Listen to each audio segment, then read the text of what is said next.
Yes.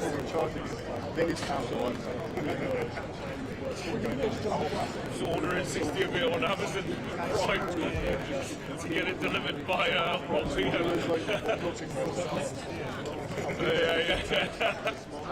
A whole truck filled with it. Do you have any people around the basket?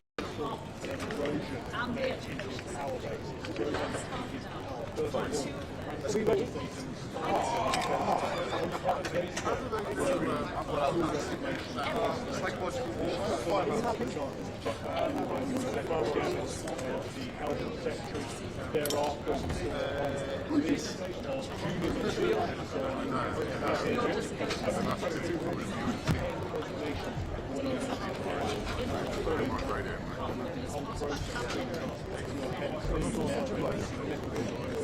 They're just going to come to me just like throwing them.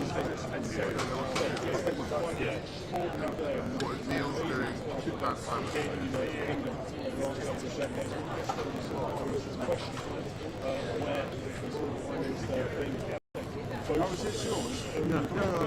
I will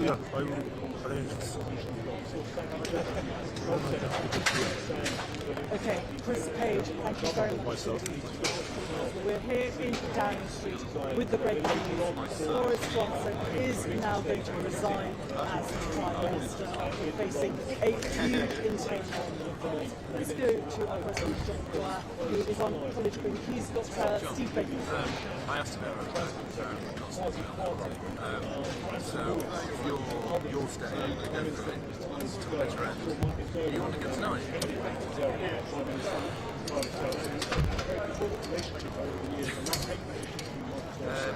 So in which case?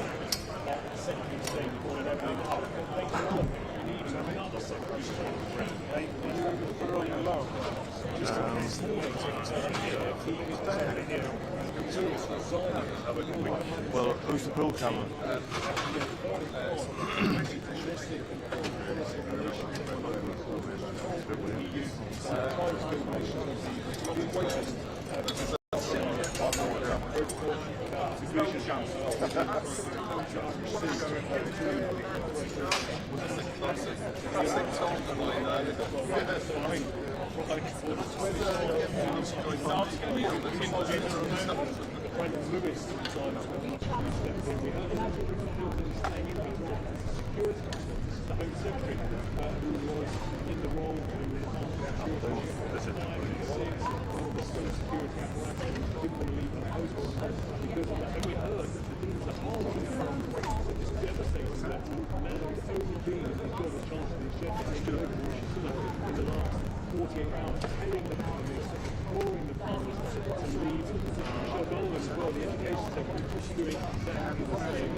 Can I just put that next to you?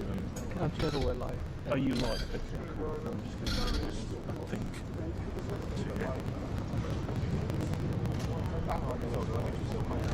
Oh yeah, you.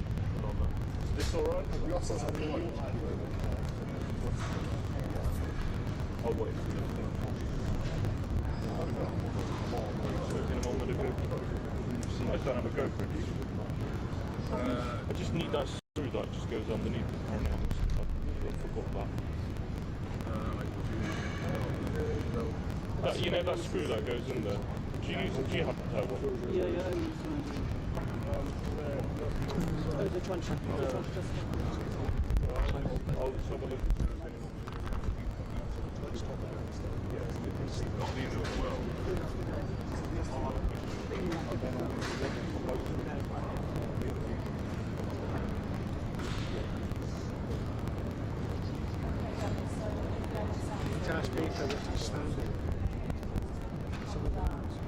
Are you? Is John Maguire asking him whether he's standing? Is John going to ask Baker whether he's going to stand for his leadership?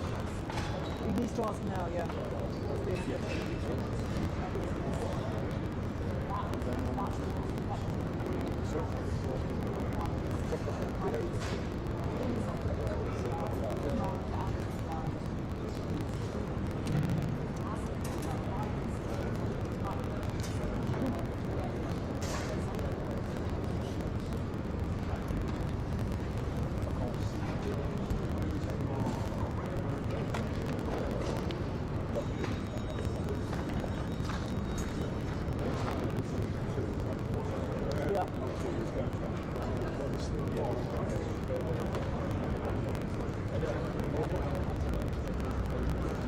Alright, I'll read it out.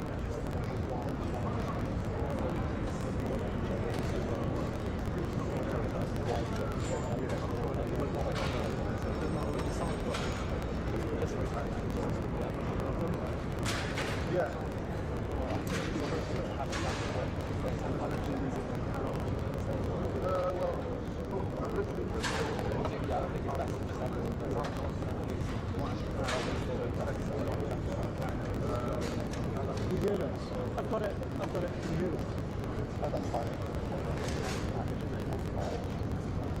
Yeah, have we got output?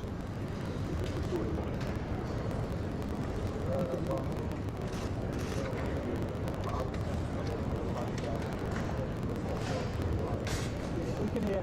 I'm going to listen to it.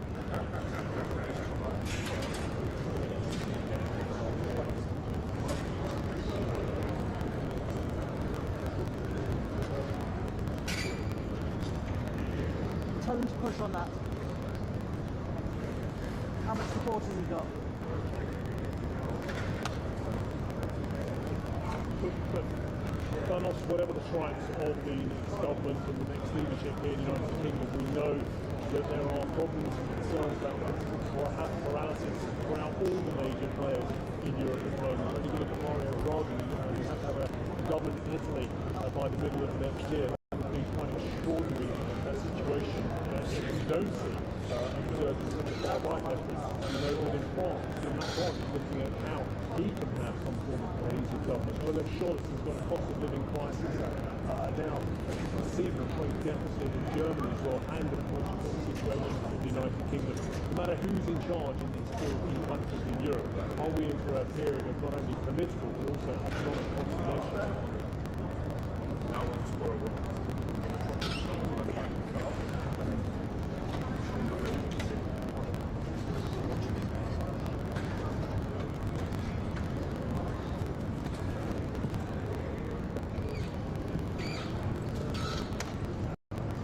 Is there anywhere I could get a clean feed that doesn't have a studio so I can hear the interviews?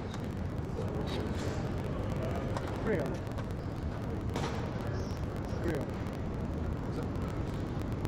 Could you ask the studio if I can get a clean feed without the director so I can actually listen to the interview? Because I suspect something we're going to be talking about what you said in the interview.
Maguire, thanks very much indeed there, John Maguire, with Steve Baker confirming his interest in standing for the leadership. I'm joined by Nick Irving, who's going to join in a minute. I just want to bring you the reaction from the leader of the opposition, Keir Starmer, who said on Twitter that the Conservatives have overseen 12 years of economic stagnation, finding public services promises were due to change the Tory top in a proper change of government and a fresh start for Britain. He says it is good news for the country that Boris Johnson has resigned as Prime Minister. It happened long ago. He was always unfit for office. He's been responsible for lies, scandal and fraud on an industrial scale. All those who are complicit should be put to shame. He goes on, the Tory party has inflicted chaos upon the country during the worst cost of living crisis in decades. We cannot now pretend that they're the ones to sort it out. For 12 years, the damage they've done is profound. Yes, I mean, enough. yesterday within Parliament, a proper on the early is with me now. and left a lot of the government bench portions required including tell us all about resigning, still making the Conservative government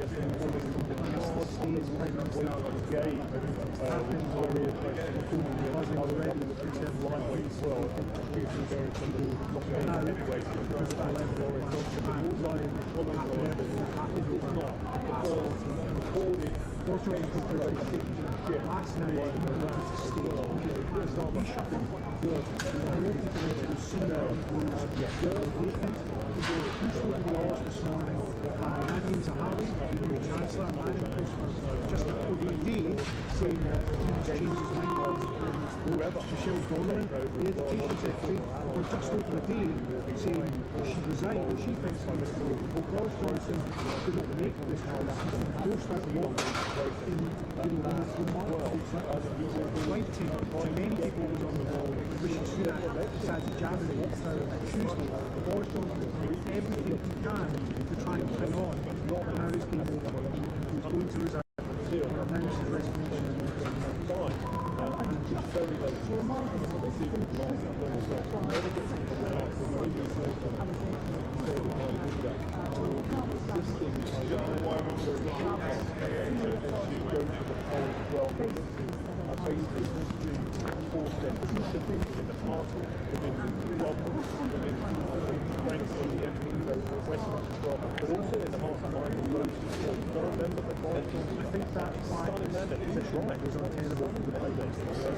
It wasn't like we could just change the policy. It wasn't like we could just tweak a few of his ideas to when his end goes over.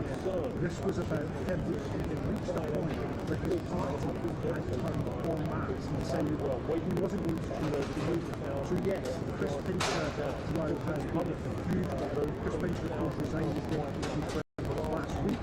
Boris Johnson denied that he knew about any allegations against him. His team denied that he knew about any allegations against Mr. Pincher until their story gradually unravelled. It's more than that. It's the by-election losses. It's the resignation of Lord Gant. It's the party. All of these things, they're impactful. All Patterson, all of these things have got a humorous effect on the Prime Minister's quality. Standing with the party, Chris Pincher well has been around with the solo. Nicola Sturgeon has also tweeted, just be a widespread sense of relief that the chaos of the last few days indeed months will come to an end. The notion of Boris Johnson staying on as Prime Minister until autumn seems far from ideal and surely not sustainable.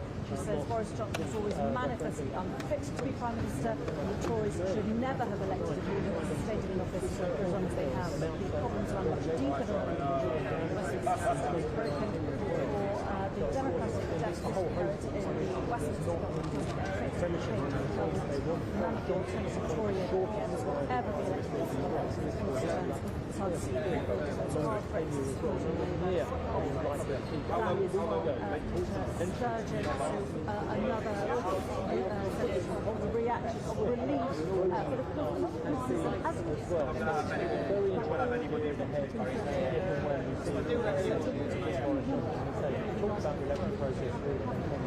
are all completely I'm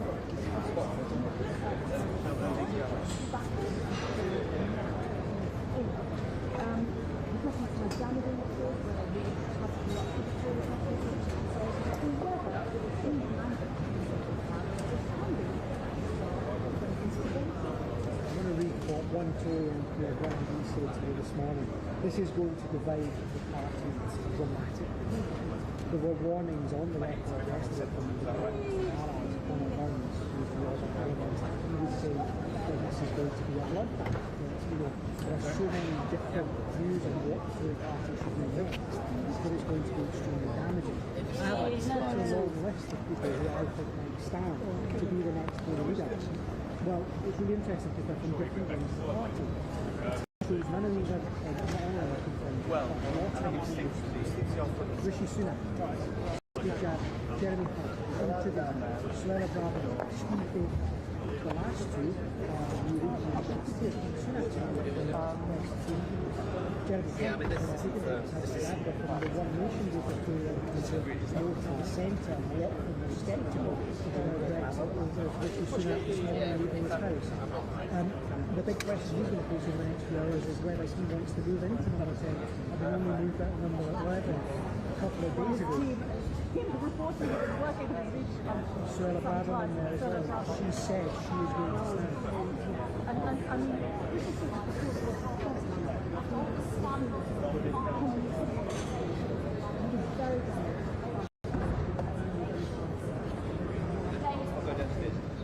He didn't go back down to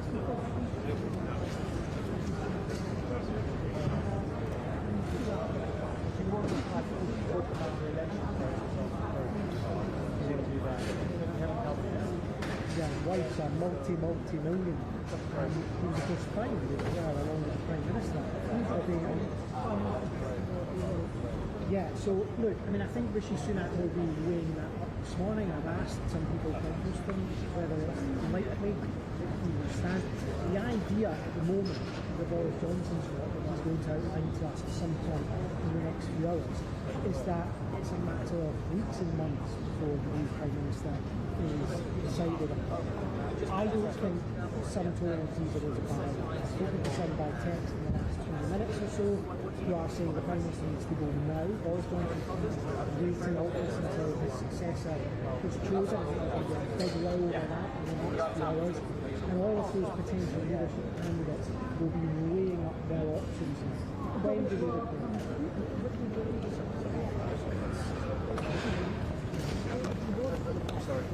I mean, so that was the name that was being mentioned on Tory yesterday. so we've got. This is very well last time in the leadership context. Can I just do that?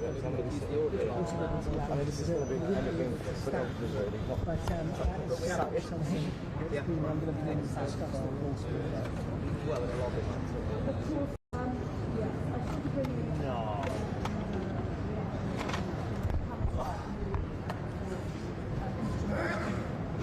Brexit, and he is saying evict today or he'll cause carnage. Now he's making time and he's trying to stay, no dignity, no interim, while we becomes Raab should be interim Prime Minister by the evening. So there is a question about whether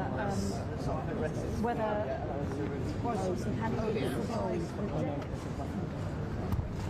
Yes, I mean, there are some Tory MPs who are saying to me that they think the Prime Minister needs to go now. The level of bad blood over the last few hours is so significant that if they do, the Prime Minister simply can't hold on for a few more days, weeks or months. And the question about that is quite about the government who's doing this absolutely unprecedented crisis with ministers absent. There's questions about whether Boris Johnson really is going to and also somebody who's got a war in Ukraine, but a real economic crisis for millions of people. You need somebody in charge, in office, in power, who will start and still trust. You're absolutely right. I mean, Boris Johnson was planning to do some pretty radical things with tax cuts in the next few weeks. We heard his team talk about that yesterday with the new Chancellor Zahawi. I think some Tory MPs will be slightly nervous about keeping Boris Johnson in office to do things that they might not comfortable. Now look, this isn't necessarily majority view. I'm giving you a snapshot of things done, whether or not you can stay in office for the next week. There is a sense of some means of including some who have resigned. Thank you, man. Well done. Why would you do that? Break. Whatever he says, why would you suggest that? Won't say them for the next few weeks or months. Just send a third photographer to Abington Green to photograph the action of his speech. Okay. But no one's interested yet. I don't say that. They know he's resigning, but no one can know when. The other thing is, the reason they brought out the lecture is a fund. Yeah, they always do. Like my side catch. Yeah, look, I mean, in terms of public opinion, the big fear Tory MPs had yesterday was the public's turned against the Prime Minister, not just Tory MPs, but those two by-elections earlier this month. That's now suggests. She won't have covered it in the job list by So look, that's one element. And the Conservative Party win back public trust. In terms of the Prime Minister, I suspect that he will want to try and do something to have any sort of legacy, to not be the Prime Minister. Obviously he's got the legacy of Brexit, which he's clearly very proud of, but there is a bit of a sense, I think, that he will want to do something in the next few weeks, that he's not just a member of the scandals that have now forced him office. I'm not sure that all of his MPs will do anything.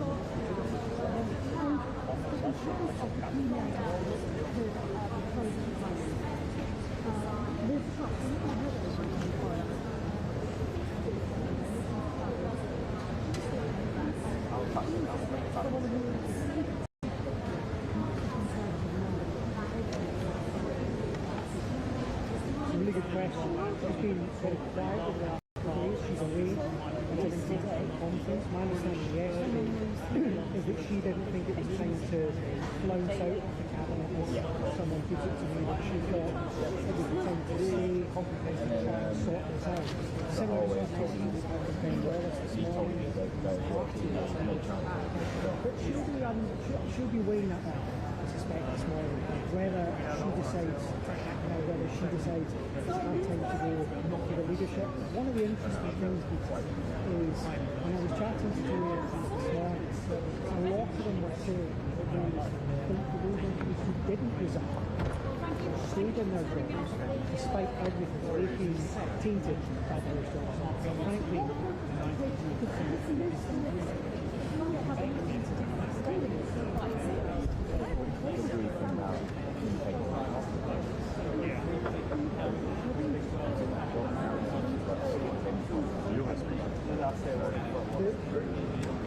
cases I've heard for that are being well elaborated.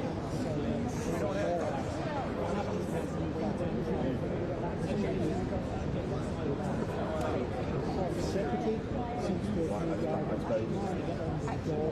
right now the secretary come out involved in trying to work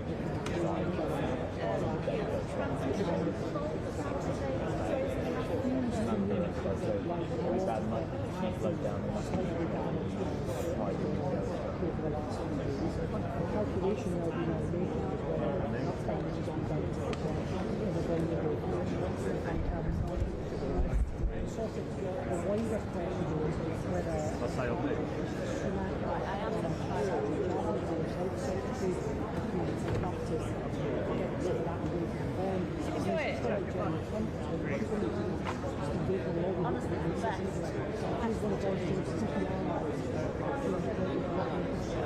Prime Minister before sir?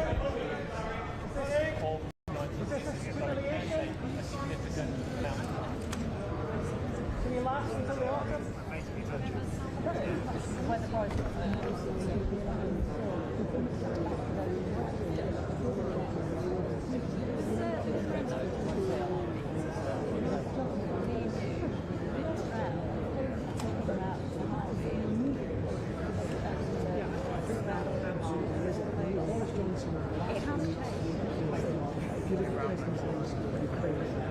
Brussels has been one of these the Prime Minister has spent years, I think, ultimately through needs to stay in the ship of the whether he can actually do that. Firstly, Victoria I've been worried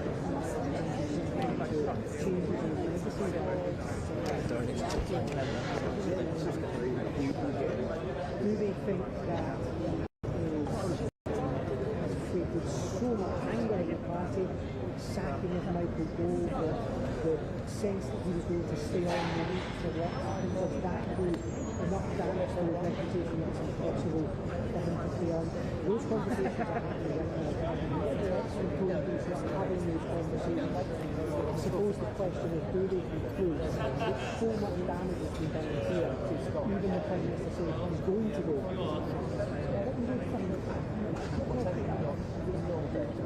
In the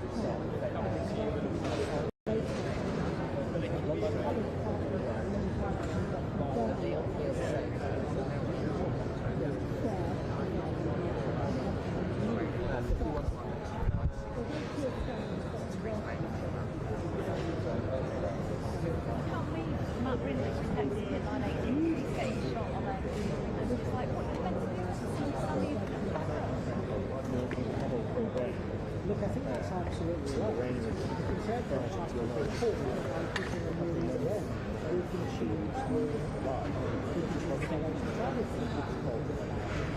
can say new leader, new agenda, let's move on. Labour will be hoping the new leader is tainted by what's going on in number 10 in the last 4 months, and actually the Conservative Party is spiralling in decline now, equivalent to the one we saw under John Major. When we do a landslide, I've got some cold quotes suggest that we're close down as well.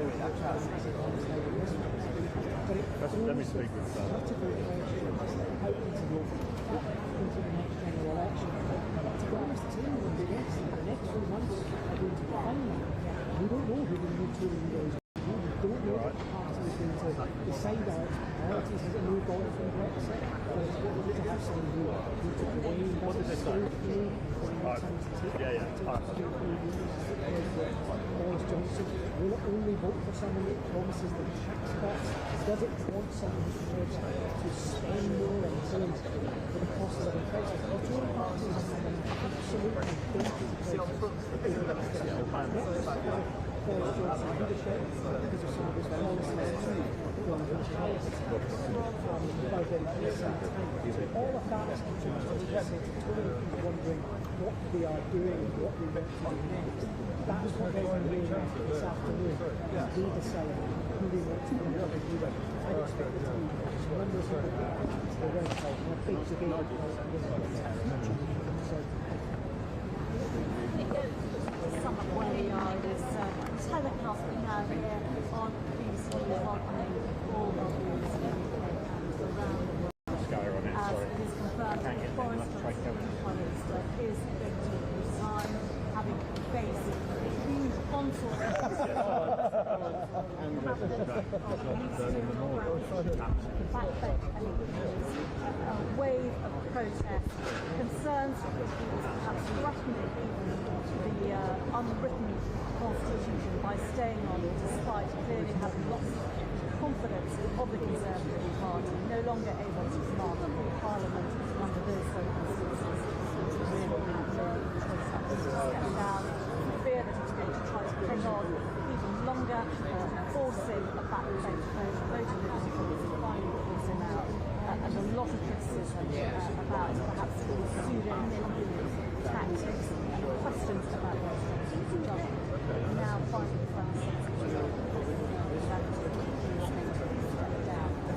some more reaction. John Maguire is on.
Can I go to Nick with one question before we go to Dr. Best? John Maisie was Mark Jackson,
That's still important.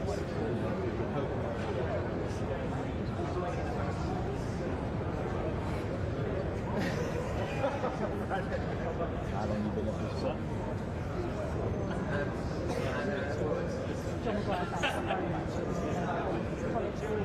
I just want to show you a tweet from Mark Drakeford, First Minister of Wales, who said all four nations need a stable independent government, and I'm absolutely pleased to see the Prime Minister has now done the right thing and agreed to resign. So, relief from all the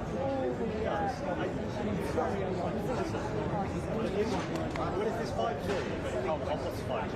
well, you all My phone.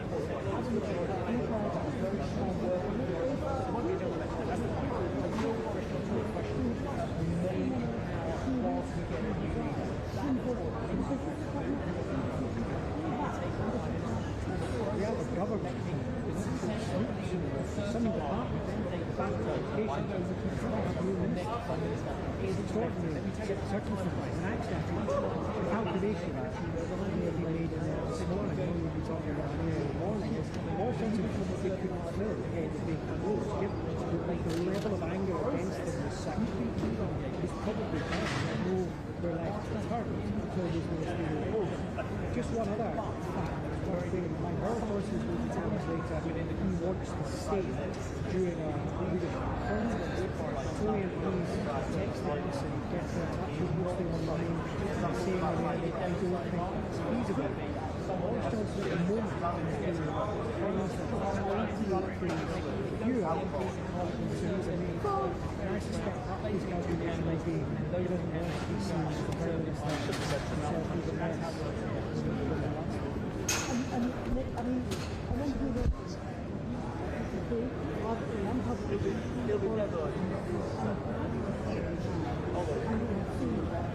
Well, yeah. Sorry? why do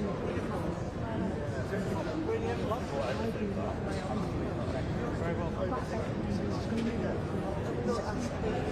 But yeah, they're not sure. bring everything and then decide what to do.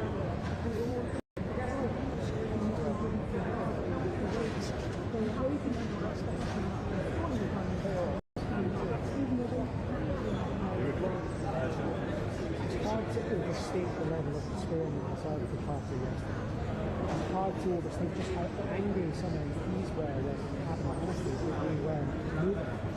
We heard that speech from Sajid Javid, the PMQ's president, Sajid Javid's resignation speech in Parliament, but he said not making a choice is, not moving, not doing anything is an actual choice. I think that pressure became so significant that yesterday evening, a number of people next that door and say to the Prime Minister, time's up. Now, he was planning on sticking it out. The message from Member Parliament tonight was there isn't going to be a lectern out in the street, this is a Prime Minister, there's a mandate from the public, they're determined to get on with it. But this morning, the fact that once the Cabinet Ministers have taken the resignation work, Betty Patel, Yannick Schaap, and a number of others, add into the mix this morning, Nadine Zahawi, the new Chancellor for just over a day, saying the PM had to go, the new Education Secretary for just over a day, saying the PM had to go and resigning that new job that she had.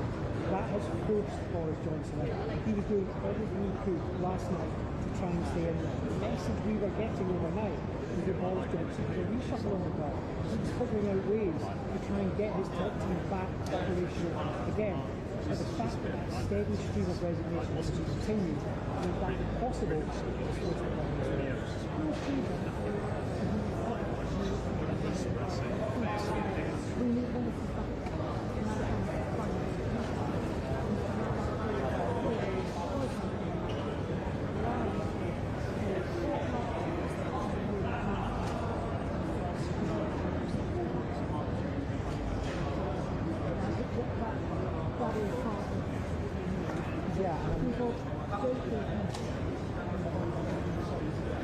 That's right. I've been another forum and say that it will be over in the autumn. I mean, look, the Prime Minister can set out what he wants to do and try and be able to timetable something Cabinet Ministers were trying to do yesterday.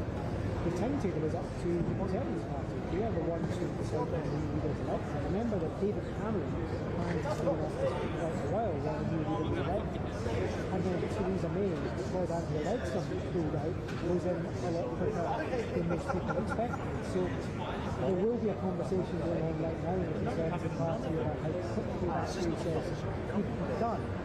But this is separate to that, and I'm totally angry at what's happened over the last few days. Furious at the fact that the Prime Minister tried to cling on in there, furious that he sat like the whole last night, furious that his allies were telling me last night that they were treacherous. They're so angry about that they just don't think Boris Johnson can come on for a few more weeks or months. Don McGrath is the main hearing of potential Prime Minister. That won't go down well with everybody. There are some of his colleagues that loudly who don't rate him. But remember, he did do it when Boris Johnson was in hospital with COVID. So he's the most likely character at the moment. Anyone else who could command support across the party where there's a big debate about the political future. It's hard to see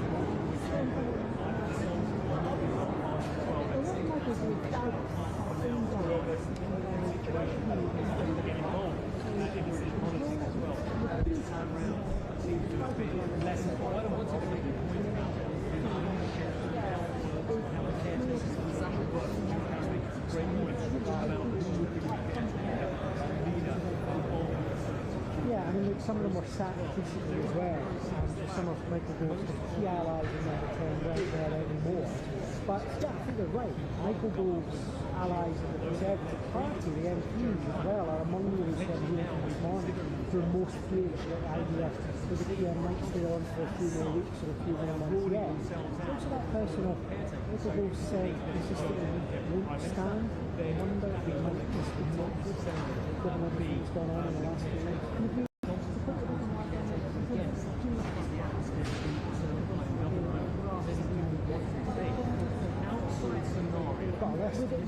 Will it be on the basis of, tax Tobias debate, tax burden at the moment, as Tory MPs describe it, making a lot of them angry. They want to see personal tax rates as soon as possible. I think Brexit might still feed into it, particular issues over the protocol. Who could take that battle to Brussels as Tory MPs see it? That's the calculation they'll be having. Who can keep the union together? Big question for Scottish Tory MPs. We just rattle through a few names. Rishi Sunak, Sajid Javid, Jeremy Hunt, Tom Tugendhat, Suella Braverman, Steve Baker, Liz Truss. Have them all on your list today.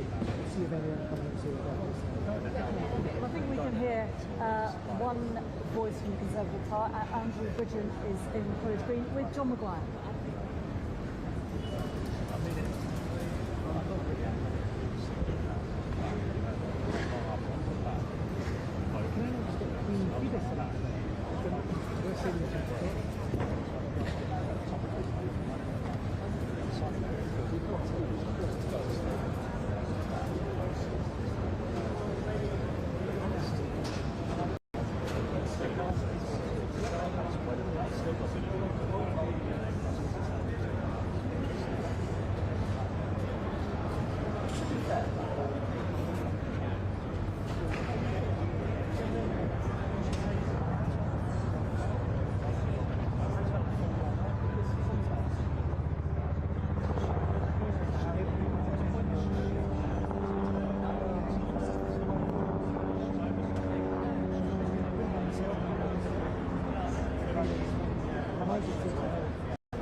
Yes, I can. I was going to say, it's a type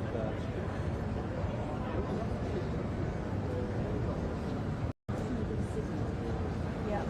Hello, hello.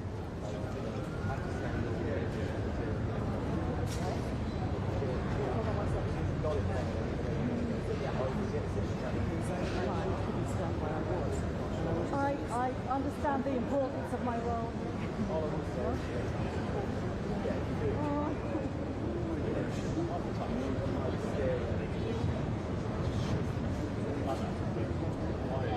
Haven't seen him. Haven't seen him.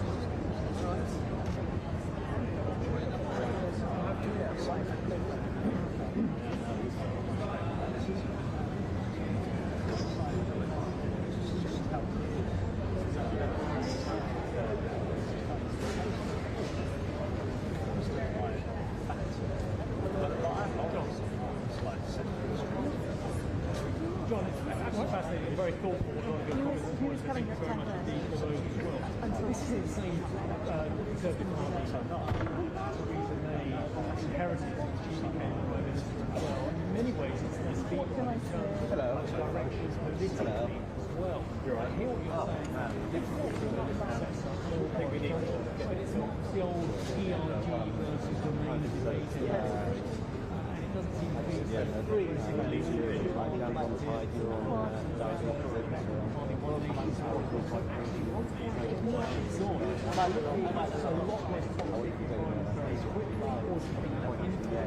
Guys, do you want to get a slice of water?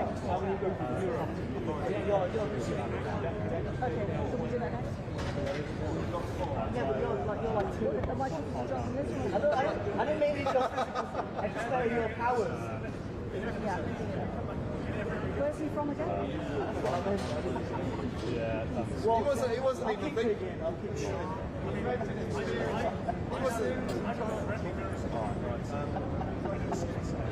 He wasn't even thinking about it in that context. You just dug yourself a hole. Oh,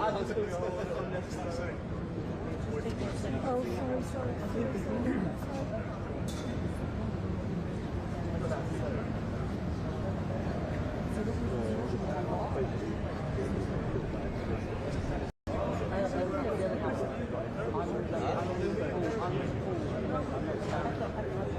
That's all they need, mate. That's all they need.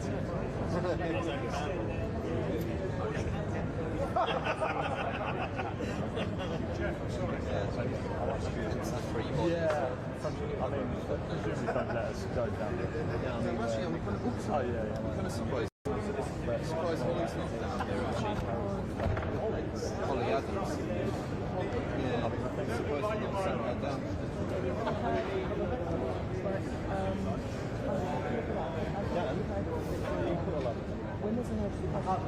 Where is which one is it? It's like a Big one or it's like a lot of us are string. Just do focus on Carrie. He's just going to do Carrie. So what happened? Did you say actually She sent a message saying she's having a dream. What's a park? He's on my way, yeah. That's it.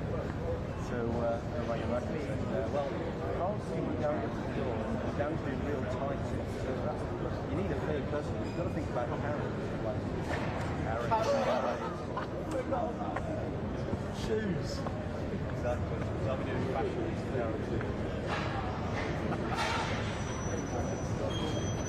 Just bonkers. It's all about getting it.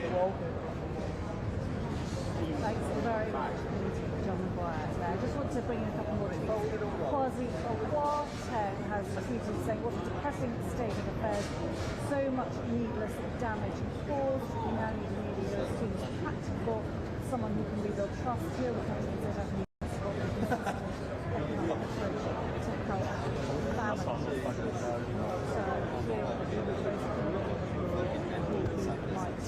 back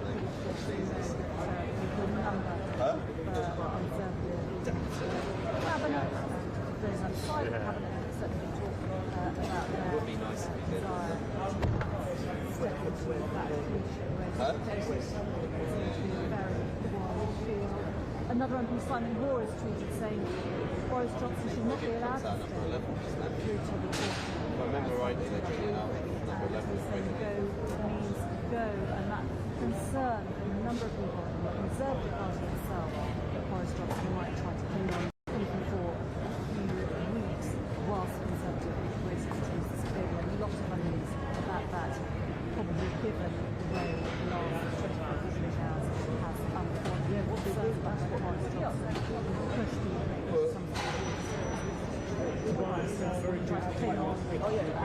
some weeks and months triggering uneasy about whether now that he said he's going to design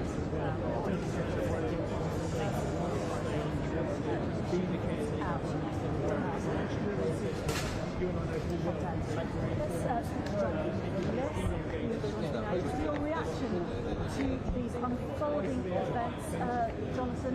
We are finally hearing Boris Johnson has agreed to resign.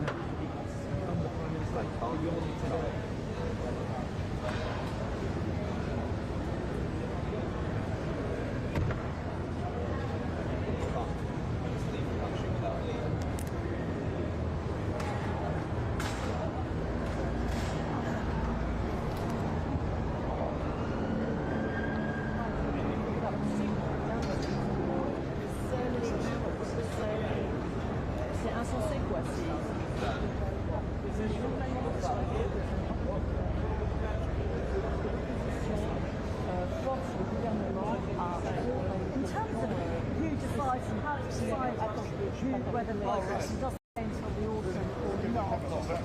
What's your sense on that? Is it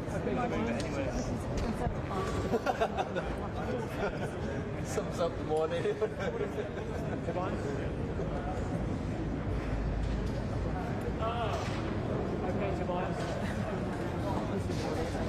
Yeah, you've set yourself up for this one now, Tobias, and if you're going to have a quick process, you're going to have a very quick whittling down of a huge number of candidates. You're going to try and find a piece of bag as well. Who's going to be the next Prime Minister? On behalf of that.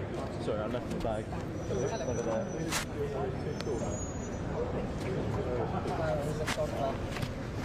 Sorry. Quel horaire? Yeah. What time? Yeah. Yeah, I'm trying to keep it away. No worries. D'accord. Oui. Et là, j'ai question, est-ce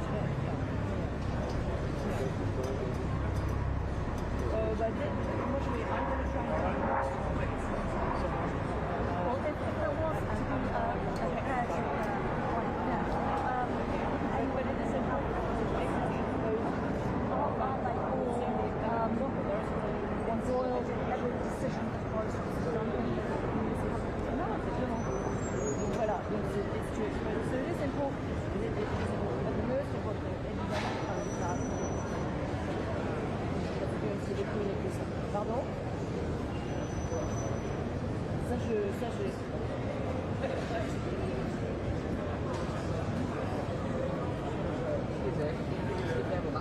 Yeah, no, sure. We got your laugh on there on Skype. No, sure. My boss just messaged me saying you were just like. Sorry. I'll see what I can find out about that as well. Ça marche, merci. Merci. And what is your sense of how that election will turn out? I know I got caught out once before by my mum having a cigarette on the live feed. She messaged me.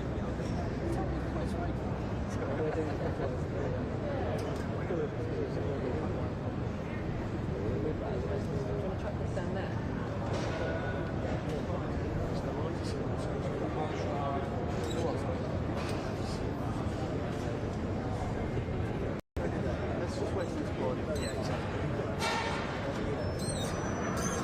Let's wait till it's boiling. Yeah, it's boiling up.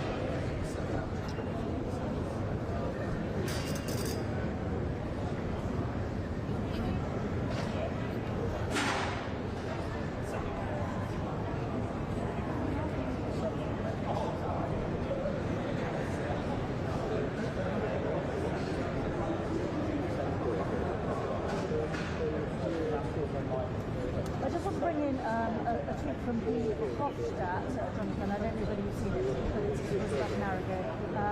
He has said Boris Johnson's reign ends in disgrace, just like his friend Donald Trump. The end of an era of transactions. Let's hope so. EU-UK relations suffer hugely as Johnson's choice of Brexit can only get better. Of course, whoever takes on the mantle of Tory leader in the coming weeks will dictate how this country progresses through the ongoing Brexit relations. What happens with Northern Ireland Protocol, that has an impact on EU relations and the integrity of the UK.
Jonathan, yes, thank you very much indeed. I know you were waiting for a while to come to your time today, getting reaction, of course, all the time.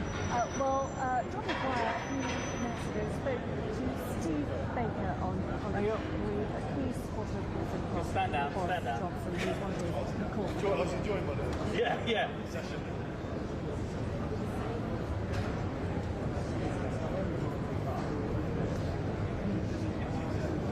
Sorry?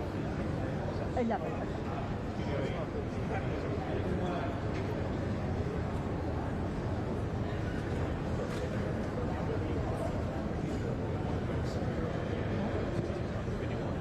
Unpinned.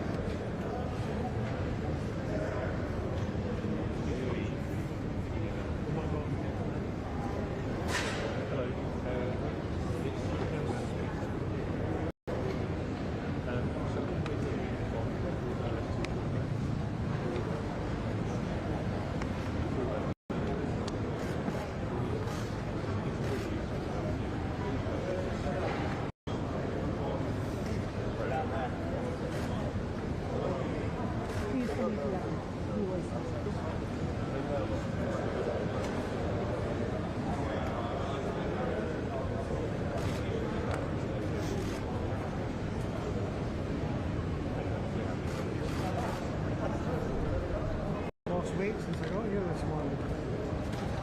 All the drama.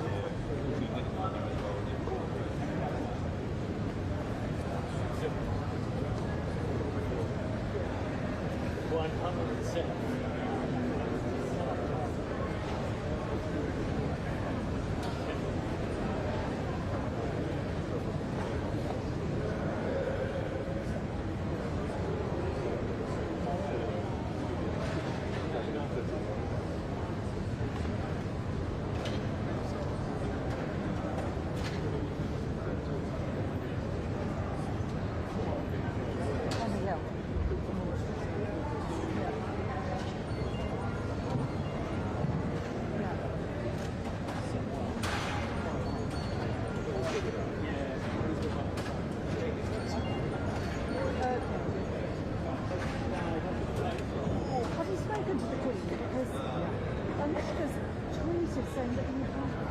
Yeah, that's me. No, but I think Anushka tweeted saying that you tweeted that you had spoken to the face. Way on the top step. Yeah. But we've not...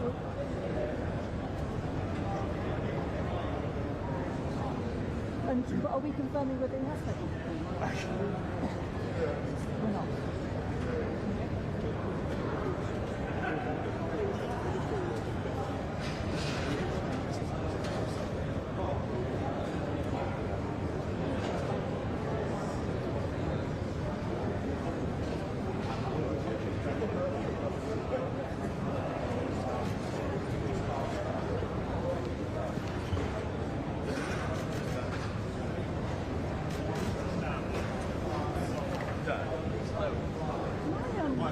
I'm going to go down these steps. So here, is there any way I can just charge my phone? This half an hour.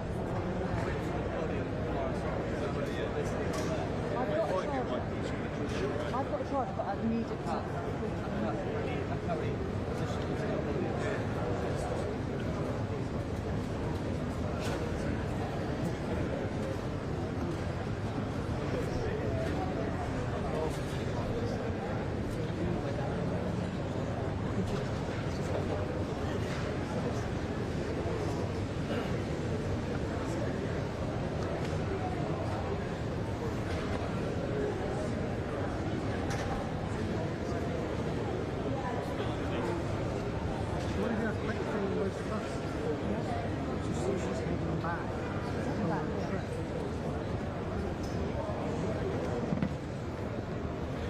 Nick Hurdley says, should we do a quick thing on Liz Truss?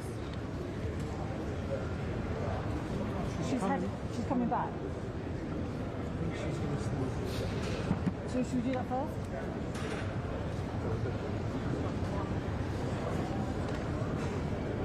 Where does it go? He's here. No, he's here.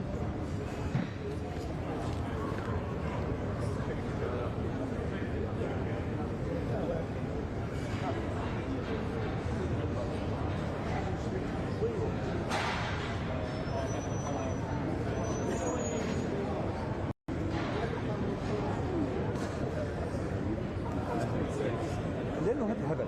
Do I have to like leave it so we know when it is?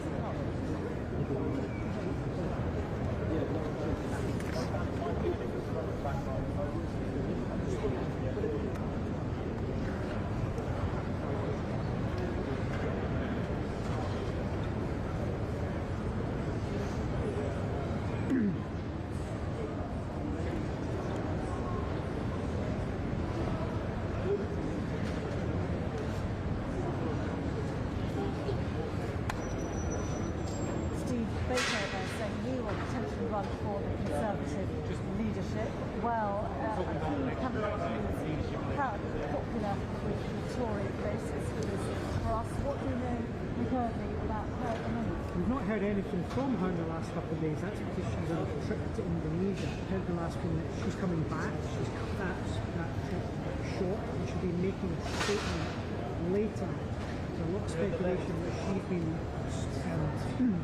working on a campaign, getting ready to launch one. Sounds to me that we may well hear if Liz Truss is going to do that later today. BBC do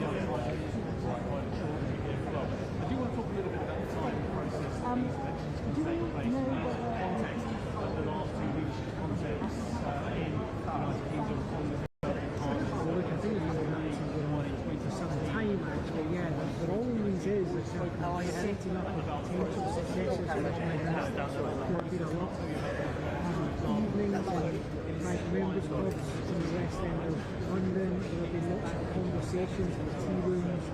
There is no shortage of people who are going making clear to their colleagues like Jeremy Hunt has been one who's been schmoozing a lot over the last few weeks. But as I say, Liz Truss heading back to the UK imminently. State short out seems to me possible. We still don't quite know when Boris Johnson is going to come out and make a statement, if that's what he's going to do. A podium statement here actually confirming the situation. Not have all about how long he stays here while the Conservatives on that basis. Henry Hill on the Conservative. First of all, Henry, what is your sense of the reaction across different parts of the Conservative Party to today's news? process, winning 92,000 votes to 46,000 Conservative Party members in the country, 66.4% of the vote, and then became the Prime Minister, and then of course went to the country on the successful election victory. But it doesn't take long.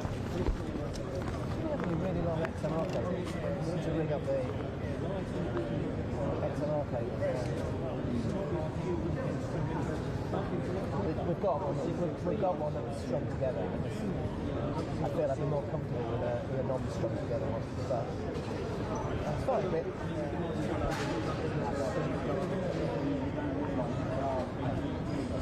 where is the truck?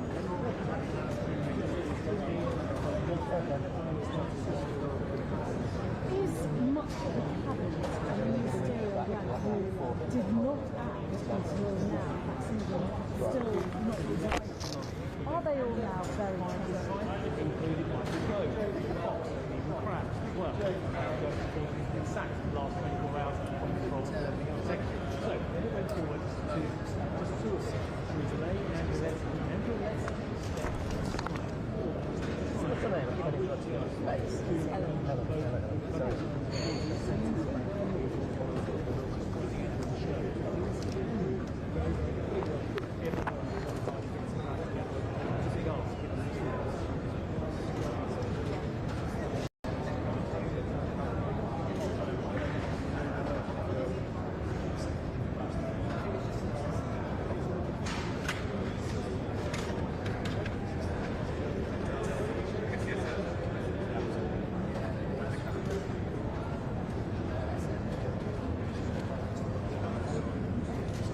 So does that mean that the leadership is more likely to go to someone like Jeremy Hunt?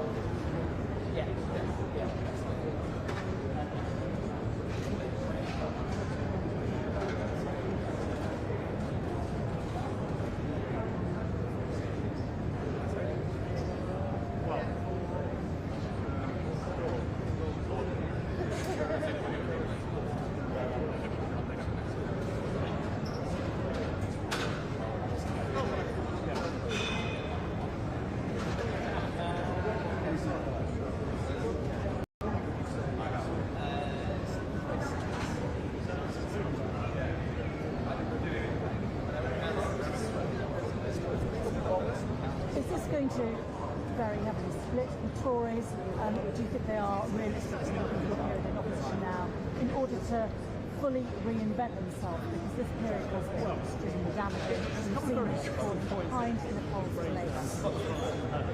Interesting relationship with Sergei Lavrov that came from Russia. There was a very uncomfortable meeting between Liz Truss and Sergei Lavrov, where she's had an uncertain knowledge of geography of which regions were in Luhansk and Donetsk, and which regions were actually in Russia as well. So not meeting Sergei Lavrov again might be quite a good risk for Liz Truss. There is another issue here as well. It's a very important point. Indonesia holding the chair of the G20, looking at the few later this year, leaders meeting in Bali, of which it's been asked the question many times, will the Western leaders sit down in the same room with Vladimir Putin as well? The very big issue. That's a side issue. And you make a very important point. These are affecting international policy, the daily act of getting on with government. Let's say about it, is as well. Is this justified? Okay, Henry Hill from Conservative Home, thank you very much. Well, what is the process now? Has Boris Johnson spoken to the Queen? Our Royal Correspondent Nicholas Whitcomb is in the newsroom. Nicholas, what's your understanding on that? Sorry, I didn't quite catch it. Hello. Hey.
And Nick, do you know whether there have been any conversations between Number 10 or within the Buckingham Palace staff about this whole constitutional crisis question, whether Boris Johnson would have the authority to call another election? Some speculating might be a tactic. What happens when the Prime Minister clings to office but doesn't have enough support to make a government? Because it is, of course, a political decision, not one that rests with the monarchy, but in our unwritten constitution, some of these lines are quite complex, quite blurred.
PFX and do their interviews for us. Let's go live to House of Commons because the government has been asked urgent question on the functioning of government. I think Angela Rayner plays that.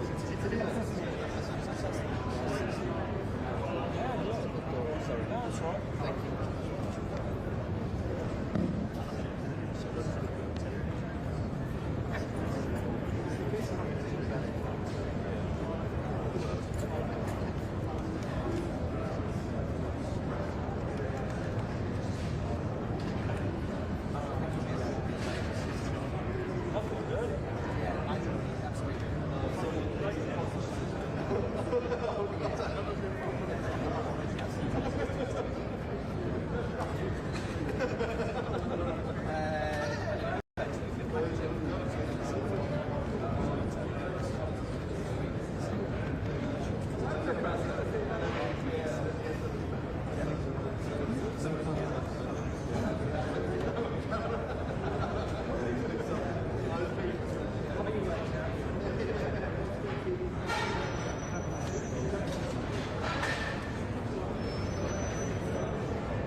surely, even for a short period of time, till recess, we should work across benches to sort this crisis.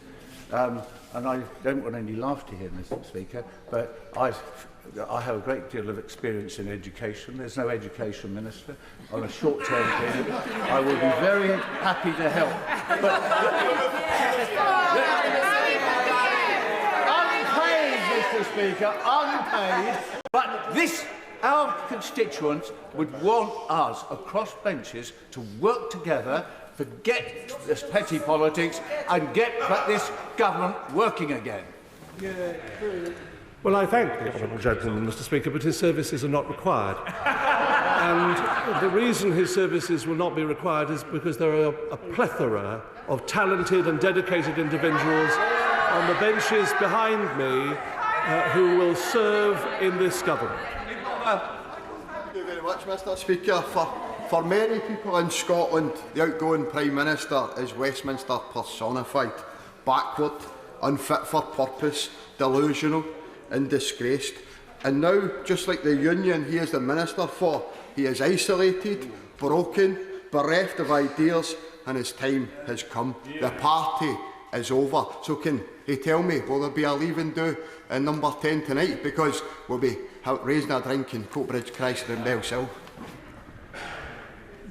Well, Mr. Speaker, I don't think there's any serious answer expected from that frivolous question. Andy Slaughter. Thank you. Mr. Speaker, given a majority of government MPs now say the Prime Minister lacks the integrity and honesty required for that post, can the Minister explain what is the basis for the Prime Minister staying in post for a further 3 months? I would recommend that the honourable gentleman awaits a statement which is due from the Prime Minister shortly. Margaret Ringman.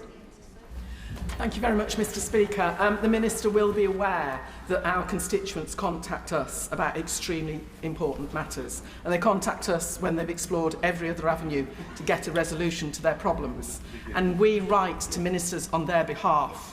And I'm extremely concerned on behalf of my constituents about what this means, not only for the casework that we have already sent to ministers, some of it of extreme importance for people's actual health and survival, but also going forward. It's untenable that the Prime Minister stays on until the autumn. Would the Minister please explain to me how it is that we can have a situation where there is no functioning government, but the Prime Minister thinks he can stay on? Well, there is a functioning government and there's a functioning civil service who will continue to do their duty in supporting the operation and functionality of the state, as they always have done. Not to worry about the fact that a government elected with a majority of 82 years ago can carry on functioning because we have the civil service. But levelling up is a government priority. The bill enacting levelling up is in front of the House of Commons at the moment. If the government is functioning, can he tell us whether that committee is going ahead in 26 minutes' time? Well, there is a Business of the House statement in the usual way, and she will be able to ask that question of the Leader of the House of Commons. Sam Terry. Thank you, Mr. Speaker. The Minister speaks about responsible government, but yet we've had nearly 3 years of totally irresponsible government. My constituents are suffering massively. Surely, Mr. Speaker, the moral thing to do is not to look to the Constitution, but actually go to the country, call a general election and let the people of this country decide, not just on the Prime Minister, but on the rotten lot of bankrupt government that we've had for the past 2.5 years from the last election. It's not about the Constitution, it's about what the people of this country need, and that is responsible government, and they are not going to be getting it from your side, even with a change of Prime Minister. The business of government will continue functioning as the public would expect it to do. And I reject the characterisation that he makes, and I suspect that the vast majority of the general public in this country would also reject that characterisation. Thank you, Mr. Speaker. The Prime Minister should be making the statement in this House, frankly, not anywhere else, so that we could be able to question him about the functioning of government. And I think, Mr. Speaker, you'd prefer that as well.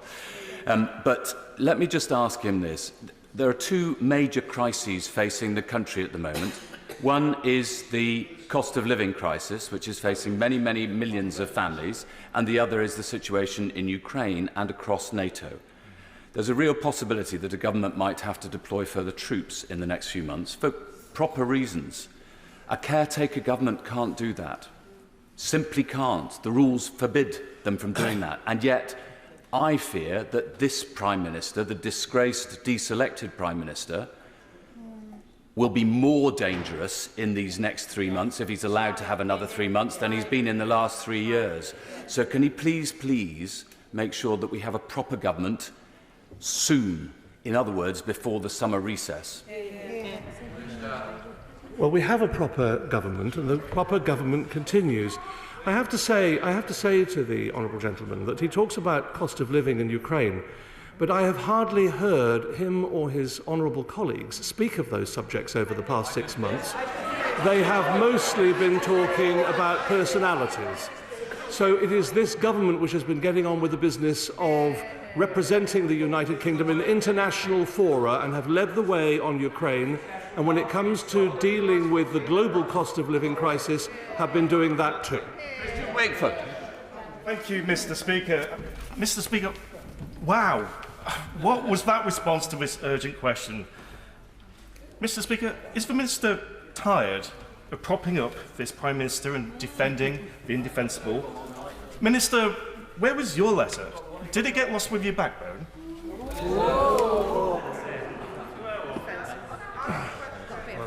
I'm not answering any questions along those lines, Mr. Speaker. We'll resign then. Yeah.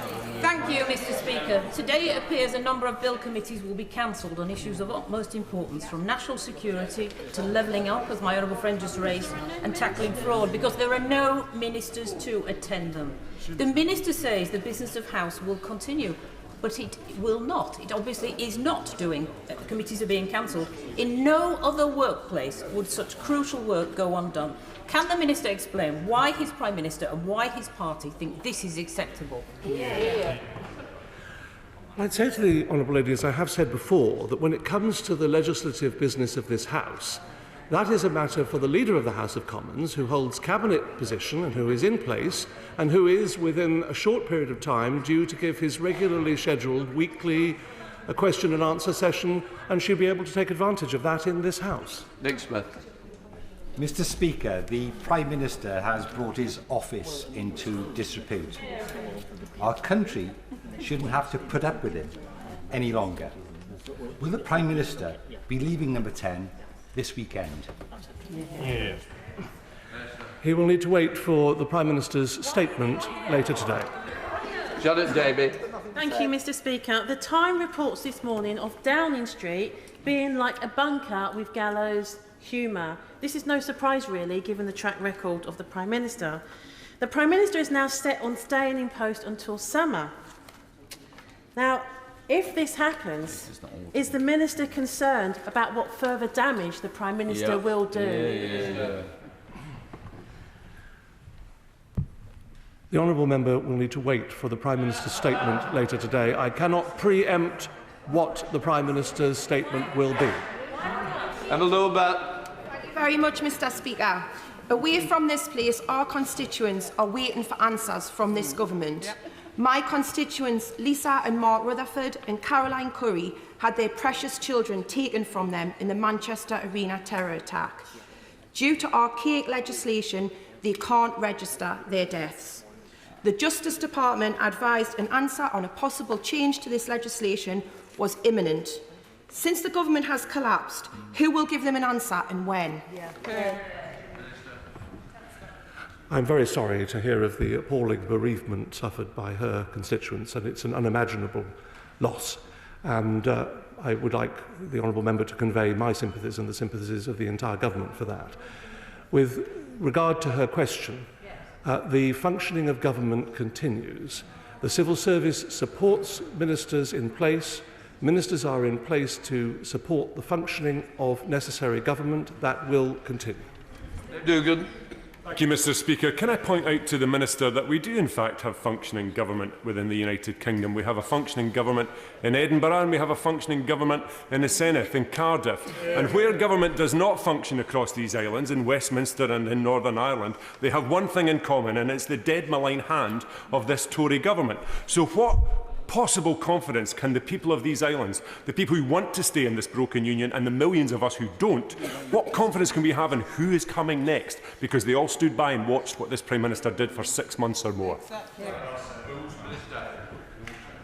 It is the Westminster government that represents this country, and the union of the United Kingdom will continue apace, despite his opposition to it. Jill Morrow. Thank you, Mr. Speaker. The Minister praises the civil service while planning to cut 91,000 of them. Yeah. I echo his praise, but they cannot be expected to cover for the lack of ministers, or for that matter, for the British people's lack of confidence in this dysfunctional government. Yeah. So, will the Minister say, will the missing ministers be replaced? Yes. And does he accept that they are all tainted by the Prime Minister's disgrace, and what is needed is a fresh start? Ministerial appointments are not a matter for me, but the functioning of government will continue apace. Rachel Master. Thank you, Mr. Speaker. In 18 minutes' time, I am due to sit on the Levelling Up and Regeneration Bill Committee, as set out on the order paper. The Leader of the House won't be before the Parliament at that point. There are no ministers, there is no Secretary of State, and there is a Prime Minister in office but not in government. So can the Paymaster General let me know if that committee is going ahead in now 17 minutes and when it is due to recommence, if not? I'm unable to answer the honourable member's question. The committees of this House will continue in the normal way of business. Jeff Smith. Thank you, Mr. Speaker. The majority of people who left the government have referred to the Prime Minister's lack of integrity, honour, honesty and competence. They surely can't return to work for such a man, even on a temporary basis. So to get a functioning government, we need a full set of ministers.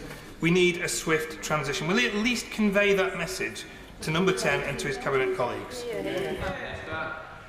It is up to each individual to decide how best to serve in government or not, and the functioning of government can and will continue. There are a multitude of ministers and a plethora of items on agendas which will continue to be dealt with the support, as I've said, of the civil service, having spoken this morning, as I've told the House, to the Cabinet Secretary. Jim Shannon. I wasn't here. No. Right. There we are. Minute.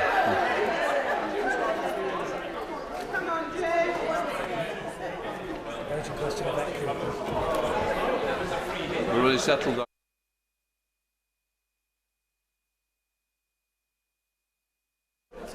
Right, just let everybody leave who needs to leave. We can come to the next urgent question. Yvette Cooper, Shadow Home Secretary.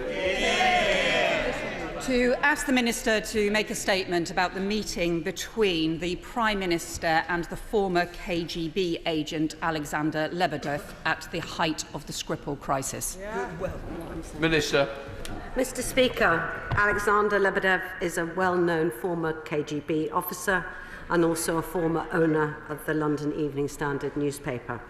Yesterday, the Prime Minister told the Liaison Committee, in response to questions from the Right Honourable Member for Kingston upon Hull opposite Hull North, that he had met Mr Lebedev on a very few occasions. I understand that the Prime Minister also confirmed where he had met that he had met Mr Lebedev without officials present, and that he had subsequently reported those meetings to officials as required. I do not have any information about the content of any discussions that may or may not have been held with Mr Lebedev. All government ministers are made fully aware of their responsibilities to safeguard national security sensitive information. It's been the long-standing policy of all governments of all colours not to comment on intelligence or national security sensitive matters, as to do so could jeopardise the very security which it is the first duty of government to protect. In response to the Salisbury attack, the UK expelled 23 Russian intelligence officers and significantly strengthened our defences against Russian interference in the United Kingdom. Yvette Cooper. Thank you, Mr. Speaker. We've sought this UQ despite the meltdown in the government because it goes to the heart of our national security. Yesterday, the Prime Minister admitted to the Home Affairs and Public Accounts Committee chairs that in April 2018, as Foreign Secretary, he met with the former KGB officer Alexander Lebedev, father of Lord Lebedev, in Italy, without any officials, without any security. He went there straight from a NATO meeting where the top item on the agenda was Russia, at the height of the Salisbury poisoning crisis, after Sergei Skripal and his daughter Yulia had been attacked, and before Charlie Rowley and Dawn Sturgis had been exposed to the remaining Novichok. This was a chemical weapon attack by Russian agents on British soil that targeted 2 British residents, had life-changing effects for a British police officer, and killed a British citizen. On the 20th of May this year, Alexander Lebedev was sanctioned by the Canadian government, a Five Eyes partner of the UK, for being one of the 14 identified people who have directly enabled Vladimir Putin's senseless war in Ukraine and bear responsibility for the pain and suffering of the people of Ukraine. The UK has not yet sanctioned him.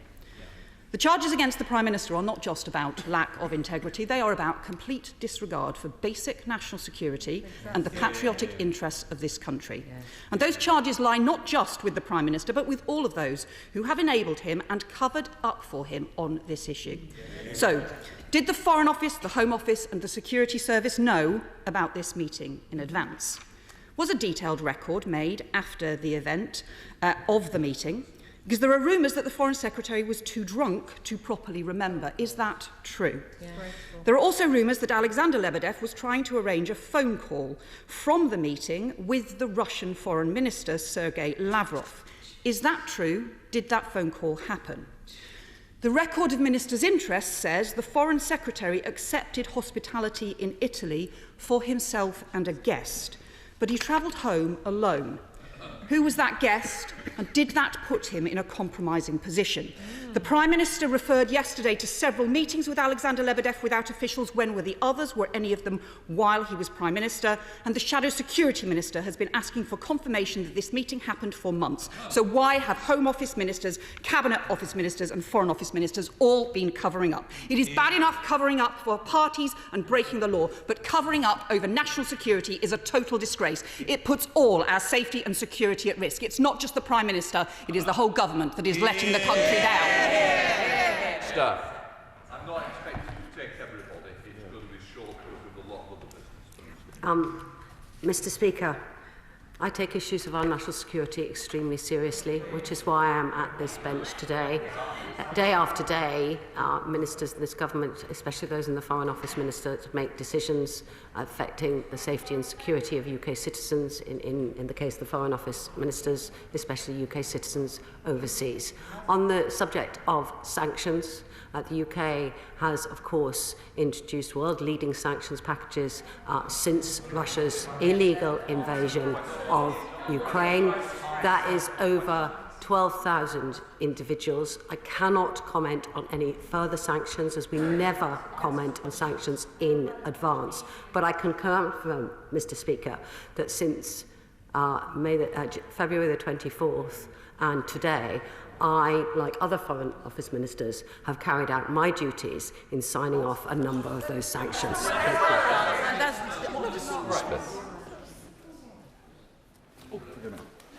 Thank you, Mr. Speaker. The last 48 hours of this hapless government have been quite disgusting to any decent person who's been submitting to the spectacle of it. And the last few years haven't been much cop either. Somebody who is deeply inappropriate for public office, not least the highest office, aided and abetted and enabled by venality and cowardice by people who are now falling over themselves to compete for sanctimony and hypocrisy. His toxic legacy will live after him. Now, we don't celebrate on these benches the departure of the Prime Minister. Like getting rid of a headache, we're just glad it's going.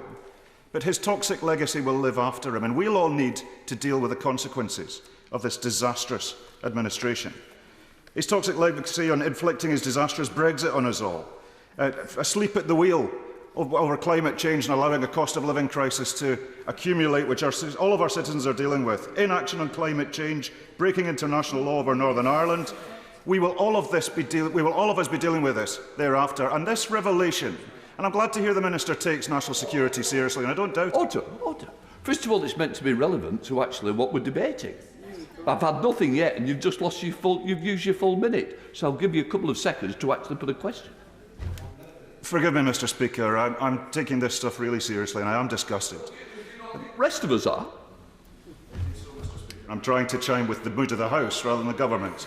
The Minister takes national security seriously, but it's quite obvious from the Prime Minister's admission yesterday that he has serious questions to answer about it.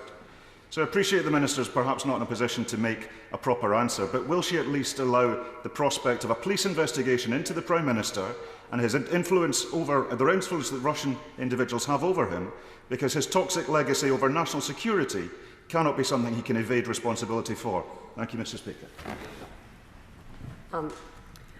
I would say that, and I'll follow up as well to the answer from the Honourable Lady opposite. The Prime Minister did commit yesterday that he would follow up with the Honourable Member's question at the Liaison Committee. He did commit to that. I have asked about whether or not there is more detailed information about the discussions, but I do not have any information about the content of those discussions at this time. Thank you. Mr. Brown. Thank you, Mr. Speaker. I think the Minister inadvertently misled us earlier, because the Prime Minister yesterday, I was at the Liaison Committee, did not say what she said. He did not say, to the best of my memory anyway, that he had notified other officials. If he had notified other officials, surely, as the Minister would understand, that meeting would have appeared on the list on the transparency records of the Foreign and Commonwealth Office for April 2018, and it is not there. So either she has misled us inadvertently today, or the Prime Minister did so perhaps more deliberately previously. Mr. Speaker, I was obviously not at the Liaison Committee yesterday. I was, as you may know, giving the ministerial statement in order to fast-track the ratification of Finland and Sweden to joining NATO, another measure that is absolutely crucial to the safety and security here, and then later on in the Chamber ensuring that we pass the funding. In terms of the question, therefore, I can repeat again what I said in my opening words. It is my understanding that the Prime Minister confirmed that where he had met that he had met Mr. Lebedev without officials present, and that he subsequently reported those meetings to officials. That is my understanding, and that is what I have been told. If that is not accurate reflection, then I do apologise, but this is not me misleading. That was what I was told. Thank you.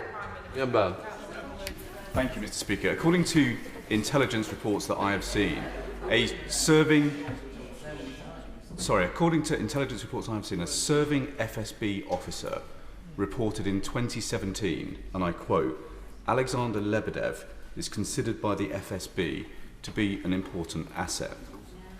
More recently, he has significantly expanded his businesses in occupied Crimea, pleaded with the Kremlin for economic help for occupied Crimea, and was revealed as the indirect owner of a company called Energomash, which supplies the Russian nuclear program.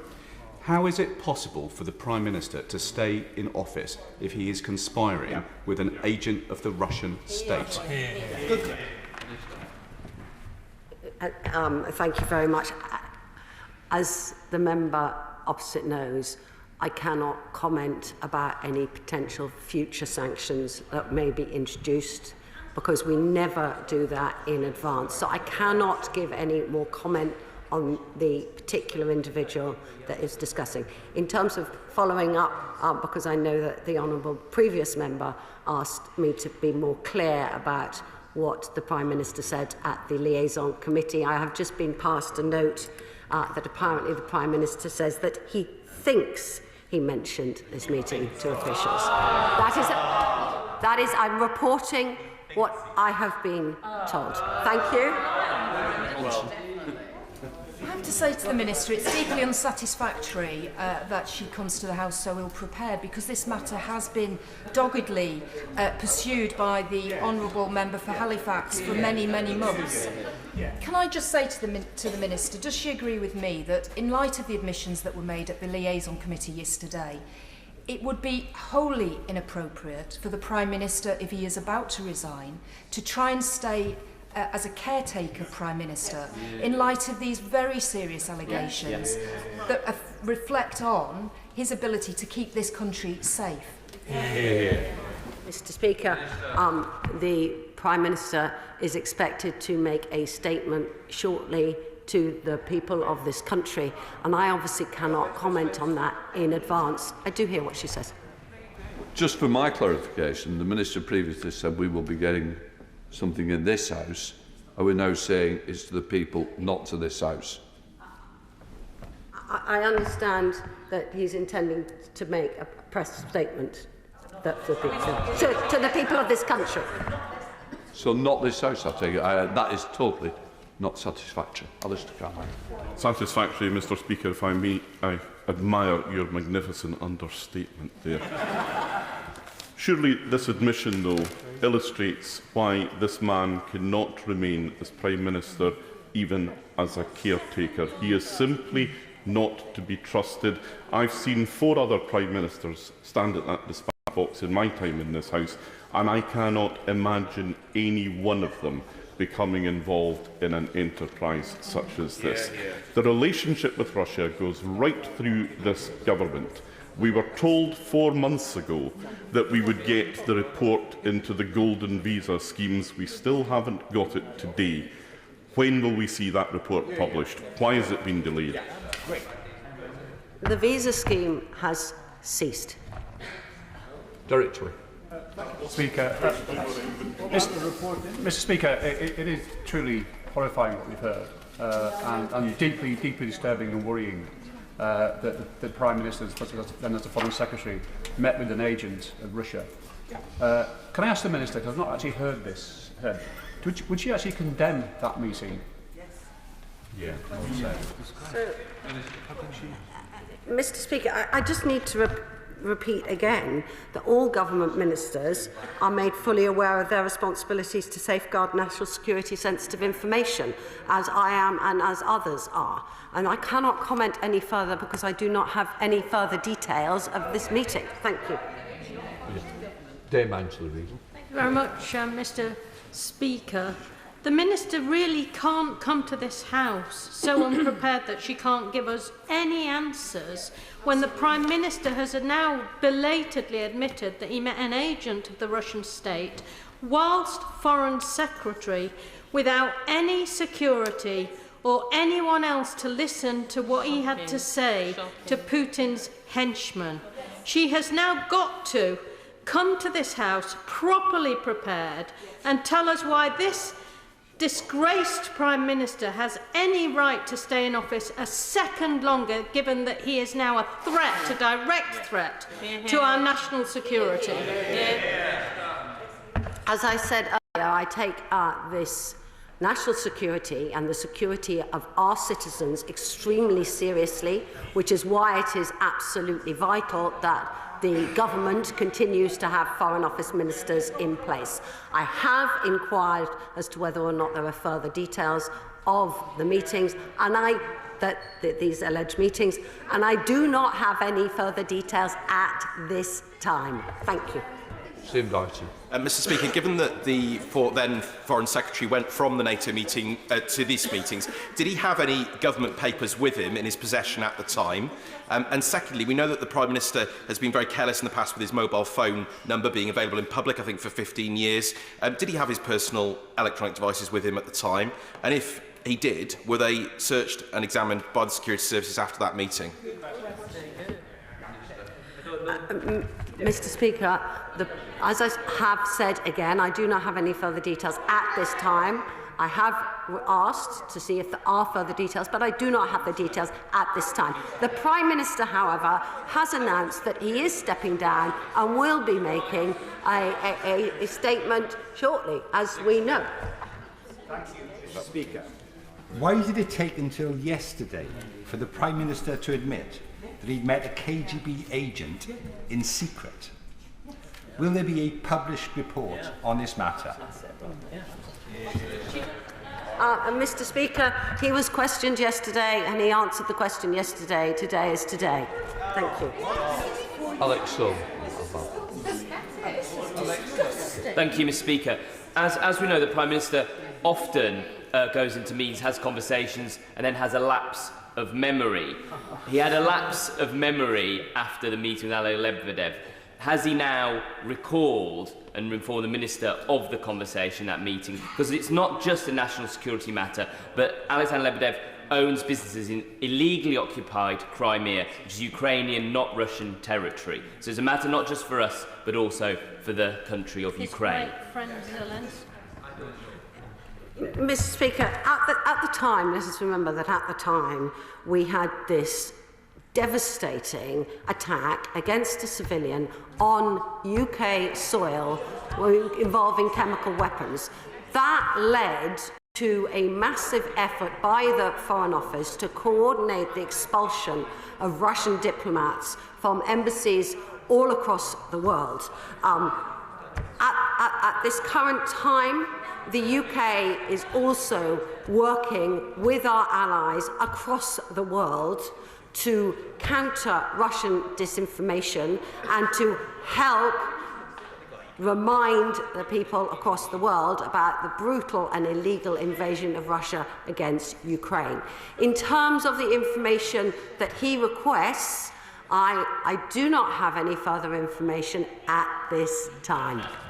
Thank you, Mr. Speaker. Firstly, I hope that in answer to my question and those of my colleagues, where the Minister has said she doesn't have the information at this time, I do hope we will get answers in writing in due course.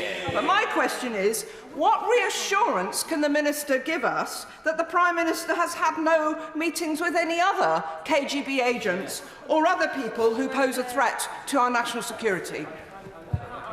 In terms of writing, I understand that at the Liaison Committee yesterday, the Prime Minister committed to follow up in writing with the chair of the Home Affairs Select Committee. So there is a commitment to put information in writing, and that is important.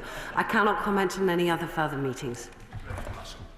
Thank you, Mr. Speaker. I don't think the Foreign Minister understands quite how serious this issue is, not only about our own national security, but at this time where Ukraine is defending its own right to its own land, it is completely undermining President Zelensky. So what analysis has her office undertaken to understand the impact of the Prime Minister's secret meetings? So can I just say that that Russia is a top national security priority for the government. We have made huge strides to counter the threat by the Russian state. The National Security Council agreed the Russia strategy back in 2017. The government has published a full and comprehensive response to the ISC report back in January 2020, implementing a majority of the committee's recommendations. We have closed the Tier 1 visa route, a visa route which indeed was introduced, I believe, by the party opposite. We continue to call out Russian malign activities where they occur across the globe. Thank you. Alison Thewles. Much, Mr. Speaker. Open Democracy has reported that the Conservative Party has received £62,000 in donations from Russian-linked donors since the current escalation of the conflict in Ukraine began, including a further £50,000 from Lyubov Chernukin, who is married to Putin's former Deputy Finance Minister. Mr. Speaker, we know that money buys influence. What analysis has she done of the influence that buys and where it goes in national security implications? Mr. Speaker, transparency of information about political donations is really important. Only individuals on the UK electoral roll or UK registered companies are allowed to make political donations. It is an offence for political parties and other campaigners to receive donations from impermissible sources, and that includes donations from foreign nationals living abroad. That is the law, and that is the law that all parties, including the Conservative Party, need to uphold. Ian Mount. Well, Mr. Speaker. Mr. Speaker, given the revelations of the last 24 hours and the suspicions which have existed for quite a number of months, if not years, why would any of our allies now share any sensitive information with us while the current Prime Minister remains in office? Because the UK has been leading the international efforts to stand up for Ukraine against Russian aggression. That is why allies across the world have been working with the UK, because we have been helping to lead the efforts to stand up for the people of Ukraine in the attack against their sovereignty, their democracy and their freedom. Oh, Jim Shell. Thank you, Mr. Speaker. That the meeting with Alexander Lebedev took place is not the issue in question. There has been much controversy surrounding the meeting. Many feel that there's a lack of detail of what took place. Can I very respectfully say to the Minister who I have fondness for, will a full disclosure of all that has been discussed be made available with Alexander Lebedev? Will the threat to national security, given Lebedev's close links with the KGB and the Kremlin, be disclosed at the same time as well? Thank you. Mr. Speaker, I cannot disclose any further information at this time. I understand members want further information. He will also recognise that we would not disclose any information that might further put our own security of our citizens at risk, and that is extremely important about why we do not disclose information from time to time if it was to put people at risk. However, in answer to the questions that were asked by the Honourable Member, the Chair of the Select Committee yesterday, the Prime Minister did commit to write to her. She has that commitment from him. He has, of course, said since then that he will be stepping down and is expected to give further information on that. Thank you. Right, just before we start business questions, I'd like to refer to the exchange between the Leader and myself last week about the Youth Parliament, that we will have to lay for the Youth Parliament, but I would like to point out that the letter from me had not arrived to the Leader's office in time before business questions. I want to clarify that he was absolutely correct on that, but I do accept that the Leader will now take it forward with great heart and I'm sure with great speed. Right, let us start with business questions. Can I come to the Shadow Leader of the House, Thangham Debada? Mr. Speaker, to ask the Leader of the House if he will give us the forthcoming business. Good luck, Leader. Speaker, it will be a pleasure. The business for the House commencing the 11th of July will include Monday the 11th of July, consideration of a Business of the House motion, followed by all stages of the Energy, Oil and Gas Profits Levy Bill, followed by a debate on motions relating to the liability of trade unions and proceedings in tort, increase of limits on damages, Order 2022, and the Draft Conduct of Employment Agencies and Employment Businesses Amendment Regulations 2022.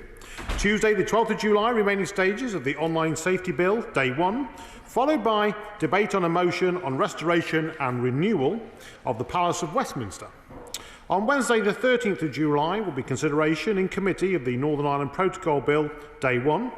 Thursday the 14th of July, a debate on a motion on Srebrenica, followed by a general debate on protecting and restoring nature at COP15 and beyond. The subjects for these debates were determined by the Backbench Business Committee. On Friday the 15th of July, private members' bills.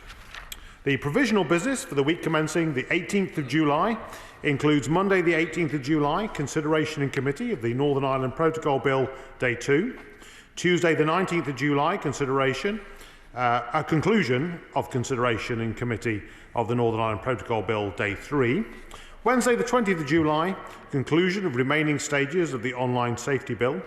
And on Thursday, the 20th of July, business to be determined by the Backbench Business Committee. The House will rise for the summer recess at the conclusion of business on Thursday, the 21st of July, and return on Monday, the 5th of September. Thank you, Deputy. Thank you, Mr. Speaker. I thank the Leader of the House for the forthcoming business, although his government is clearly not in any position to deliver it. The Prime Minister is resigning. We're hearing on Twitter there may be cabinet appointments happening, but we've had bills cancelled this morning. There is no doubt, as we have been saying for months, that this government is simply unable to govern. Inflation reaches the highest for 40 years. 59 members of the government, when I last printed out a copy of the speech, I think we're up to now, have resigned. An economic growth grinding to a halt. The hours in post Chancellor spending his first day on the job, asking his boss to quit, not planning for how we're going to deal with the cost of living crisis. Now, as backlog Britain bulges, his Attorney General has been on television announcing her leadership bid. This is far beyond merely a distraction. This is a Tory government paralysed by sleaze and scandal, and with a shameful act of desperation, a Prime Minister dragging the country down with him as he goes, but I'm afraid to say his party has propped him up to do it. Even if the Prime Minister is now Prime Minister in name only, and frankly that situation does need to change, there appears to be no one left to drive the work of government forward in Whitehall. Now, the Leader of the House has constantly been telling me that his government is getting on with the job. They're clearly not. We were told that appointments would be made last night. We're still waiting for ministerial posts in the Treasury, schools, there's no one there, justice, environment, employment, housing, levelling up, the flagship levelling up policy, levelled to where I understand there's only one minister left standing. When will these ministers be replaced? What qualification do you now need to be a minister under this government? Who knows? Who knows?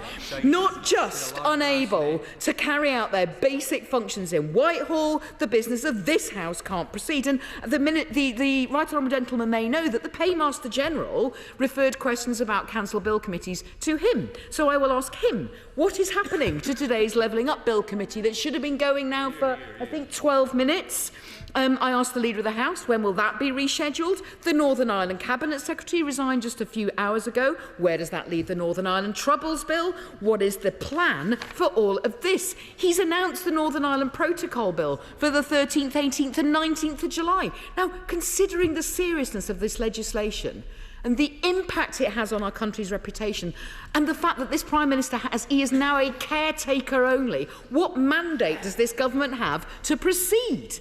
If it's not primary legislation, it's secondary. During the passage of the Building Safety Bill, the Minister admitted there were unresolved issues that needed statutory instruments passing to protect leaseholders. Is there anyone who can sign these SIs? Mr. Speaker, in excruciating liaison committee appearance yesterday, the Prime Minister admitted that he'd met the former KGB agent with links to Putin without officials present in Italy when he was the Foreign Secretary. Now, I'm glad that my right honourable friend was able to ask questions with your permission this morning, Mr. Speaker, but not a single one was answered. Yep. Now, this is on security, Mr. Speaker. If my right honourable friend is not able to get answers to questions when there was a context of a chemical weapons attack on British soil in which British people died, how is this a government that is functioning? And I ask the Leader of the House, with the greatest respect, can he tell us how does any of this look like a functioning government? Yeah. Now, week after week, the Leader has failed to answer my very specific questions on the appointment of a new ethics advisor. Now, given the new revelations, just the new ones regarding Lebedev, surely the Leader of the House could agree with me today and hopefully answer my question today that a new ethics advisor is needed. Could he tell us when will this vacancy be filled, and can he guarantee that investigations ongoing prior to Lord Geit's resignation will be completed? Because, Mr. Speaker, the first duty of any government, as we all know, is to keep its people safe. When the Security Minister resigns on the morning, we cannot allow this to drift into evening, let alone the weekend, and for this Conservative Party to continue to put national security at risk. Every single Tory MP, every single one, should take a long, hard look in the mirror, ask themselves how we got here, with a government that's collapsed before our eyes, putting the British people through an excruciating and dangerous act of desperation, with a caretaker Prime Minister, as my honourable friend has said, is even more dangerous as a caretaker than an actual Prime Minister. I may disagree with the Leader of the House politically, but I have huge respect for his office and for that of the Prime Minister. But, Mr Speaker, they propped him up, they were complicit, they have overseen 12 years of stagnation, declining public services and empty promises. We need a fresh start with the Labour government. Leader. Thank you, Mr Speaker. And I think that there's a very clear difference between the two sides of this dispatch box. Now is the moment for calmness and for professionalism, not for ranting and not for overexcitement. Can I start, Mr Speaker, by saying the Honourable Lady mentioned national security. I think before we proceed, we should just recognise that it is the 15th anniversary of the 7/7 bombings. The Home Secretary is the Minister responsible for national security. She is in office. She is still the Home Secretary. She is in control of our national security, and there is no issue over our national security at any level at this moment in time.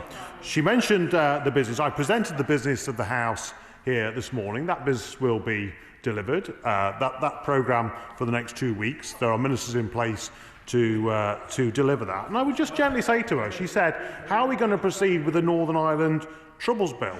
Well, actually, we've concluded the Northern Ireland Troubles Bill in this House, if she paid attention. That bill is now concluded. I would say she's very concerned about legislation. There were only 4 members of the opposition in this House to debate that motion. That's how seriously they take the troubles in Northern Ireland. There were 0 Liberal Democrats. Only 4 of them could be bothered to turn up to debate that. She mentioned Salisbury and the issue over the chemical weapons. She supported a leader of the opposition who wanted to send the evidence back to Russia for them to consider. Just pause for a moment and think about who she supported at that moment in time. And I think it's all right heckling and saying we've got nothing to say. We're getting on with the business of government in a calm way. There are some bill committees that will not run today, but they'll be back up and running very soon. And she finally finished with Lord Geit. I declare my interest, Mr Speaker, at the beginning of that, in that I'm assured that there are processes in place and those matters will continue to be reviewed and the results of those will come forward very soon. Just right, darling. Mr Speaker, as the Leader of the House continues to have confidence in the Prime Minister, my question requires a simple answer. Does the Leader of the House agree with the Prime Minister that if a complaint is raised against a Member of Parliament that is so grave that it triggers an investigation, that Member of Parliament or Minister should not be promoted or continue on the front bench? So my question to the Leader of the House is simple. Does he agree with the Prime Minister? Leader. Mr Speaker, I'm not sure how that question is relevant to the business of the House in any way, shape or form, but if the Honourable Lady wanted to apply for an adjournment debate on any matter, she'd be welcome to. Can I just say, those who were late, please don't embarrass me by standing. Can we now come to the SNP spokesperson? We're all waiting for Pete Wishart. And we most certainly can, Mr Speaker, and thank you ever so much. And he's away. And hasn't the Leader of the House been curiously quiet over the course of the past 24 hours? One of the few Johnson loyalists that was left standing last night, I thought we might have found him chained to the radiator with his beloved Prime Minister in the bunker this morning. But can I reassure him, he's a rank outsider to follow his Prime Minister. I think he's something like 80-1 just now to take over for the Prime Minister, but I think that's even a long shot even for him. But what a mess they have made of this. This is a Prime Minister who can't even leave the scene without almost burning the house down.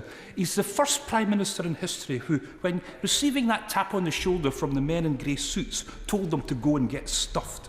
Surely there is no way on earth that he can remain in a position as any sort of caretaker, particularly with all the big issues that we have to consider and address as we go through the summer period. He's more an undertaker than a caretaker.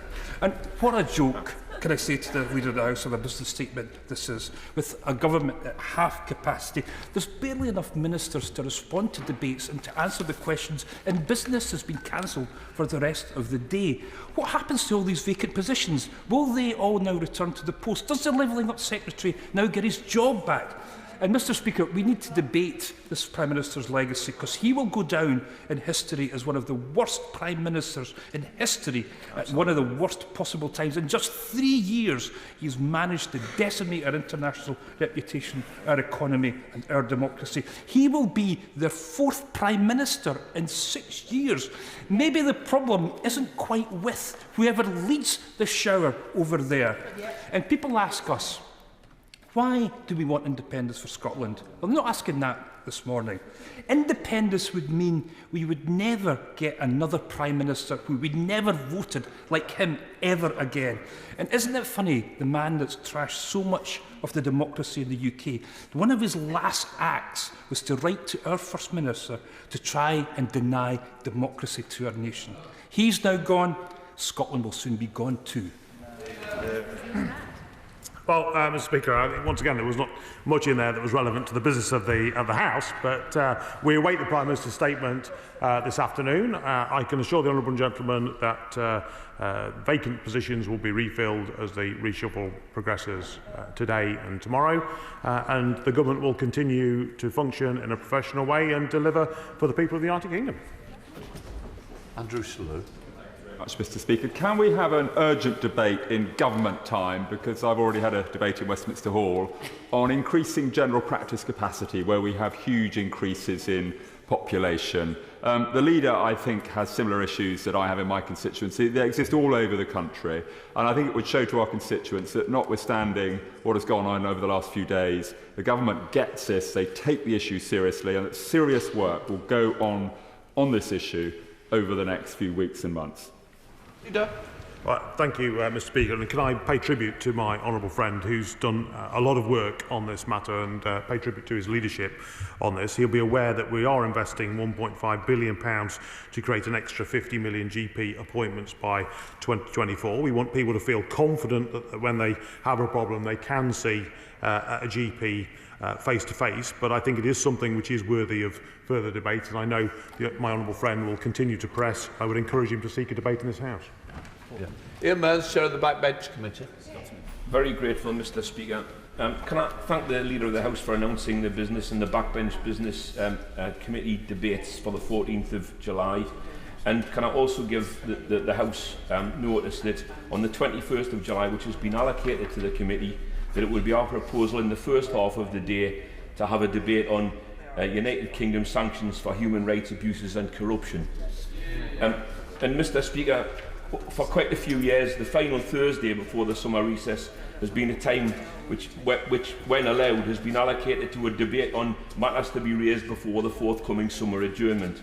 And the committee has agreed that it would be a fitting tribute to name this debate after Sir David Amess, who was cruelly taken from us last October.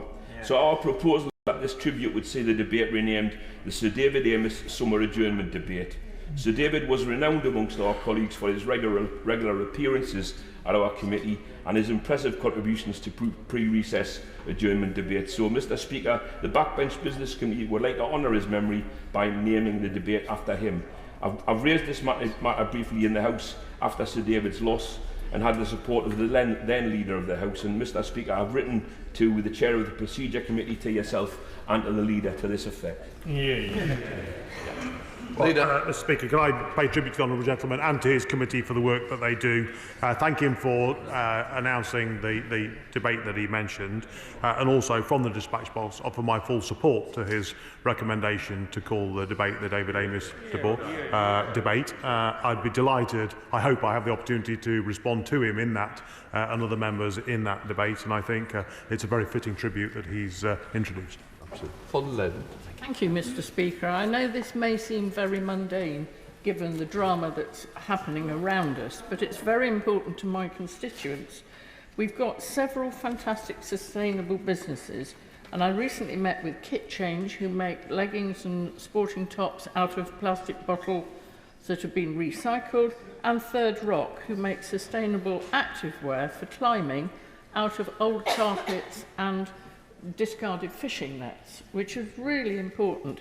But in my discussions with them, we've talked about the challenges and opportunities they face, in particular in relation to financing their small businesses.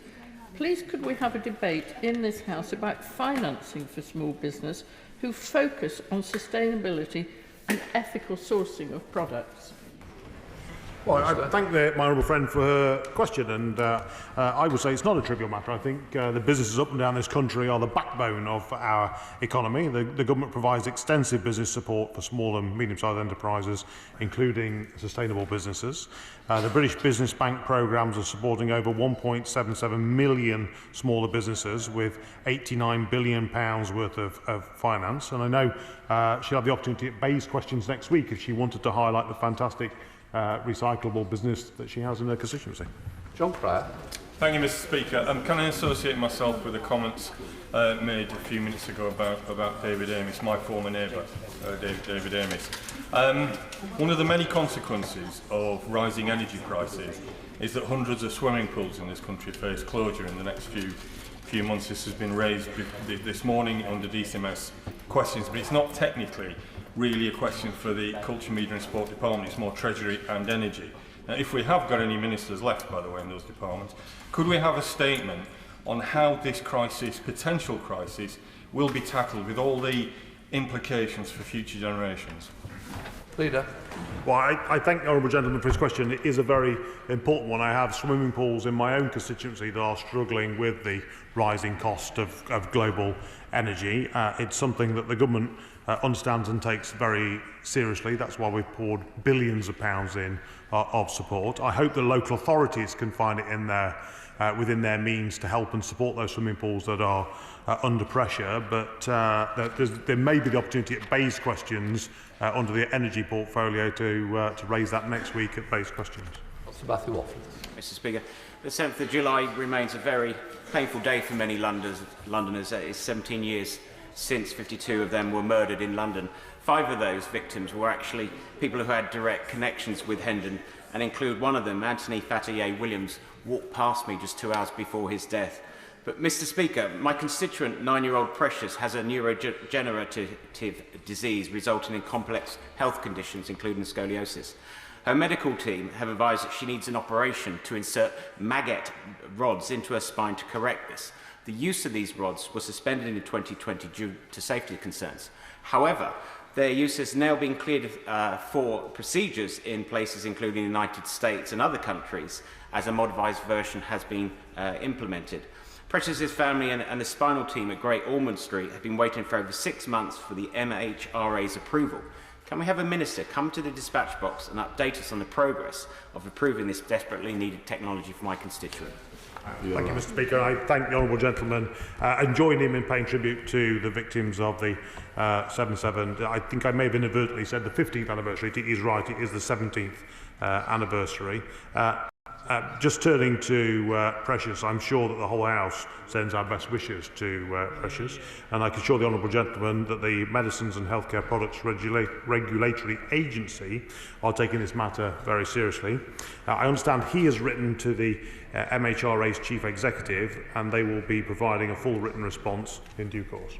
Thank you, Mr. Speaker. I'd like to myself with the Leader of the House remarks on the 17th anniversary of the 7/7 bombings and remembering the 52 victims who died, and just a reminder that London will never be cowed by terrorism. At a time when we need stability across the government, we have seen that the Minister for Policing has been appointed to another role. The fact that the Met Police, along with 6 other police forces, are in special measures does not give my constituents in Vauxhall the confidence that this government is stable. Can the Leader of the House please outline when we will get a reappointment in that important post? Well, I thank the Honourable Lady for her question and for her comments about 7/7 and recognise the cross-party support on matters of national security. I can assure her that a reshuffle is taking place, is my understanding, that that's a very important role and will be filled very soon, and I'm sure then she'll be able to question the new Minister in due course. Bob Blackman. Thank you, Mr Deputy Speaker. Of course, as we commemorate the terrorist attacks on London, people should remember that the day before was a day of great joy, when London had been awarded the Olympics, and it was then tinged with sadness because of the terrorist atrocities that took place the following day. Over the course of the pandemic, the Department for Transport have continued to bail out Transport for London to cover the cost of the loss of income on fares. However, the Department have refused, quite rightly, to cover the cost of the Mayor of London not doing what he should have done in dealing with TfL's finances. Now, the current deal, Mr Deputy Speaker, runs out, I believe, next weekend. We desperately need an announcement from the Department of Transport for what's going to happen after next weekend in terms of financing for London Transport, because we cannot have a position continuing where the Mayor of London refuses to take the action that is required to reduce costs. Well, I thank my honourable friend for his question and recognise that the challenge that Londoners will face if that transport system does not operate. He's right to draw attention to the amount of support that the government has offered, and he's also right to hold the Mayor of London to account. I will pass on his comments directly to the Secretary of State, but I hope that that the London Mayor will take firm action, get a grip of transport for London, and not rely upon the cash from the government that he's requesting. Chris Bryant. Thank you, Mr Deputy Speaker. All of the events of today sort of started with the Prime Minister throwing the kitchen sink at trying to preserve Owen Paterson in post, which of course the Leader of the House was instrumental in as well. The Standards Committee has produced a new code of conduct. It's ready to go. We've published it. We've also published a new procedural protocol, which would put in place, although there has been a sort of form of appeal in the past, a formal appeal through the independent expert panel, which is chaired by High Court Judge Sir Stephen Irwin. We can't use that, including for new cases, unless the government tables the motions, and I had hoped that we'd be doing that before the summer recess. I would urge him to think again about the last week and whether there's a means of us doing it before the summer recess, because otherwise there's a real danger that we'll be in legal jeopardy because we won't know how to deal with an individual case that might come along, which might be just as serious as that of Owen Paterson. Well, I thank the honourable gentleman for the work that he's done and for the work of the committee. We had the final reports, I think, late last week, which the government is now considering. I know he's very keen to move forward, as is the government. I don't think it will be possible to have that debate before the summer recess, but what I'm happy to do is sit down with him at some point over the next week or to try and arrange a time which we can plan our way forward. Daniel Kaczynski. Thank you, Mr Deputy Speaker. This year alone, my right honourable friend will know that we're spending nearly £190 billion of taxpayers' money on the NHS. Spending on the health service is increasing every year as a percentage of overall government spending.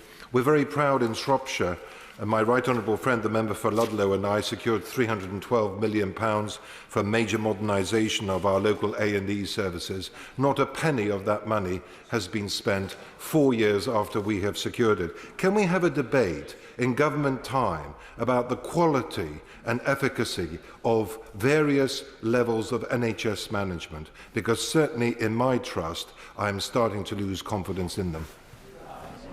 Well, I thank my honourable friend for his question and pay tribute to the work that he does holding local health authorities to account in Shropshire. He'll be aware that the government has introduced a £39 billion package through the Health and Social Care levy. That is a huge investment in our health services, but he is right to highlight that also has to go hand in hand with reform and restructure to make sure that that taxpayers' money is invested properly and is spent efficiently. Barry Sherman. Mr Deputy Speaker, can I ask the Leader of the House if he will, of course he knows more about what's been going on in Number 10 and in the government than anyone else, but will he take seriously the fact this is a national crisis and a national emergency, and perhaps pro tem, just for the next 2 weeks and through the recess, there should be some serious cooperation between the opposition and the government front benches in order to serve the national purpose. And would he also, and I don't know, Mr Deputy Speaker, how we do this, when dear David was killed and when Joe was killed, I had the assurance that their families would be well looked after. Evidence has come to me that that isn't the case. Could we have a proper way of finding out how we look after the families of victims killed when they're doing their job as parliamentarians? Because what I've heard recently is not very, reflects very poorly on this House. The House. Well, I thank him for his question. I'm more than happy to pursue that away from the dispatch box if he wants to raise that with me privately and send me the information that he's in possession of. I think clearly there is a responsibility for us to look after families of those people who sadly were murdered brutally. I think it's also worth just reaffirming that there are support mechanisms out there for security, and I know through the Speaker's office and through the security services within the House of Commons, if any members are concerned about their own security or that of their family, there is support out there. Alison Thewlis. Thank you, Mr Deputy Speaker. At the Treasury Select Committee on the 6th of June, the now former Chancellor promised action in weeks on what he called the extraordinary profits of electricity generators, sparking significant uncertainty in renewables investment in Scotland. There is nothing in the business statement presented today which deals with this proposal. So before recess, can the Leader of the House restore confidence and help Scotland's net zero ambitions by confirming that the current government won't go ahead with these half-baked plans? Leader of the House. Well, I thank the Honourable Lady for a question. Of course, we have announced the oil and gas levy bill, which is coming to the House very soon, so she'll have the opportunity in that debate to question the Minister at the dispatch box. But I think we can afford a little time for the new Chancellor of the Exchequer to find his feet and to come to the House, and I'm sure she'll have the opportunity to question him when he does. Terry McCarthy. Thank you, Mr Speaker. I shouldn't actually be here at the moment. I should be in the Bill Committee of the Genetic Technology Precision Breeding Bill. Unfortunately, we lost the Minister yesterday. We have a new Minister who is even now swatting up ferociously for this afternoon session, but it's an incredibly technical bill, and it's not a very well drafted bill. It's very flawed. Does the Leader of the House really think that that Minister, no disrespect to her, but that she's going to be in a position to take us through the remaining stages of committee by this afternoon? So I thank the Honourable Lady for a question. The Bill Committee will meet at 2 o'clock this afternoon. I can assure her that the Minister of State in that department is very informed on this matter, is right across the detail of that, and I'm sure the Bill Committee will proceed with great speed at 2 o'clock this afternoon. Ian Paisley. Very much, Speaker. I welcome the fact that the business leader has not listed any business on the Northern Ireland Protocol for the 12th of July, given that there will be celebrations about the Glorious Revolution taking place on that day. And a number of Northern Ireland members would not be available, but I do welcome the fact that he has listed for 3 days, 13th, 18th and 19th. Can I confirm that as personalities are changing at the top, that the policy on this matter, the Northern Ireland Protocol Bill, will not change, and it is the Government's intention to complete this business by the end of this particular session? And could I recommend to him the evidence that the Northern Ireland Affairs Committee received from the renowned international law expert Professor Alan Boyle of Edinburgh Law School, where he confirmed that all of his advice to the Government is that the Protocol Bill does not breach international law? Well, I can assure the honourable gentleman that the bill will continue on the dates that have been announced. He'll be aware it is a Foreign Office bill, and the Foreign Secretary remains very much in her place, and I hope he'll be in his place to scrutinise the bill as it progresses. Marsha Kotova. Thank you, Mr Deputy Speaker. And can I associate myself with the comments made earlier by the Leader of the House and many other members across this House on the 17th anniversary of the 7/7 terror attacks? Mr Deputy Speaker, for the good of this country, we need a functioning government, and at this precise moment, we do not have one. There are many government departments that is without ministers. And now I have met with many ministers over the past months and also have written correspondence to them on very important matters that matter to the people of Battersea. So can the Leader of the House give me some assurance that I will get responses at the earliest opportunity and in a timely way, please? Well, I can offer the honourable lady that assurance. There are ministers being appointed as we speak. Those vacancies will be filled, and she will get a timely response, and her constituents will receive the service that they deserve. Vera Hobhouse. Thank you, Mr. Deputy Speaker. In Bath, we have soaring ambulance waiting times, NHS dentists and GPs in crisis, and a cost of living emergency bringing misery to scores of my constituents. There is no functioning government left. How is it possible that the Prime Minister can continue in office, even as a caretaker, amidst the chaos that he has created himself? Will he bring forward a debate and vote of no confidence in the Prime Minister? Well, it's good to see the honourable lady back in her place for business questions. I know she's missed a couple, and I hope she's now well. I can assure her that there is a functioning government. The government, there are a few vacancies that are currently being filled. They'll be filled very soon, and level of service will continue at the high level it has for some time. Jake Twigg. Thank you, Mr. Deputy Speaker. Consensus Leader of the House, in view of the Secretary of State for Defence's comments to the Defence-led Committee this week on the ongoing situation in Ukraine, can we have an urgent debate in government time to examine the need to increase defence spending and defence personnel? Well, the honourable gentleman will be aware of the commitment we've made for extra cash for Ukraine and for the security the security situation. I hope he would recognise that that warfare is changing, and that the requirements of the MOD have changed over the last few decades, and that's why the MOD are reviewing what their requirements are. We have a Secretary of State currently who's very much across his brief and is very much in place and will remain so for the near future. Stephen Doughty. Thank you, Mr. Deputy Speaker. Before the chaos the last 24 hours, I had been promised a meeting with the former Secretary of State for Levelling Up Housing and Communities and Local Government over the issues affecting my constituents in Cardiff South and Penarth relating to fire and building safety defects, and the lack of cooperation there's been with the Welsh Government about commitments from developers that were done on an England-only basis rather than a UK-wide basis to remedy those defects. Would he be able to assist in getting me a meeting with whoever is newly appointed to that role? These are really serious issues affecting thousands of people. Well, I don't know if the honourable gentleman is aware, but the member for Tunbridge Wells has been appointed to that Secretary of State role. I shall pass on his comments directly to him and make sure that we can arrange a meeting for him with the department as soon as possible. Patricia Gibson.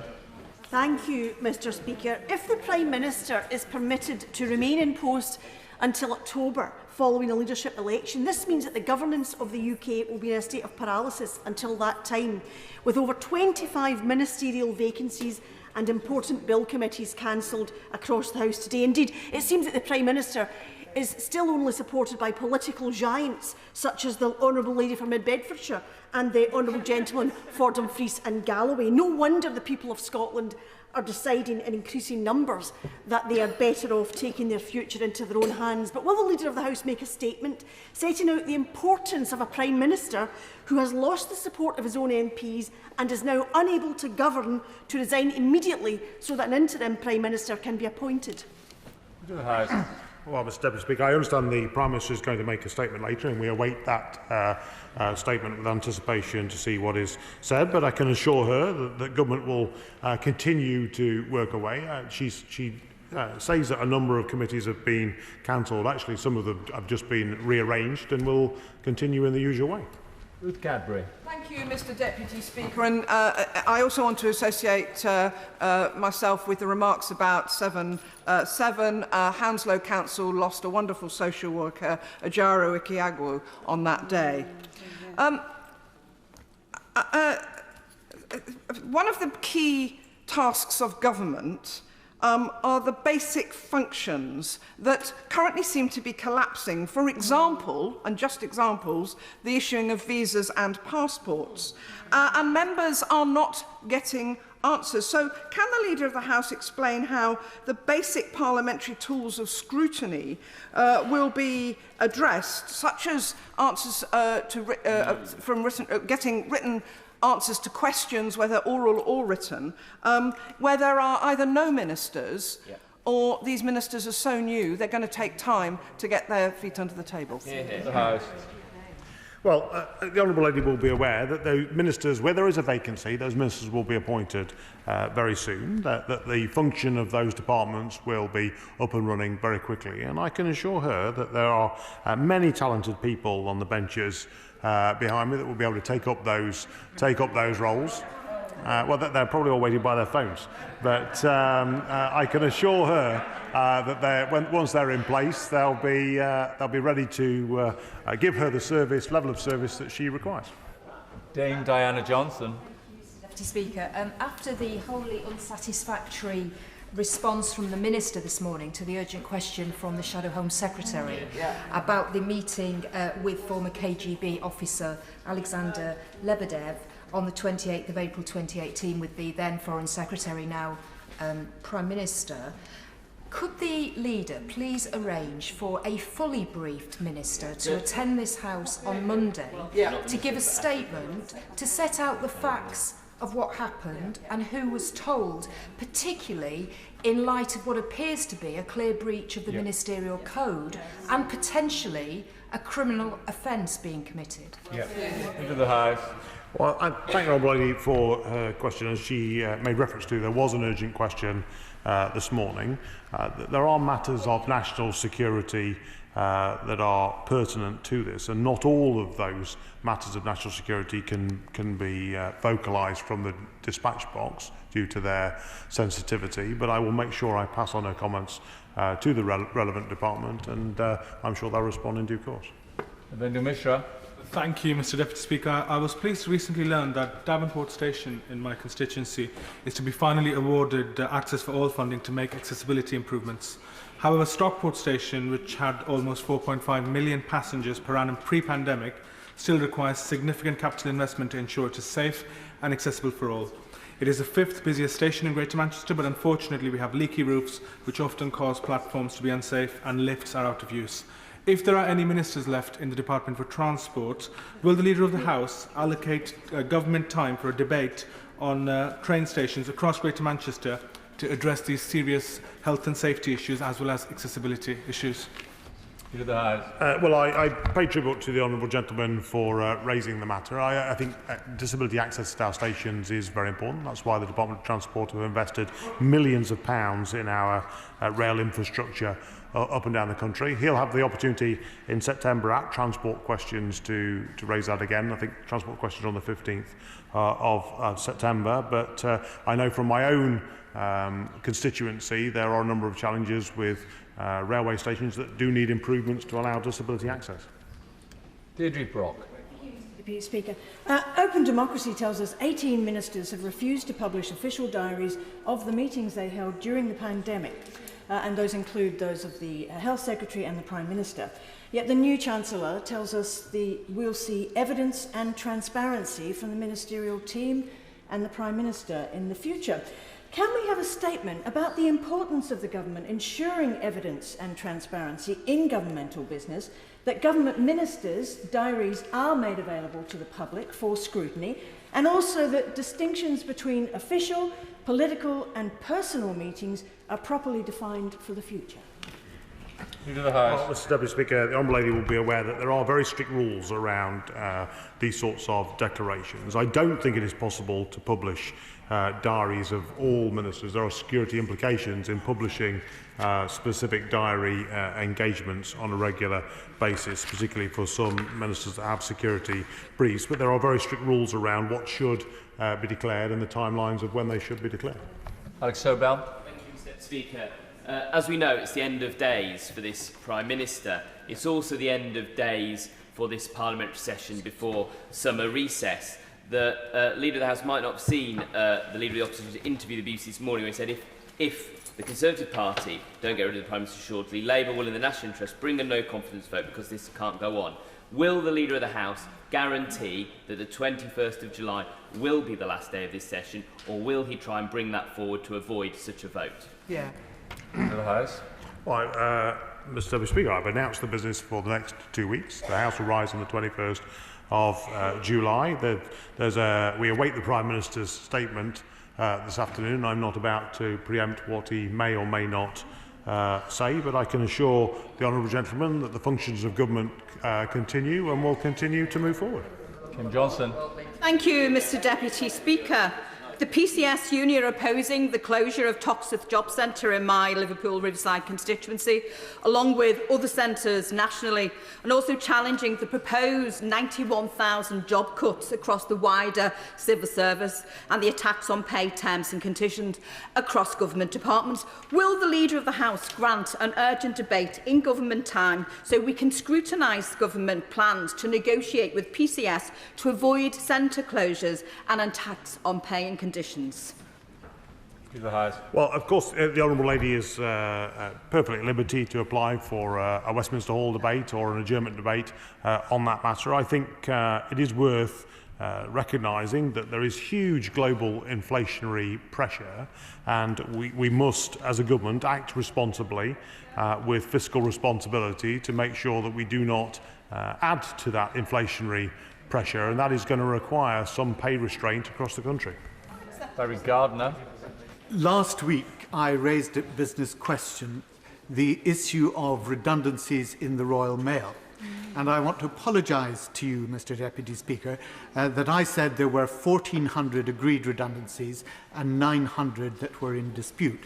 I believe I may have inadvertently misled the House in that the actual figures are 1,250 redundancies at Royal Mail that were achieved and 542 that are in dispute.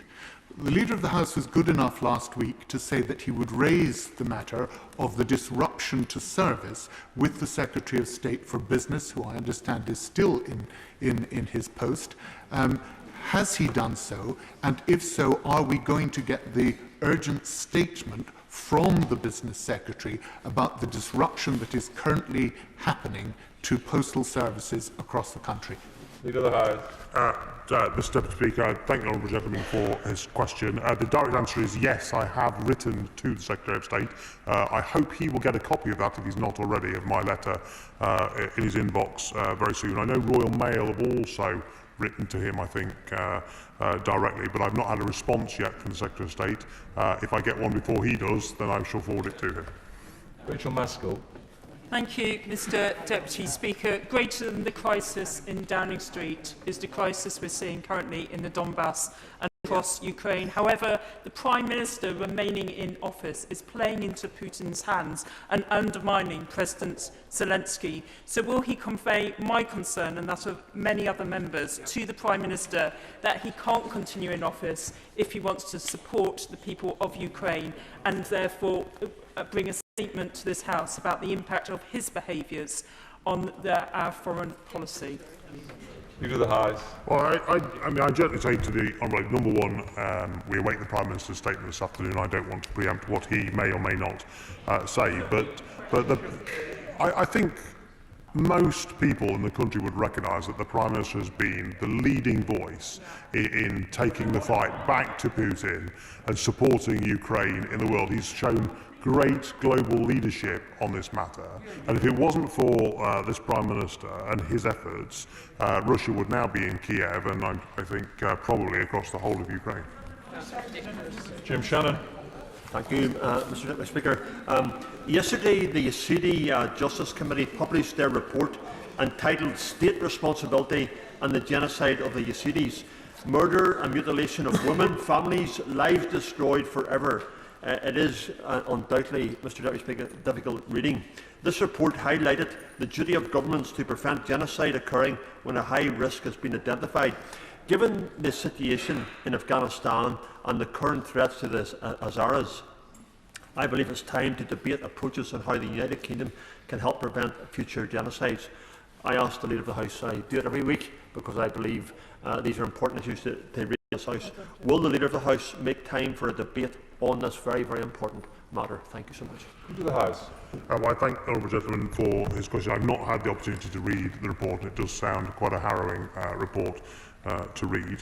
He is a true champion of religious freedom around the world, but it's something that the government does take very seriously. I shall make sure I pass on his comments to the Foreign Secretary, who I know shares his level of concern about the terrible actions around the world that some states commit. Helen Morgan.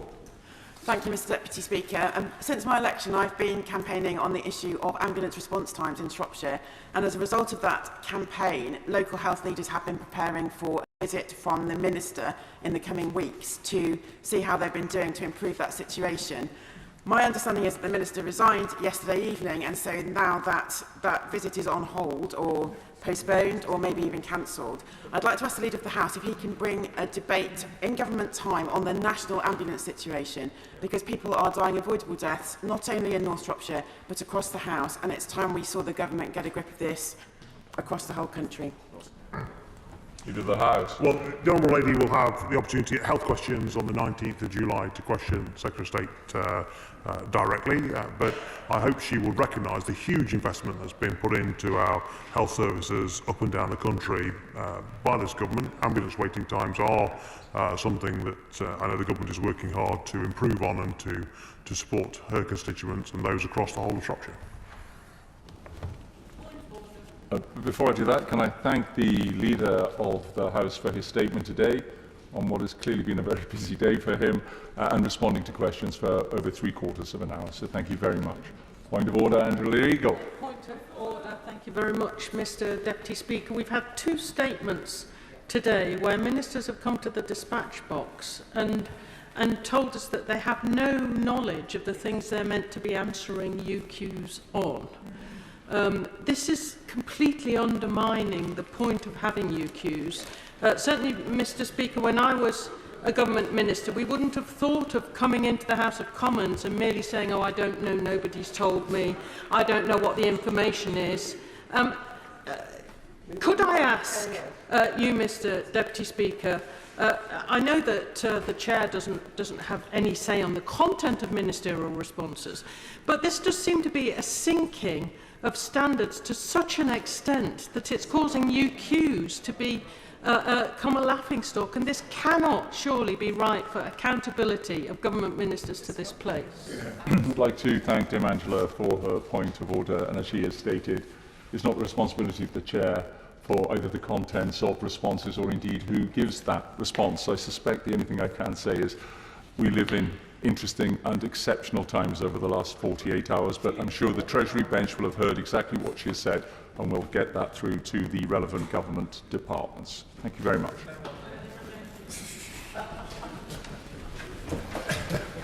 The clerk will now proceed to read the orders of the day. Supply and Appropriation Main Estimates Bill, second reading. Now, Minister to move formally. The question is that the bill be now ready second time. As many as of that opinion say aye. Aye. You know, I think the ayes have it. The ayes have it. That being decided, the question is that the bill be now read the third time. As many of that opinion say aye. Aye. No. I think the ayes have it. The ayes have it. We now come to the backbench motion on economic crime law enforcement resourcing, and I call Kevin Hollenrig to move the motion.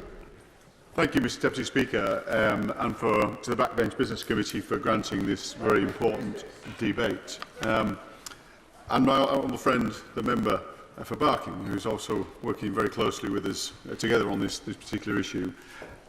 Too often in this place we talk lots about legislation and not often enough about implementation. And if you look at the motion itself, the economic crime cost the UK economy at least 290 billion a year, and probably a lot more than that, a lot more than that. Our agencies are significantly under-resourced and very fragmented. And I'd like to say that things are going to get better. Actually, I think they're going to get much worse, and that's not being a criticism of the government or any of our agencies, although there are criticisms to be levelled. But the reality is things are moving so quickly in this space, in the ability of organised criminals to move money around, and these are people who deal drugs, these are people who traffic people across continents, these are people who fund terrorism, these are people who steal assets from foreign jurisdictions and foreign nations.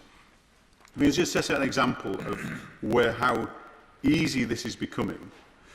And these are all the same instances of running through one platform. A hackers group called Lazarus, which is actually effectively a state-funded agency for North Korea, which funds the North Korean weapons program. Hydra, which is a darknet drug dealing network, Grand Effects, which is run by organised criminals, Russian government agencies. The thing they have all got in common is they used a crypto exchange platform called Binance, run by a guy, set up by a guy called Chen Peng Zhao. Between 2017 and 2021, this is an investigation by Reuters about how those organisations used Binance to move money around, totally anonymously. Now, this at the point up till 2021 was regulated by the Financial Conduct Authority, but still, that crypto exchange, which moved bitcoins and lots of other currencies through that exchange totally anonymously for those kind of enterprises, for people funding that kind of terrorism and other nefarious enterprises, all you needed to do to register an account on that exchange was enter an email address. That's all you need to do. No know your customer checks, no know your client checks, no ID requirements. Just enter an email address, which could easily be a fake email address. So that money was moved around totally anonymously. And the owner of this organisation, Mr.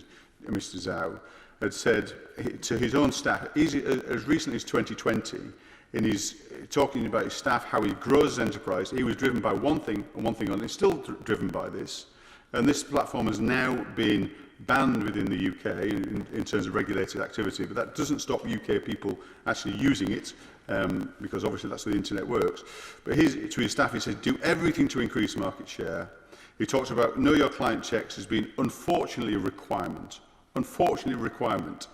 And in the investigation by Reuters, £2.35 billion had moved around in this way for those nefarious ends.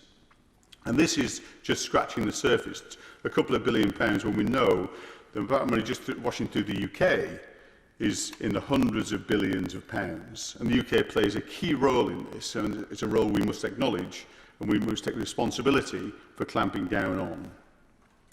But we're getting nowhere near that at the moment, Mr. Deputy Speaker. What we know in terms of economic crime is that 40% roughly of our crime now is economic crime, yet only 0.8% of our resources in terms of man-hours is dedicated to the tackling of economic crime. So there's huge disparity.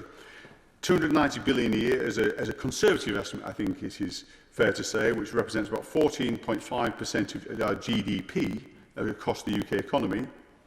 Yet, in terms of the application of resources, adds up to 0.04% of GDP. So this massive gulf in terms of the cost to society, the cost of this nation, and cost in many ways, not just financial cost, of course. It is, as I say, it is drug dealing, people trafficking, all the things we're trying to tackle, and yet the money is going out through the back door to all these illegal enterprises.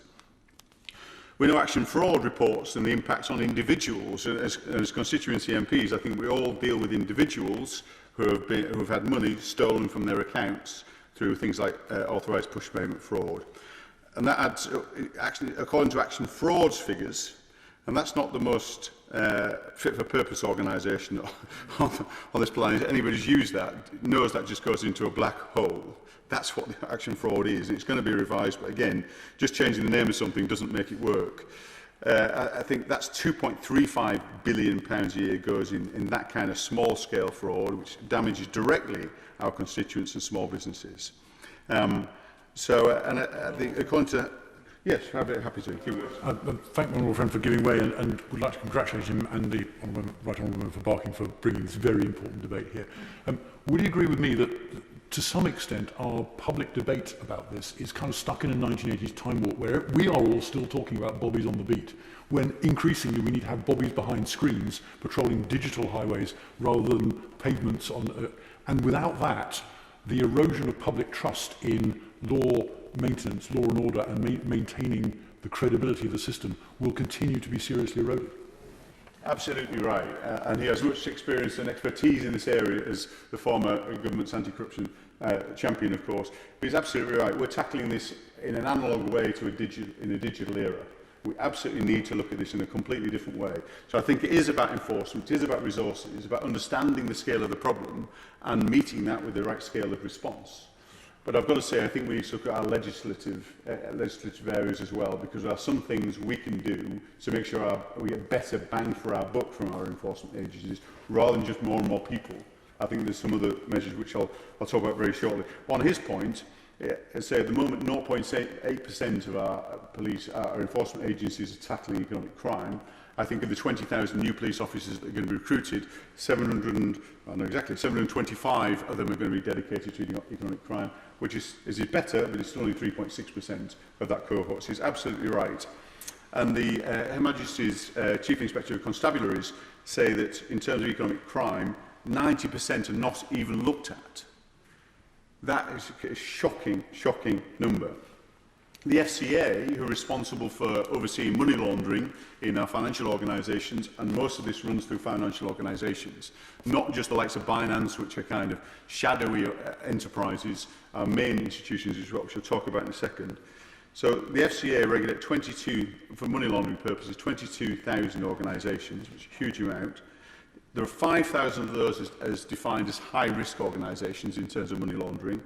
Last year, they did 200 checks, 200, and even after those 5,000, and some of those are desktop checks in terms of money laundering capabilities. I would argue that we're never actually going to tackle this just by more and more people, although we do need more people. So, looking at this in terms of, it's not just Binance, and I'm sure sooner or later we'll catch up with the Binance, but I think what Binance will get at some point in time is they'll get banned or they'll get fined or something, and the German regulators particularly, and the US enforcement agencies are onto them. Based in the Cayman Islands, as you probably might imagine, but our UK institutions as well. If you look at our banks, they've got a horrendous record. HSBC was fined £1.4 billion for facilitating money laundering of Mexican drug cartels, the Escobars of this world, in 2012. £1.4 billion. He was fined another £64 million in 2021 for money laundering offences, facilitating money laundering offences. Standard Chartered in 2019, £840 million fine in the US, £102 million in the UK. MT Global recently fined in 2021 was fined £23 million by HMRC for money laundering offences. NatWest this year was fined about £260 million. Actually, the first ever corporate criminal prosecution by the FCA, and I welcome that, the first time ever that has happened this year for offences, for historic offences in terms of money laundering. UBS had the biggest ever fine, which is £3.2 billion. That was by the French authorities in 2019. Danske Bank, which facilitated £200 billion of money laundering. No, £200 billion of money laundering offences. It hasn't been fined yet, but this has been identified. It will be fined. But £200 billion of Russian money coming out of Russia, being spread around the world, all going through small banks in Estonia, in Danske Bank. Horrendous. So we talk about how Putin funds his invasion of Ukraine, and he funds it by keeping this coterie of people around him, stealing Russian assets, making the wealthiest person in the world. There's no doubt about that. But we are facilitating this. UK companies were involved in some of the shell companies in terms of moving that money around. I could quote other examples of economic crime that I've been involved in on the All-Party Group on Fair Business Banking. Lloyd's HBOS, where there was proven criminal fraud that was proven in 2017, and the cover-up associated with that is an utter disgrace. And yet we're due to see the Dobbs review later this year, which will should identify the scale of the cover-up that Lloyd's have covered up that fraud that went on at HBOS. And then also we saw RBS, GRG, of course, which devastated tens of thousands of businesses, effectively defrauded businesses of their assets. All those occasions, all those businesses, all they ever got was a fine. Not a single person in any of those cases, not a single person in terms of senior executives has gone to jail. And that's what we need to do. We need to have personal liability, because this stuff will just be seen as a cost of doing business. That's the reality. Very happy to give words. On that point, my honourable friend has spoken with real knowledge and clarity around these crimes and in regard to constituents and the global impact, and the two are very much interlinked. And in my own constituency, I've seen many constituents impacted by hundreds or thousands of pounds, which is filtering into this global impact.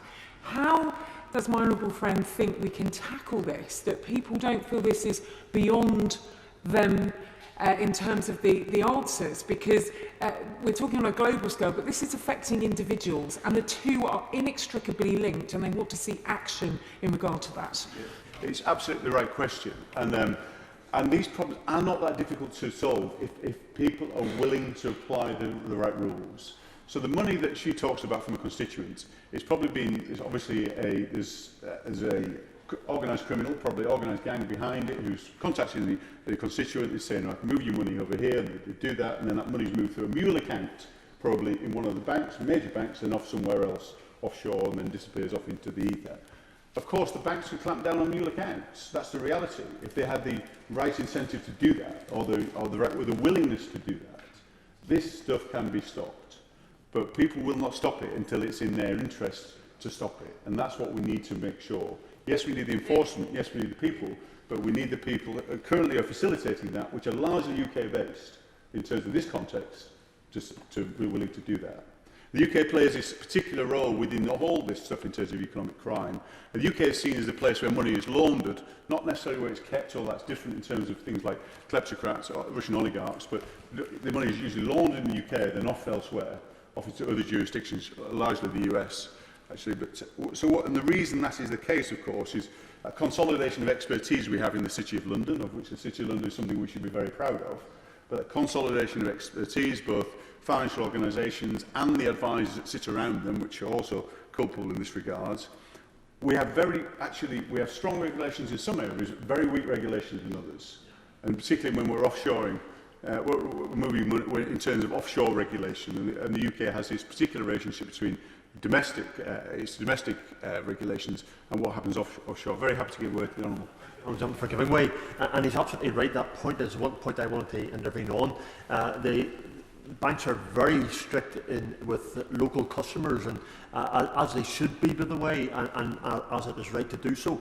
But unfortunately, as the Honourable Gentleman referred to earlier on, the movement from money, Mr Deputy Speaker, from Estonia to Northern Ireland was on the Panorama programme, I understand it was, where it showed £200 million of money moving.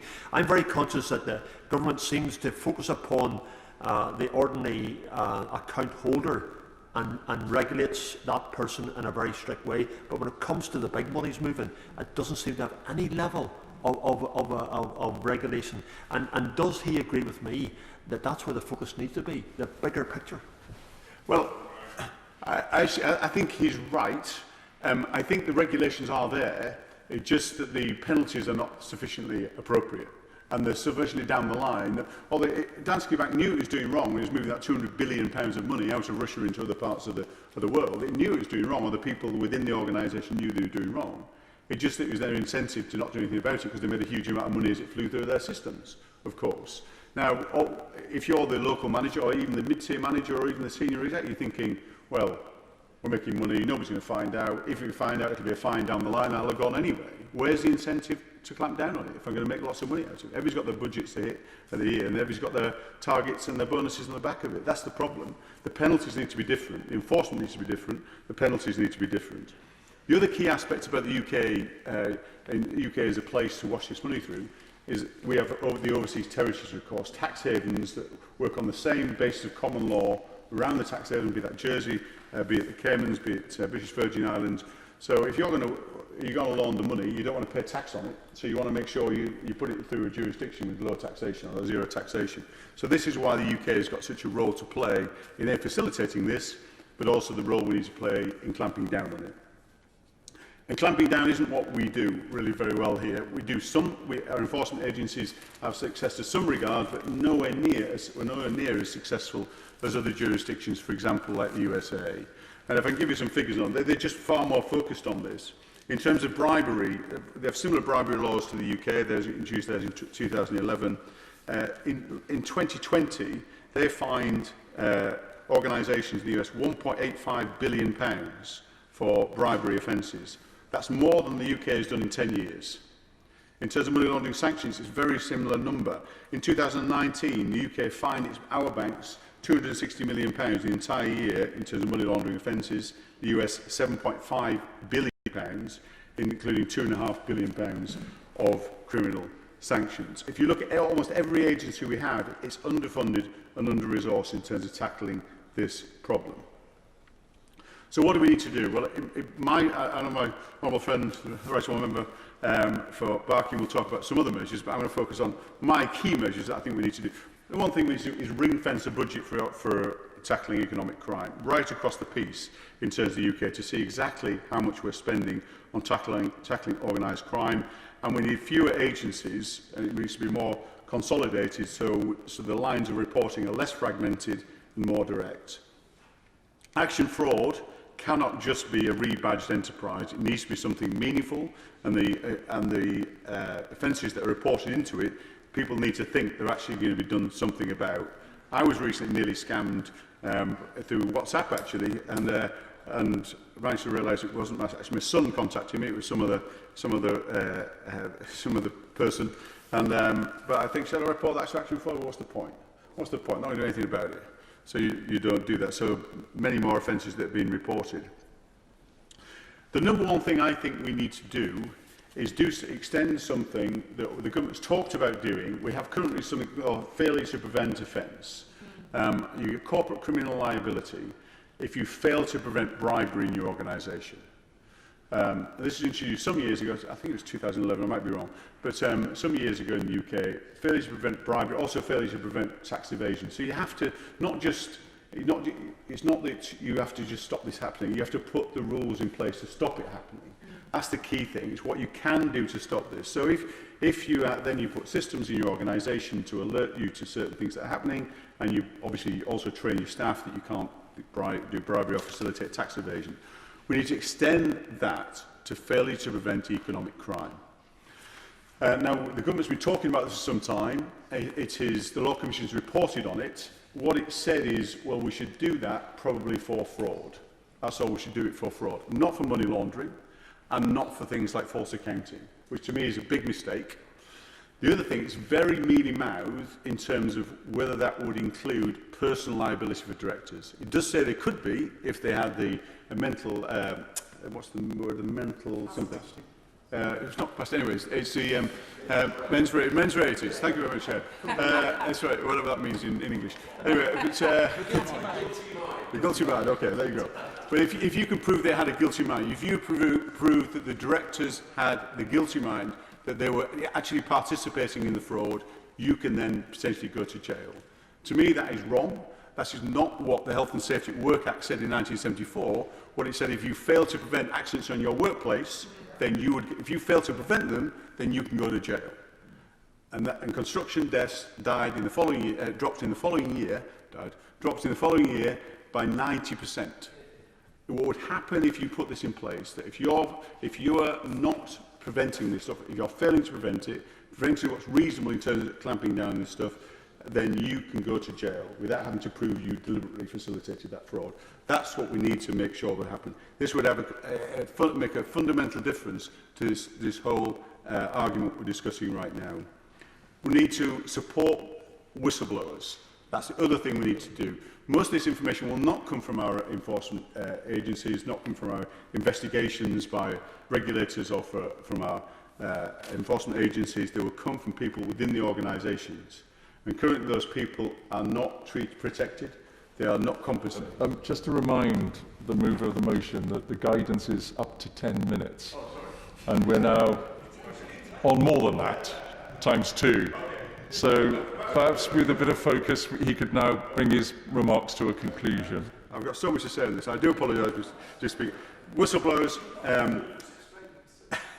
One final thing I think we should do, as well as beefing up the numbers, one final thing I think we should consider doing. What we've done on unexplained wealth orders, we did it in the government's legislation it brought forward, we welcomed it brought forward in the last session, is capped costs for unexplained wealth orders. We should consider capping costs for all prosecutions of economic crimes to stop these very wealthy individuals preventing our enforcement agencies taking them to court by just the fact they've got huge financial firepower, much stronger than ours. That's one of the things we should do. On that, I will conclude, Mr. Deputy Speaker, and I'm very, very sorry I've taken too much of my time, but as I say, I could talk for much more time on this, given the chance. Remind him that at the end of the debate, he has 2 minutes to conclude, not 4. The question is, as on the order paper, Dame Margaret Hodge.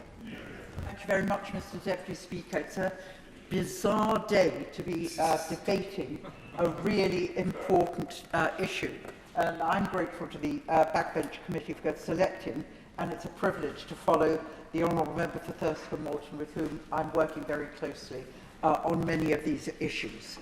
I'm going to say something a little bit general and then move to it. I hope you're not being too... Are you being... Mr. Deputy Speaker, have I got 10 minutes or a little bit more? No, you're not constrained, but all I would say is... I'll keep it tight. I'll keep it tight.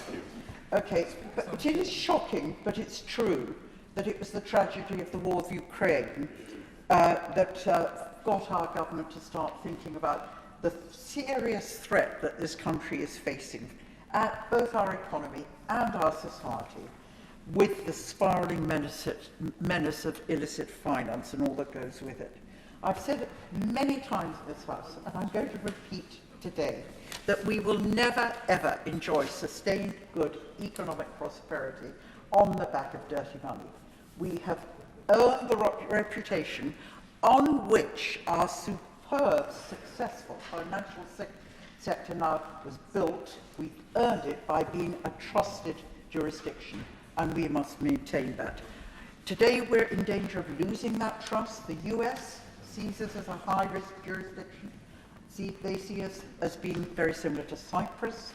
London grad is becoming a popular term among many. We've moved off our perch as the world's leaders in fighting economic crime. Moody's have downgraded us. We're slipping down the ranks of Transparency International's Corruption Perception Index. Everything is moving in the wrong direction. And it's no surprise, because as the Honourable Member for Thirsk said, this is massive now. £290 billion is more than a quarter of the total public expenditure of this government. And it's an annual figure. And in all of our views, those of us that are in this, concerned in this area, it's a conservative figure. And the latest figures, there were figures out last week by UK Finance, suggest that in 2020 there was an 8% increase in fraud.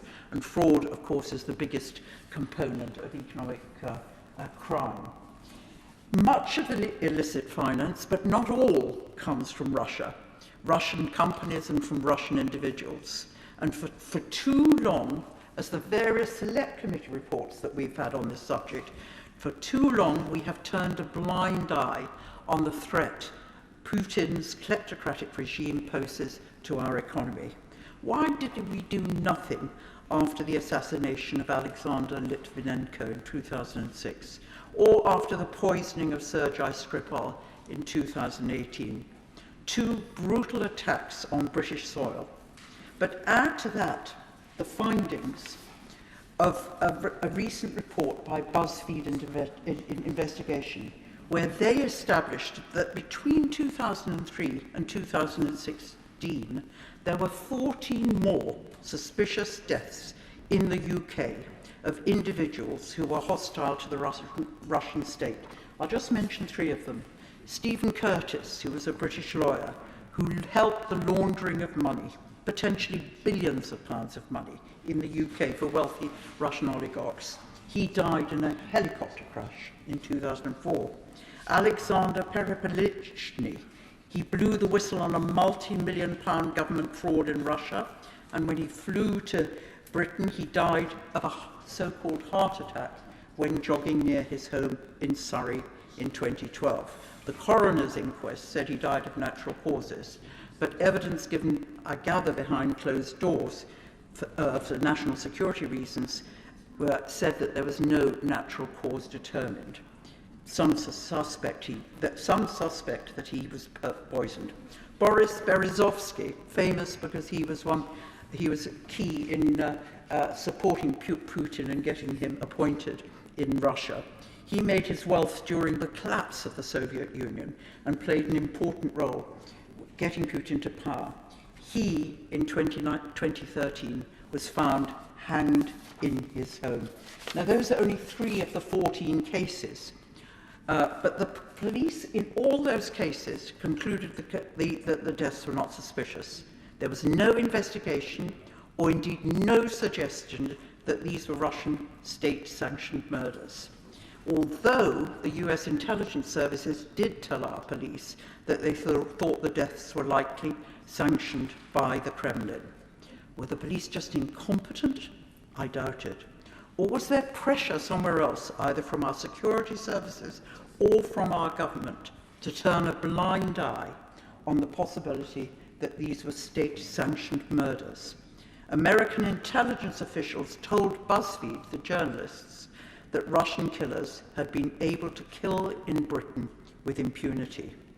And they said that one of the reasons for the reticence of the enforcement agencies to act was, and I quote, a desire to preserve the billions of pounds of Russian money that pours into British banks and properties each year. So as we debate today the failures of our enforcement agencies in tackling illicit wealth, we should bear in mind that the problem goes well beyond the funding, the skills, the effectiveness of the enforcement agency. If we are really to eradicate dirty money, we require action on a very wide number of fronts, as indeed the 2 APBGs have said, and we've put together I think a good manifesto which could form the start of concerted action to rid us of this terrible, terrible bad. And I talk about it, and we talk about it in this manifesto as being action on 4 fronts. We need smart regulation, we need much greater transparency, we need proper accountability, and we need enforcement. And enforcement is the issue that we're debating today. All those measures are interdependent. And I worry a lot that what we hear about the economic crime bill that should be with us in the early autumn is that the response of the government is too little and too fragmented. Reform of Companies House, we've been arguing that for a long, long time. Necessary but not sufficient. Reform of the anti-money laundering regulations, again, necessary but not sufficient. An open register of property ownership, property owned by foreign companies, necessary but not sufficient.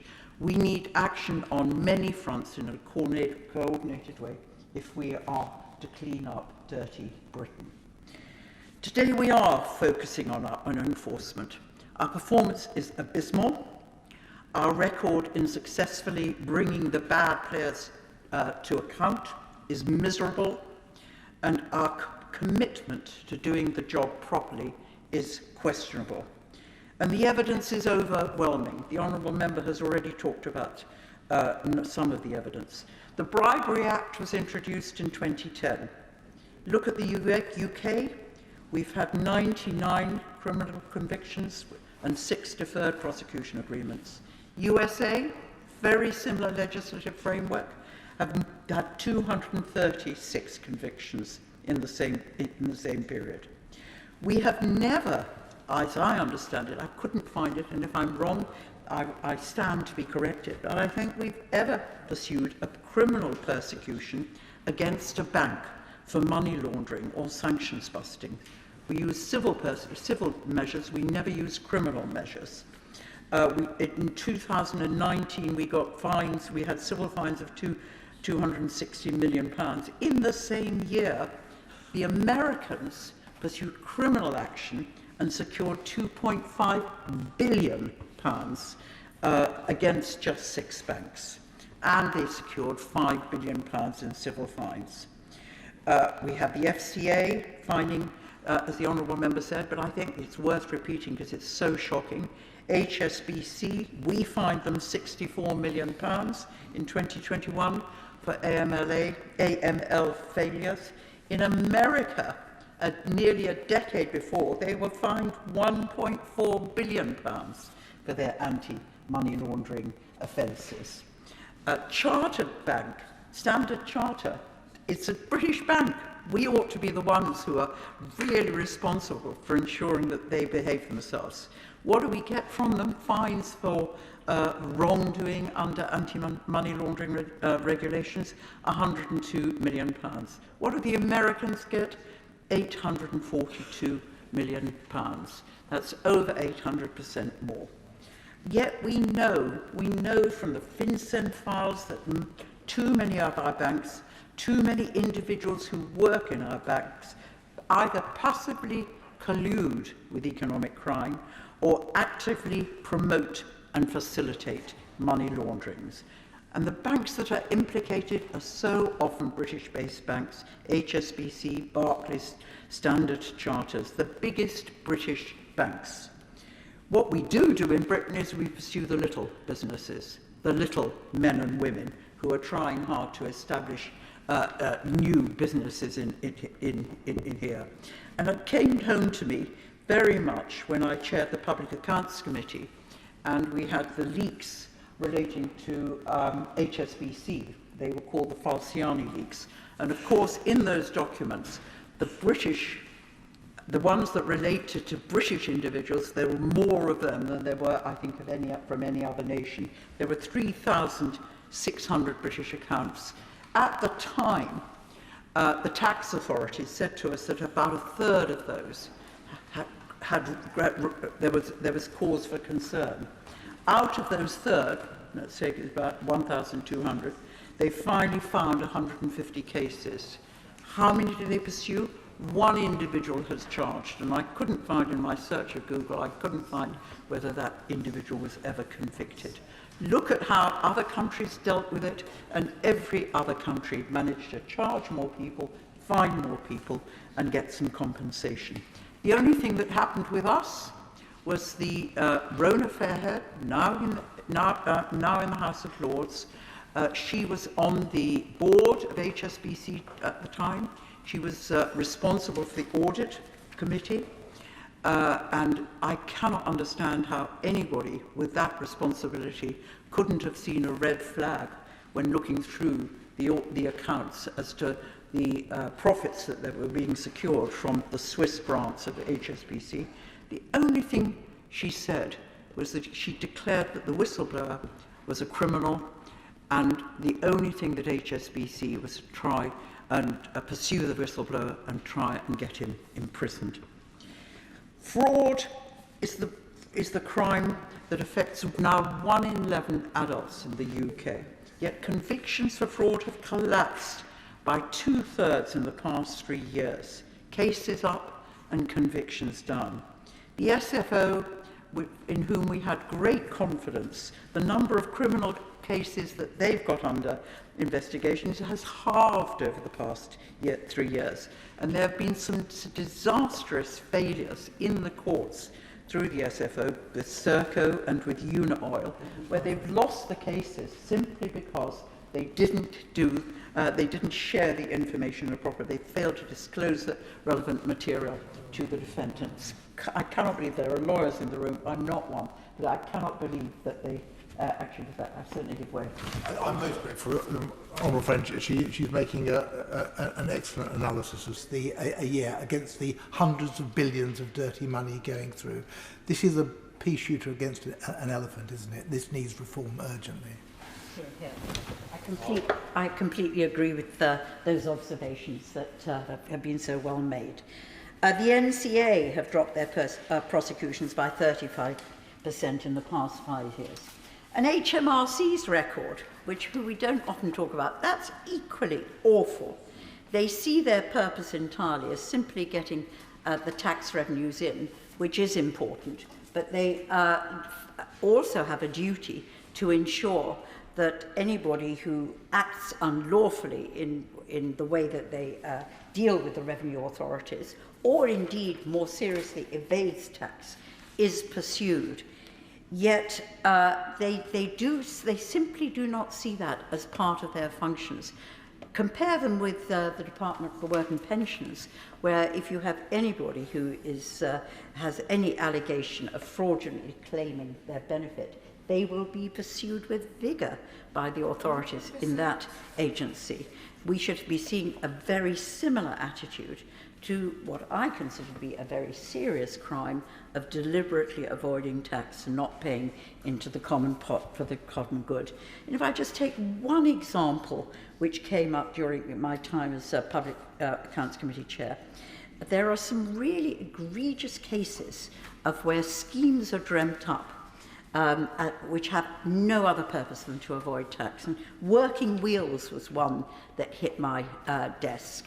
And in this particular instance, the person who wanted to avoid tax pretended that they were selling second-hand cars, literally selling second-hand cars, and then sort of created money which whirled through the system to create a debt.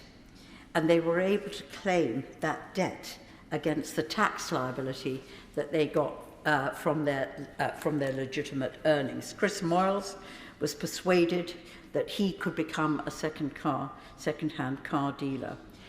Saying to people that you're a second-hand car dealer is fraudulent. It's a fraud. And why that is not pursued with the same vigour as somebody who who tries to lie about their circumstances to get a better benefit settlement is beyond my belief. Basically, the HMRC, and it's one of our recommendations, should have the absolutely statutory duty to pursue with the same vigour that they try and pursue and get money into our coffers. All these agencies are grossly underfunded. They're all grossly underfunded. The government trumpet the £100 million that they're going to get from the economic crime levy, but it's peanuts when it's set alongside actually what the banks themselves currently spend on anti-money laundering, and certainly what other countries spend. Under Biden, the Americans have increased their expenditure on enforcement by over 30% because they define it as a security issue. And what have we done here? We've got a real cut of nearly 5%, 4.5%. So we've got lots of ideas which wouldn't have require a call on taxpayers' money. We could enable a percentage of the files that are collected from successful action to be used to fund further activity and staffing within the enforcement agency. We could follow the American examples and say that costs incurred by the defendant, were we to lose cases, should in no way be met from the public purse. They just get no contribution to costs. Why should people who we are alleging of wrongdoing have, in relation to government funding, be allowed that? And then the thing which we will come back to, but on the sanctioning of individuals, we currently have seized the assets of a lot. We have frozen the assets of a lot of Russian oligarchs, but we have no mechanism to seize those assets. And trying to move from freezing to seizing, where we are doing some work, in fact, next week to look at the practical changes that would have to be brought in to enable that to happen. Trying to ensure that we seize as well we freeze would release more resources, not just for enforcement activity, but in this particular instance to help us with the reconstruction of Ukraine after the war. Staffing does have to grow. If we look, for example, at the suspicious activity reports that are received by the agencies, over 500,000 a year go in, with only 118 employees to deal with that.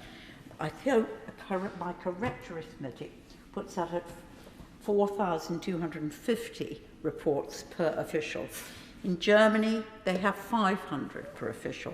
In Australia, they have 1,400 per official, all better staffed than we are here. And this is so much an invest to save activity. It is a nonsense that government doesn't distribute its resources in a way that enables that to happen. There is also the chaos of our existing infrastructure of regulation. It's fragmented. And as, again, the Honourable Member said, lots of stuff falls through the back hole. I get a lot of whistleblowers and people coming to me with cases, refer it to one agency, who then tell me to refer it to another, and it disappears, and I never hear again.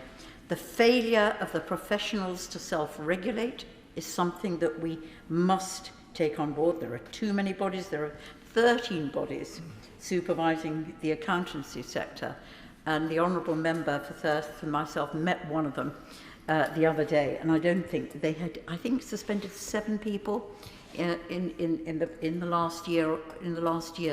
And if you look at that in relation to the activity that's taking place, the collusion and the facilitation of wrongdoing, it's a nonsensical figure. So we think we've got to sort out the regulation of the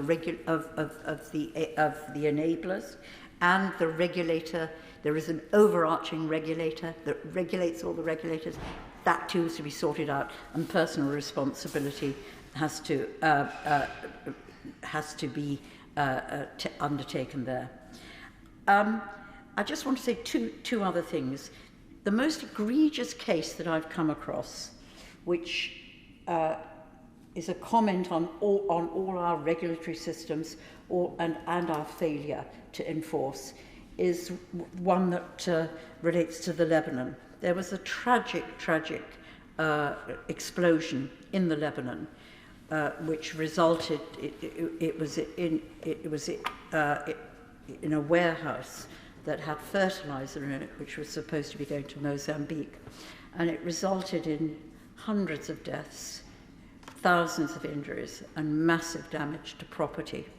And a few weeks after that occurred, I got a phone call from a Reuters journalist with whom I regularly work, and he told me that the company that owned the fertilizer was a British registered company.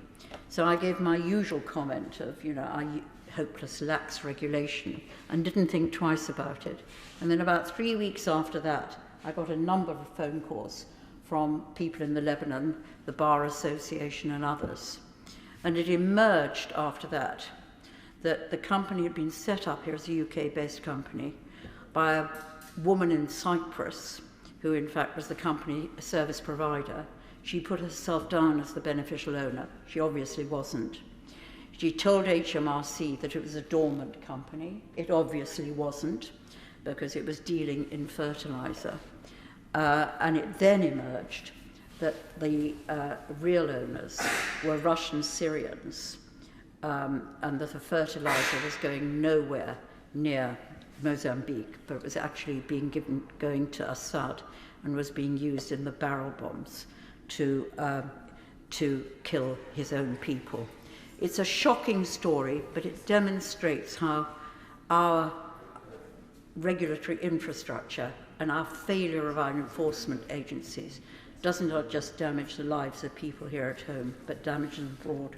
And my very final story, which again causes me great concern, is after the Kazakhstan tragedy, where there was a demonstration against the kleptocrats, the regime who run it. And again, the Russian soldiers were used to fire at the crowds, and people were killed. 2 British academics came to me and with research that they had done, which demonstrated that there were 30 individuals in Kazakhstan who were all involved in money laundering and human rights abuses, and whom we should sanction. And I used the privilege of the House to mention these 30 individuals in an adjournment debate, and then sent the list to the Foreign Office. A few days after that, I got a letter from one of the people I had named, asserting his innocence. Obviously, he wanted me to respond outside the House. So I acknowledged the letter and did nothing more. I then got a second letter with a phone call saying, had we received the letter? And my assistant said we had. I then get a letter from the desk at the Foreign Office asking me, had we received the letter, were we responding, and what were we going to do about it? And I asked the Foreign Office why they were pursuing this and on whose behalf they were working. And they came back that they thought it was important to facilitate relations between kleptocrats and British politicians. It's a shocking intervention, but what it leads me to think, and I'll leave it with this thought, what it leads me to think is the government really serious about bearing down on all this economic crime and corruption that week after week and year after year we talk about in this House? And if they are, they have to actually consistently, vigorously pursue every instance of it, and pursue not just the Russian kleptocrats, evil that they are, but kleptocrats elsewhere who are stealing from their people, killing their people, and creating instability in the world. Mary Robinson. Yeah. Thank you, Madam Deputy Speaker, and I'd like to start by thanking the Right Honourable Member for Barking and the Member for Thirsk and Malton, the chairs of the APPGs for Anti-Corruption and Responsible Tax and Fair Business Banking, respectively, for bringing this important debate to the House. As chair of the All-Party Parliamentary Group for Whistleblowing, I would also like to thank them for making the APPG's proposal to create an Office of the Whistleblower a policy recommendation as part of their Economic Crime Manifesto. The recently published Economic Crime Manifesto presents the government, in my view, with good recommendations of how it can robustly tackle economic crime. Taken together, the manifesto's 4 umbrellas for reform: transparency, enforcement, accountability and regulation, works to stop economic crime from all angles and at all levels. I would ask the government to give proper consideration to the detailed proposals made in the manifesto, if they are really serious, as I know they are, about fighting economic crime. The motion recognises the enormous cost that economic crime has on the economy, of £290 billion a year, as we have heard, and calls for an economic crime enforcement strategy and for a restructuring of the fight against economic crime. This is much needed, and part of this, in my view, is the Office of the Whistleblower. The Office of the Whistleblower, which comes under the manifesto's accountability header, would go a long way to support the detection of economic crime by supporting the individuals responsible for detecting the majority of fraud. The Association of Certified Fraud Examiners, in their 2022 report to the nations, found that 43% of fraud is detected through whistleblowers, versus just 15% by internal audit and 3% by external audit. Whistleblowers are the single most cost-effective detection tool. And yet, as it stands, there is little to incentivise whistleblowers to come forward with information. When they face, at best, when they come forward, being ignored, stifled and gaslit, and at worst, face having their careers and lives destroyed. When an employee blows the whistle, they risk retaliation, harassment, unfair dismissal and blacklisting, and as we have heard, in some of these crimes, much worse. Meanwhile, the bosses of economic crime gangs take money from hard-working taxpayers and funding from much-needed public services. While the knowledge of having done the right thing may be sufficient reward for many, I have to say, it's the personal cost of doing so which deters so many others. With little to look forward to, but possible pain and suffering ahead, is it any wonder that people choose not to speak up? So, to combat economic crime, we need, in my view, a shift within society, where people feel confident to come forward and are supported in doing so. Disturbingly, the National Crime Agency believes that just 20% of incidents of fraud are actually reported. And while the ONS Crime Survey reports more than 3 million incidents of fraud a year, the true figure could be 5 times that. While a whistleblowing positive culture will uncover more economic crime, which will need investigating, the Office of the Whistleblower would support law enforcement. The Office would be responsible for setting, monitoring and enforcing standards for the management of whistleblowing cases. It would also provide advice services and a clear avenue for disclosures. In addition, it will direct investigations and handle redress for whistleblowers.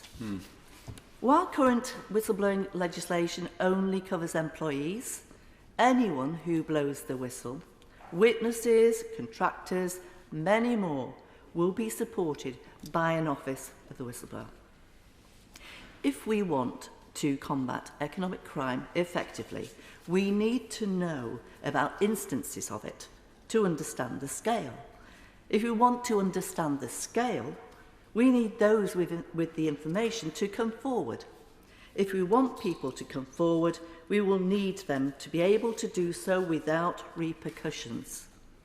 Serious and organised crime gangs, funds gangs, and results in both public and private money commingling with drugs, human trafficking, arms dealing and more.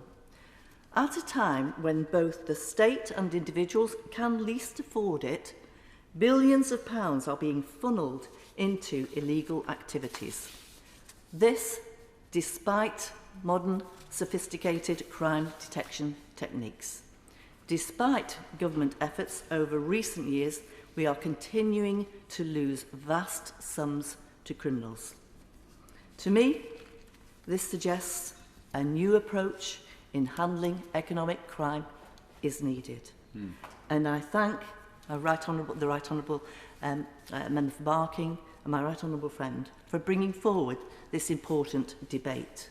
And therefore, I am happy to support this motion. Liam Byrne. Thank you, Madam Deputy Speaker. Let me start by thanking the Right Honourable Gentleman and my Right Honourable friend for bringing this debate to the House and for all of their work, bringing together what is a just superb set of proposals in the Economic Crime Manifesto.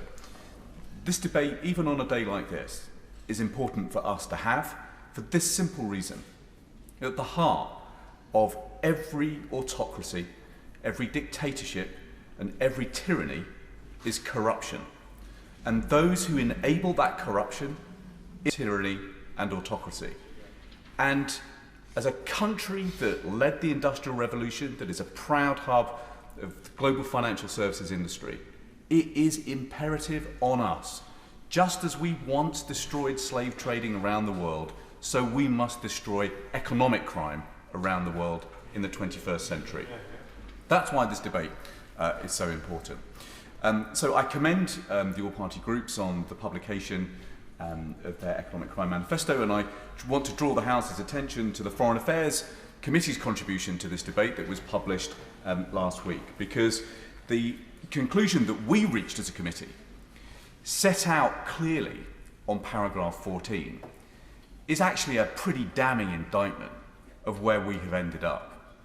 The substance of the conclusion that we came to is that it was this government's unwillingness to bring forward legislation to stem the flow of dirty money is likely to have contributed to the belief in Russia that the UK was a safe haven for corrupt wealth. That means that the ecosystem of wealth managers, of lawyers, of PR merchants, of bankers, of estate agents that enabled Putin's kleptocrats, they have contributed to the strength of Putin in Russia and therefore the prosecution of war in Ukraine. That is the conclusion that we came to on the Foreign Affairs Committee last week. I give way to one. Very well on this subject, as he always does. We've heard that the oligarchs use Londongrad as a playground, but not just for leisure and lifestyle, for criminal activity as well. And that is because law enforcement in this country, the courts, through slap litigation, to being punished, and the people who are getting away with this are the people who should be in the dock. Exactly. But my friend is absolutely right, because there are actually sort of 5 parts of the Economic Crime Manifesto I just want to very quickly run through, because they have got to be at the core of the next economic crime bill. So one of the virtues of us having this debate today, in this moment of great flux in our politics, is I hope to put on the record the cross-party consensus that there now is about what are the provisions that need to go into the economic crime bill too. Although many of us were arguing for it for a long time, we know that it was brought to the House and rushed through the House in record time for obvious reasons. Many of the amendments that improved that bill came from participants in this debate. But what we are saying to the government today, through the good of this debate, when they are drawing those provisions together. The starting point for, of course. An excellent speech. And I also recommend that the Minister, or the Minister responsible, when that Minister is in place, is also reads the Treasury Select Committee report on economic crime, which also sets out some similar recommendations to the Foreign Affairs Select Committee. You're right. I mean, the joy of the Minister in his position must surely be that members of this House have done the heavy lifting for him. Between us, we have actually sketched out a pretty comprehensive catalogue of the clause. We haven't quite put the clause numbers on, but actually I think we've got most of the measures set out. Those measures have got to start with information about the crime. That's why we need the whistleblower provision, because whistleblowers are so often the source of intelligence. That is why we do have to reform the suspicious activity reporting regime. That needs widening so that it bites on more organisations, like estate agents and so on.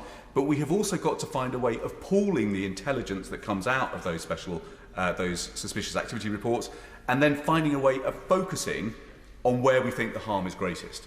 Because we've heard loud and clear as a committee, not least in New York last week, where our excellent consular team pulled together a wide-ranging discussion for us. Lots of banks and law firms and so on to say, look, we're just spending all of our time running platinum-plated processes without actually sieving the information intelligently and focusing on the 0.01% of reports where we really should pay some attention. And my honourable friend drew attention to the way our courts are being used to shut down journalists. That, of course, is the third piece of the puzzle. We need courageous journalists to speak the truth. We can't use English courts to shut them down in the way that is happening in London at the moment. So there are some changes that we need to make sure that we have got good information and intelligence. We then need to make sure the regulator is in place. The argument about a better Companies House is well rehearsed. It's just crazy that the kind of know your customer provisions which bite on so many commercial organisations do not bite on Companies House. And so they're recording directors with names like Mickey Mouse. Or, in some cases, they're still not recording directors at all. I fully agree, then, as a third set of provisions, that we need criminal liability on directors. I think the Honourable Gentleman is absolutely right to sketch out the parallel with the health and safety at work provisions, which require people to identify the harms that their organisation may be guilty of, and therefore put in place provisions to stop those harms happening in the first place. Prevention is always better than cure. And then we obviously need to transform enforcement. We need to at least double the budget for the National Crime Agency. We need to at least match the money that the private sector puts in for law enforcement to reduce the costs. That's the only way we're going to start getting unexplained wealth orders through. In America, they would love the power for unexplained wealth orders. We have to then explain to them, actually, that they're currently useless because we just cannot prosecute them successfully through the courts. There is, however, on top of that architecture, one further set of offences that I think we need to create. And this tackles the problem that very often, in cases of corruption, the evidence that our agencies need won't be carefully organised and filed away here in Britain. It will be offshore. The evidence that we need will be offshore in jurisdictions that are not available to us. So somehow, in a situation where we can't onshore the evidence, we have to try and onshore the offence. And so what we need to think about creating are tough obligations on enablers, on company directors, and I would say on politicians, both in this House and the other place, to declare anything that is suspect or corrupt. We almost need a suspicious activity reporting regime that allows us to prosecute people for failing to disclose things that they should be disclosing. And that needs to carry a sanction that leads to civil proceedings for confiscation of assets. Unless we find a way of onshoring these offences, we will continue to be bedeviled by a problem of just kind of getting hold of the evidence that we need. The final point, Madam Deputy Speaker, that I wanted to make just very quickly is that out in the world, people are saying, how on earth is it that this place has not acted on economic crime? And you can understand that people draw the connection between the flood of dirty money into our politics and our failure to act. It is a matter of tremendous regret that over £7 million of the £54 million that has gone into the party opposite in high value donations has come from individuals with very suspect links to Russia. Now, Ehud Sheleg, for example, is somebody that has been discussed in the New York Times. He is deeply commercially connected with his father-in-law, Mr. Korpitov. The New York Times has recently revealed the way in which money came from the father-in-law to Mr. Sheleg from business activity in Russia. That was the suspicious activity report. But when a number of us here, reported it to the National Crime Agency just said, well, look, it's come from the bank account of a UK citizen, nothing to see here. This is nuts, not least because there is now further evidence that Mr. Korpitov is closely linked to business in occupied Crimea, and that money came out of that Crimean business into Mr. Sheleg's accounts in 2018. And worse, Mr. Sheleg's father-in-law is closely connected now commercially to Alexander Babakov, who has been sanctioned by countries all over the world. It's not a good situation for any of us to have to raise these kind of concerns in the House. Not least because sometimes we here in this House will make mistakes. I talked about Yuri Lopinetsky earlier in a debate on the 17th of January. I said that he had questions to answer. I'm glad that he has now answered those questions and given me reassurances that he has never had links to the Russian intelligence services. I'm glad to be able to accept those assurances and apologise to him for any distress caused. But it's not a good situation where we don't have regulators and intelligence agencies and police services that are able to tackle this kind of dirty money. Dmitry Lias, I'm afraid, is another example. There is a clear knowledge of his recruitment by the FSB, who got him out of prison. He has a criminal record in Russia. Intelligence sources I have seen say that he is, quote, absolutely dependent on the FSB, unquote, but he's a significant donor to the constituency of Esher and Walton, the home of, well, I'm not quite sure what position he's in at the moment, but he was Deputy Prime Minister last time I looked.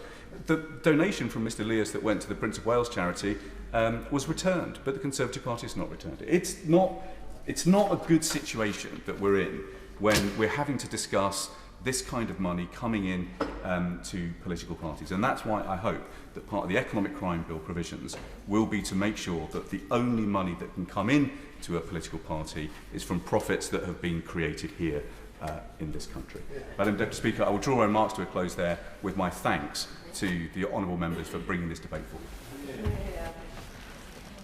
Sir Robert Neal. Thank you very much, Madam Deputy Speaker, and can I congratulate both honourable members upon securing this debate and upon the APPG reports. A lot of the debate so far has focused upon what I might term high-level and high-profile international and economic crime, and I understand that. I'll touch upon that briefly, but then I want to move on. In relation to those very high-level matters, there's certainly more that we need to do to tighten the rules around money laundering. I do agree that the Economic Crimes Bill that previously came before this House in relation to sanctions was much improved in the course of its passage, and we certainly ought to be looking to tighten and improve the provisions of the, if you like, second bill when it comes forward. There's an opportunity for us to do that. There are things that need to be done around corporate criminal responsibility and liability. The issue which the Honourable Member for Thirsk and Malton referred to does relate to what's called in law the identification test. It relates to the mens rea or the guilty knowledge of the controlling mind and will of the company. And it's that requirement to identify the controlling mind of will, which in practice has tended to mean only a very small cadre of senior managers, which means that you cannot make the company liable for acts which are carried out by anyone who is other than in that controlling mind and will, that very tight-knit group at the top, who may be carrying out fraudulent acts for or on behalf of the corporate entity. That is different in other jurisdictions, including the United States, and reform in that way would, I think, be very helpful. And that's why, as the Right Honourable Member for Barking pointed out, it's actually proved easier in practice to prosecute small companies than it has large companies, because the management structures of the large companies are often more diffuse, and it is therefore under the current law harder to identify those who are the controlling mind and will. Changes there would be sensible. Similarly, extension of the duty to prevent offences is certainly wise. The Law Commission has recommended this in relation to fraud. I think we should be open to looking to go further. And one caveat I put, which I think the Law Commission flags up in the options paper, which it published last month, is that there is not always an exact analogy between health and safety at work offences and fraud offences, because, of course, to convict for fraud there has to be the additional element of dishonesty, either knowledge or connivance is a phrase often used. And of course dishonesty is not always a requisite offence, element of the offences under the Health and Safety Act. So that's why there is a distinction that may need to be drawn, and why perhaps they haven't gone as far as they can. I don't say we can't look at that, but that is, I think, a distinction is important to bear in mind. I'll give way to my honourable right. Thank my honourable friend for giving way. Would he care to venture an opinion on the report put out by the Law Commission on their recommendations about the potential for fixing the controlling mind legislation and legal approach? Is that actually something which could be improved sufficiently to provide a decent alternative to the failure to prevent, or is it something which is fundamentally unfixable and that path does not lead to a success? Does offer a sensible way forward, and I would urge the government to adopt it and work to implement it swiftly. They did so after very considerable work, pulling in a great deal of expertise and advice around it. So I think there's no reason why we couldn't move on quickly, even if we need to look a little further at the duty to prevent test. Again, neither of those is unfixable, but they do offer, I think, a sensible way forward in relation to the controlling mind test, and I hope the government will act on it. The other matter I wanted to mention on the larger scale frauds is the work of the Serious Fraud Office. It certainly has controversy and some issues that it needs to answer at the moment in relation to the conduct of certain cases, and I hope very much that we'll have a full publication of Sir David Calvert-Smith's report into one of those cases. On the other hand, to its credit, with a staff of about 250-odd people, it has secured to the Consolidated Fund through deferred prosecution agreements, of which there are now 12, something like £1.6 billion has actually been recovered through payments under and their allied crime-fighting agencies. That will be a massive step forward in resourcing them to deal with serious international and corporate crime. In one of the cases that we spoke about recently when we visited the SFO as the Justice Committee, the disclosure material had involved something like 1.9 million documents. That is a massive task to deal with. They could invest in more artificial intelligence for searching the documents. Some legal complexities around that, but doable. It's done in commercial civil litigation already, but you need to invest in that. So some reinventing and reinvesting some of that money we get from the DPAs would, I think, be money very well spent. But having then talked about those large-scale matters, I hope, Madam Deputy Speaker, we won't forget in this debate that there's a great deal of, quote, small-scale fraud, small scale perhaps in the global picture, but it's very big and important to the victims of fraud. And the Justice Committee carried out a number of hearings recently about fraud in the justice system. And the first point to take on board, I think, is evidence we heard from victim support, is do not take on board, I think, is evidence we heard from victims emotionally impacted by the crime. You feel at the very least you've been made an idiot of. More often, you've lost what may be a small sum of money to a bank, but is a lot of money to you. What may be a small sum of money to a bank, but is a lot of money to you. You feel vulnerable thereafter. You feel almost as they've reported the offence of fraud. There are estimated to be 3.7 million incidents of fraud, but the majority of those, according to Her Majesty's Inspectorate of Constabulary and Fire and Rescue Services, are not in fact reported. So we need to do a lot more on that everyday fraud that we get. Of course, I give way to the honourable gentleman. He's talked about this subject as well as the major frauds that we've talked about. I was shocked really to find out that in 2020-21, fraud accounted for 39% of all crime. The average investment fraud deprive people of £14,000, which is a very significant sum of money to an individual. Isn't part of the problem here that we're not taking this seriously enough? If we were, we would not be relying on action fraud anymore, which I thought the government had agreed to wound up and replace it with something effective. I mean, I've got sympathy with that. It is extraordinary that it's nearly 40% of fraud, but only about 20%. Fraud is about nearly 40% of all crime, but only about 20% of police resources go onto it. So it is disproportionately low. And you're right about, the gentleman is right about the failures of action fraud. I mean, every one of us will have seen that in our own constituency caseloads, and it's very clear from the evidence that we heard that action fraud is not working effectively. In all, the stats we heard were that 876,000 frauds were reported through action fraud, CFAS and UK Finance in 2021. However, they reckon on average about 7 frauds a minute are being committed, but of those 876,000, only 58,200 odd were then disseminated for further investigation, and about 28,700 were passed on to the police from the National Intelligence Bureau, which is actually what sits behind action fraud. So even when you get there, if you do get through and get anything done, only a small percentage is acted upon. Ironically, when you can get them to court, the conviction rate is about 85%, but that's such a tiny percentage. So we've got to do an awful lot more to get these cases to court in the first place. And that means a much better treatment of victims and witnesses in those fraud cases. The chair of the bar, Mark Fennells QC, said in the country of fraud, and the chief executive officer at CFAS, Mike Haley, said to us, it's surprising that there is no national strategy for fraud. There's an action plan, but there's not a strategy. It wouldn't be a bad thing, Minister, to upgrade the action plan into a proper fraud strategy and have a Minister with overall responsibility for that action plan. And then finally, Madam Speaker, going forward, we need to look at the role of the financial institutions in that high street fraud. Very often they are running very, very profitable retail credit card operations. Again, a small investment, perhaps a willingness by them as responsible business people to contribute more towards anti-fraud measures might perhaps be a sensible and what we regard as a responsible type of business activity to assist again at the very significant costs which people have to meet. And finally, we do have to recognise that it's not just the big frauds which are international.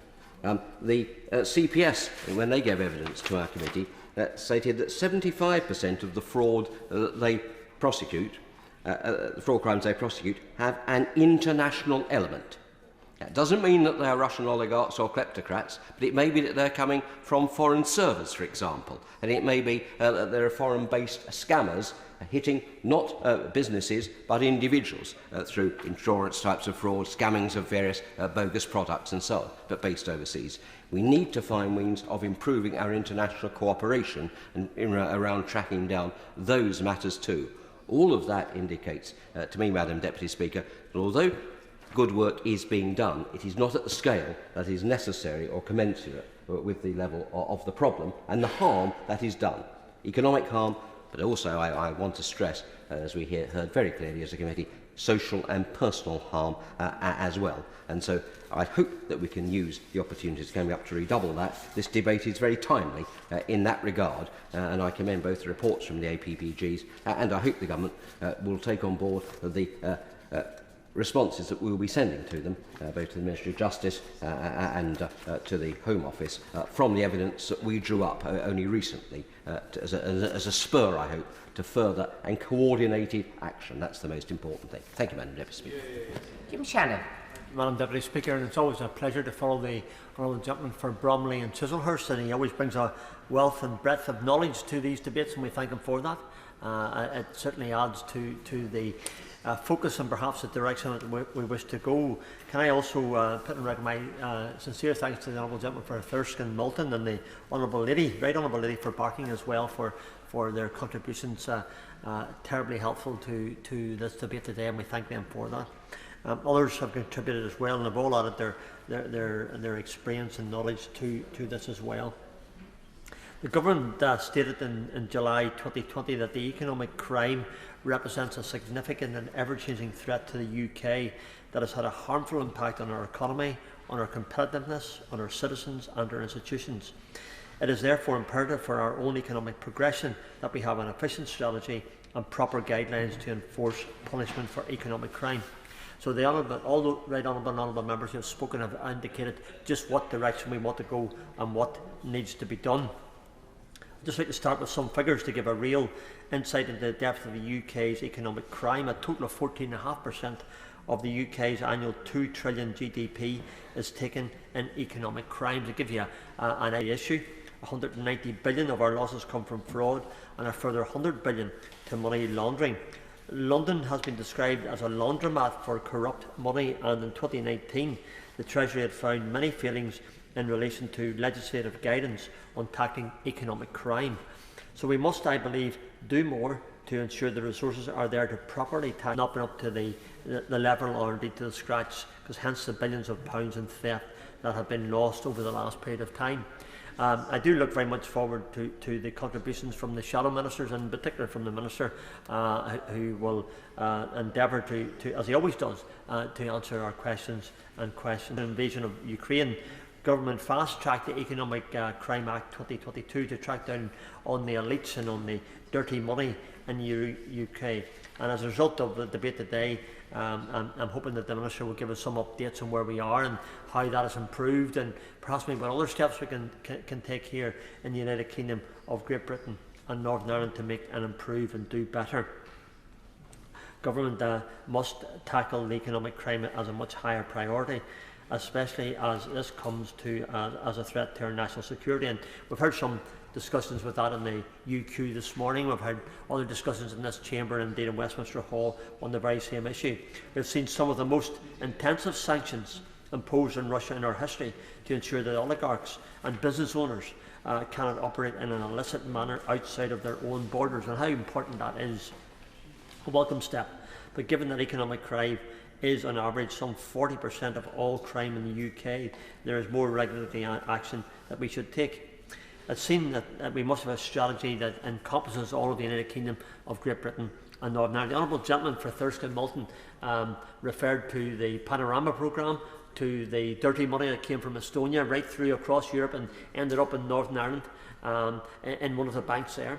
And I, in my intervention, referred to the regulation that's very clearly there for those who are domestic customers, and I understand the reason for that, and in no way do I say it shouldn't happen. But I do feel quite questioning the issue, Madam Deputy Speaker, just how does that happen?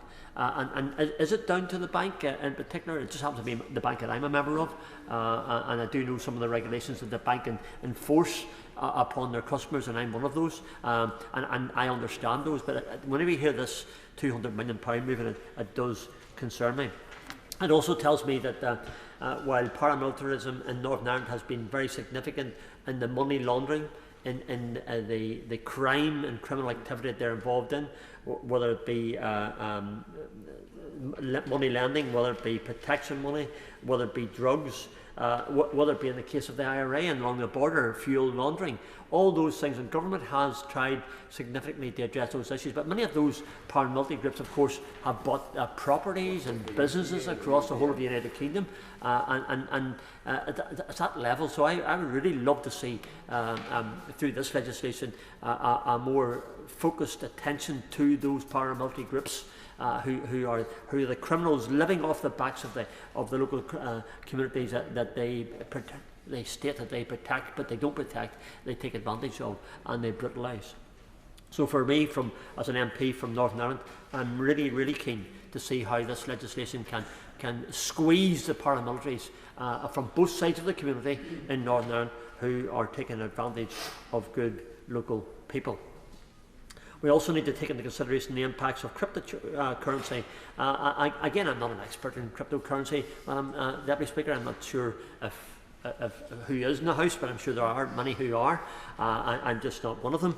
And personally, I have little or no knowledge of it, but I am an old-fashioned in that I'm the cash cheque and credit card now since COVID-19 came in, and I prefer to use the cash if at all possible. But this is becoming cryptocurrency is becoming a more popular mode of financing among the younger generations. I don't think there's a week that I don't see some story in some of the local presses, the national presses here, warning about cryptocurrency, and I'm not sure if the warnings are heeded. I'm not sure if the regulation is there to ensure that people don't get caught in it and maybe in a sting in it. So again, the Minister will give us his valued knowledge of cryptocurrency and what has been done to regulate that, monitor those involved, and to ensure that we do not go and find some of our constituents in bother. A proper regulation of the crypto assets. There must be intense efforts, I believe, to ensure that people are not consumers have lost an average of £754 million to online scam. I've been contacted by numerous constituents who have been the victims of a scam. Indeed, I suspect, Madam Deputy Speaker, yourself and others in this House have constituents who have been the victims of scams as well. Unfortunately, and it is unfortunately, that there probably not a week passes where someone in my constituency finds themselves a victim of a scam, whether they're caught in its entirety or stopped in time. But police are always, every fortnight, and back home in the local and who are involved and find themselves the victims of online scams are those of an elderly and vulnerable generation. I know just a few months ago there, I had one constituent, an elderly gentleman, who lost some £30,000 of his savings just by being trustworthy, and found himself the victim of a scam. Again, these are the things that happen regularly, and the PSNI back home regularly advise to be careful. So be careful when you're putting your online information and you're using your bank accounts and what can happen. People are not aware of how in the Panorama programme we forget about normal consumers who are having money taken from them, and in many cases daily and weekly. So we must do our due diligence in this House today to ensure people are aware of the scope of the problem.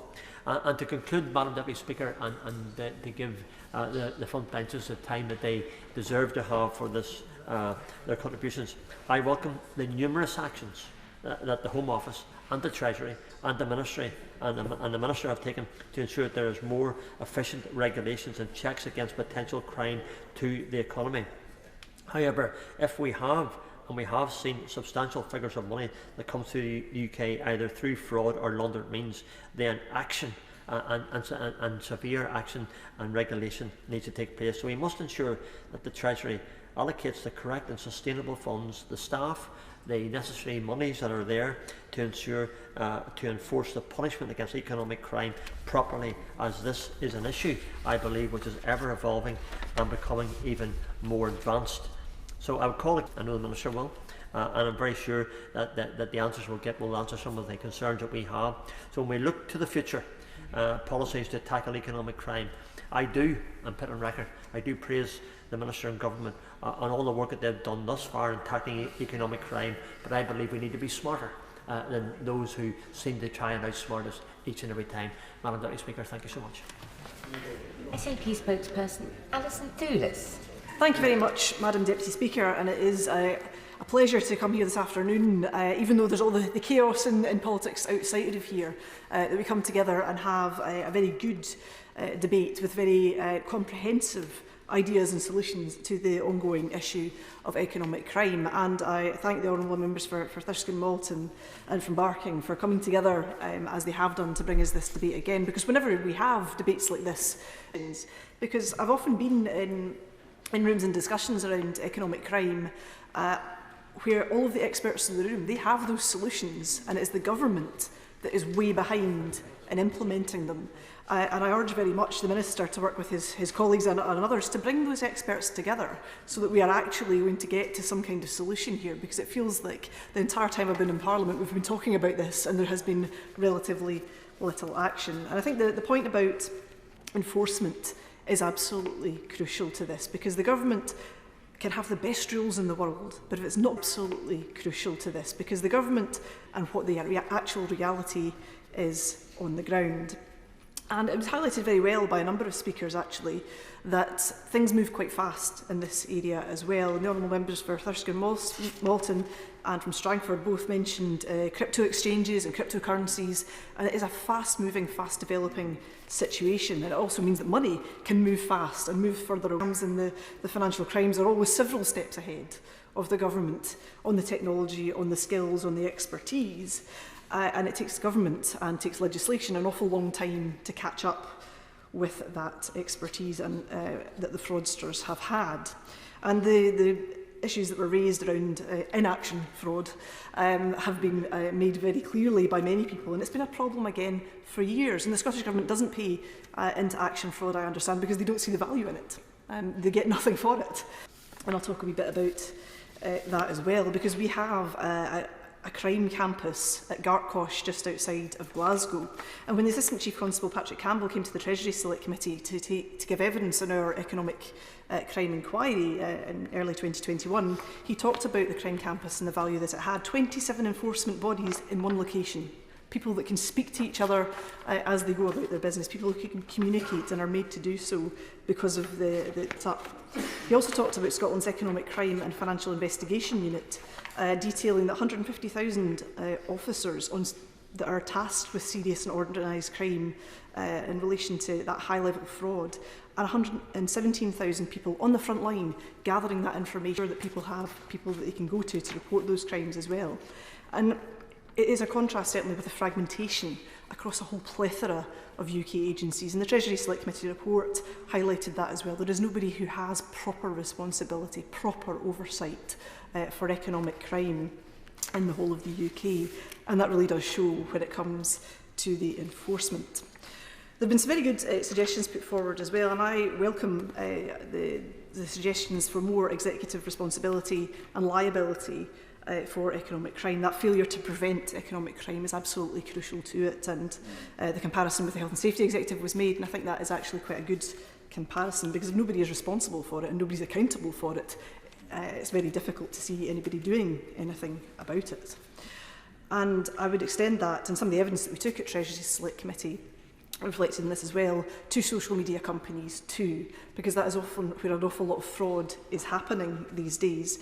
And I went to one of the events that gets held in this place this time with the TSB, and the TSB sent me some more information about the levels of fraud that happen on social media platforms, and they reported that between January and March 2022, 70% of fraud came through Meta companies, 24% on Facebook and 46% on Instagram, 4% in Snapchat and 23% of frauds on other social media platforms. Now, why are Meta not being held to account for the fraud that happens on those platforms?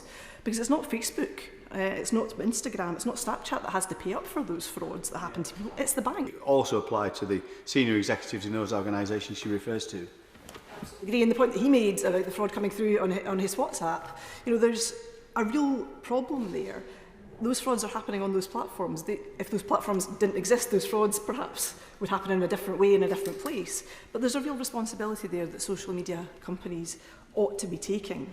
And TSB said that around the highest of those frauds within that period was a £3,000 fraud done to somebody on a social media platform, and the average amount of fraud was £415. And that's a lot of money for people to lose. Many people on social media might not be on particularly high incomes, but they're buying and selling across marketplaces. Frauds such as advertising a games console, which is just a games console, so people pay the money over and it never arrives because it's literally just a picture of a games console. And somebody will then try and pass it on to somebody else, and more people get scammed of it. It's a real issue, and purchase scams in particular. TSB ran a sample across a week. 67% of those purchase scams were happening on Meta. And I think the government needs kleptocrats around Londongrad, around the money, the dirty money washing around through the City of London and other places.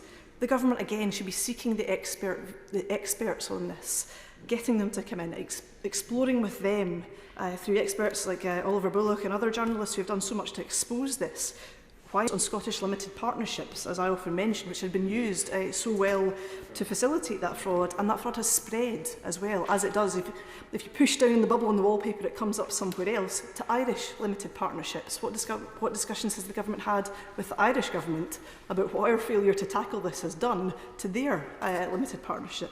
system? And what progress and what dates can he give on the register of overseas entities? Because we've talked about this again for years and nothing has yet happened. The Scottish equivalent has now been set up, is now operating, and the UK government's destination of dirty money from Russia.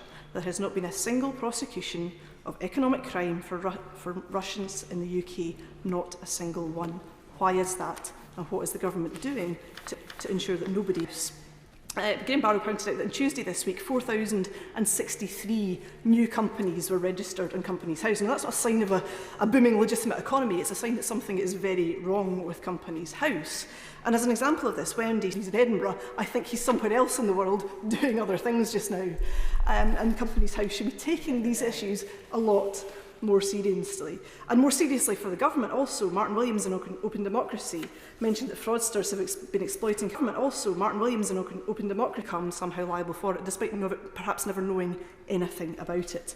Companies House reforms are well overdue, and it must be an anti-money laundering supervisor in its own right, as well as asking for verification for companies. For individuals as well. I could talk, Madam Deputy Speaker, for longer on this. I could talk till the cows come home or we lose a Prime Minister, whichever comes sooner. But I will leave myself. Phillips. Thank you very much, Madam Deputy Speaker. It is a pleasure to be here, although this is not normally, I wouldn't normally be the Right Honourable Member for Thirsk and Moulton.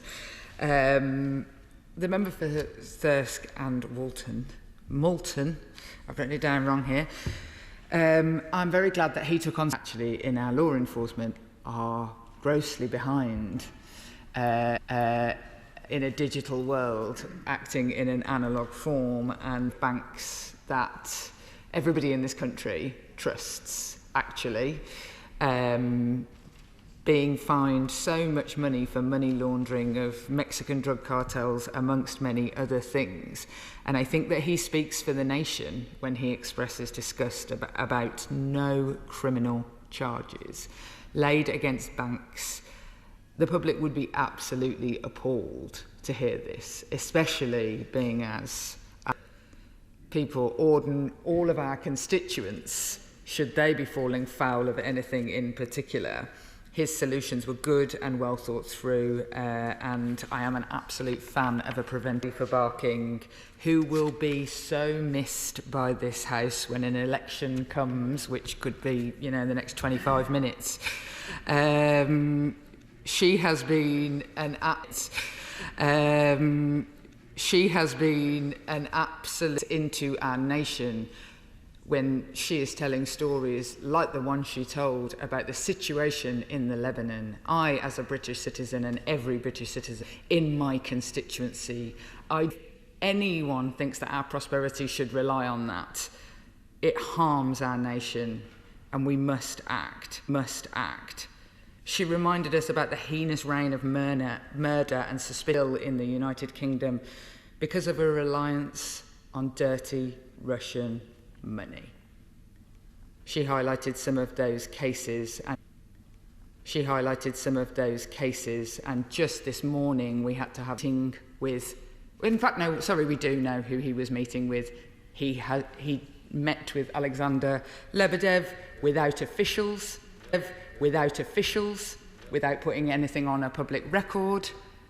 Enforcement of all crime in this country is utterly abysmal. It is no surprise to me that economic crime is falling foul of the same dreadful. We have led this debate, compelled us to take seriously the APPG recommendations, and so we on this side of the House absolutely will. The member for Cheadle, speaking up of the importance of whistleblowers, level of protection is undoubtedly needed. And my neighbour and friend from Hodge Hill made an impassioned plea that we in the UK should be leading. All the amendments are written by, whether it's the Justice Committee, as highlighted by the member for Bromley and Chislehurst, whether it is the APPG reports variously from different APPGs on whistleblowing. It should not have come to this. The National Crime Agency said in 2020 there was a realistic possibility that money laundering alone in the UK was hundreds of billions of pounds, and counts, as has been said, for 40% of all crime, yet less than 1% of police resources goes to tackling them. Millions of people are scammed every year. Like so many other crimes, nothing is done. Only 1 in 1,000 fraud offences are prosecuted, and the Serious Fraud Office made only 2 convictions in 2020 to 2021. Just 2, which is 1 more than the government managed to... I'm here to tell him that I have, as there was literally a person using my name and my details to book a hotel. I knew because they were checking into the hotel and it appeared on a Google Calendar being done. I'm a member of Parliament. Imagine what it's like for somebody who is not a member of Parliament. I got absolutely nowhere. I got absolutely nowhere. A few ministers left standing, one of the few ministers who hasn't had to cancel parliamentary business today. But despite all of that, I shan't let him off the hook. I'm hoping he will take this opportunity. Today to just answer will this important bill meet the same fate as so many others? Will this bill, like the Victims' Bill, be promised in multiple Queen's speeches before we even see it in draft form? Will the hopes are being taken to replace it with something that can actually function? Given the National Crime Agency's hugely important role in tackling fraud, will the Minister also today rule out that a 20% staff cut that they have reportedly asked the NIC to make will not happen? I thank. Minister Kevin Foster. To respond to this debate, about a week ago, it's always nice to have those. Always nice to have those comments from the day. You know, rare chance to hear a contribution from my good friend, the member for Strangford.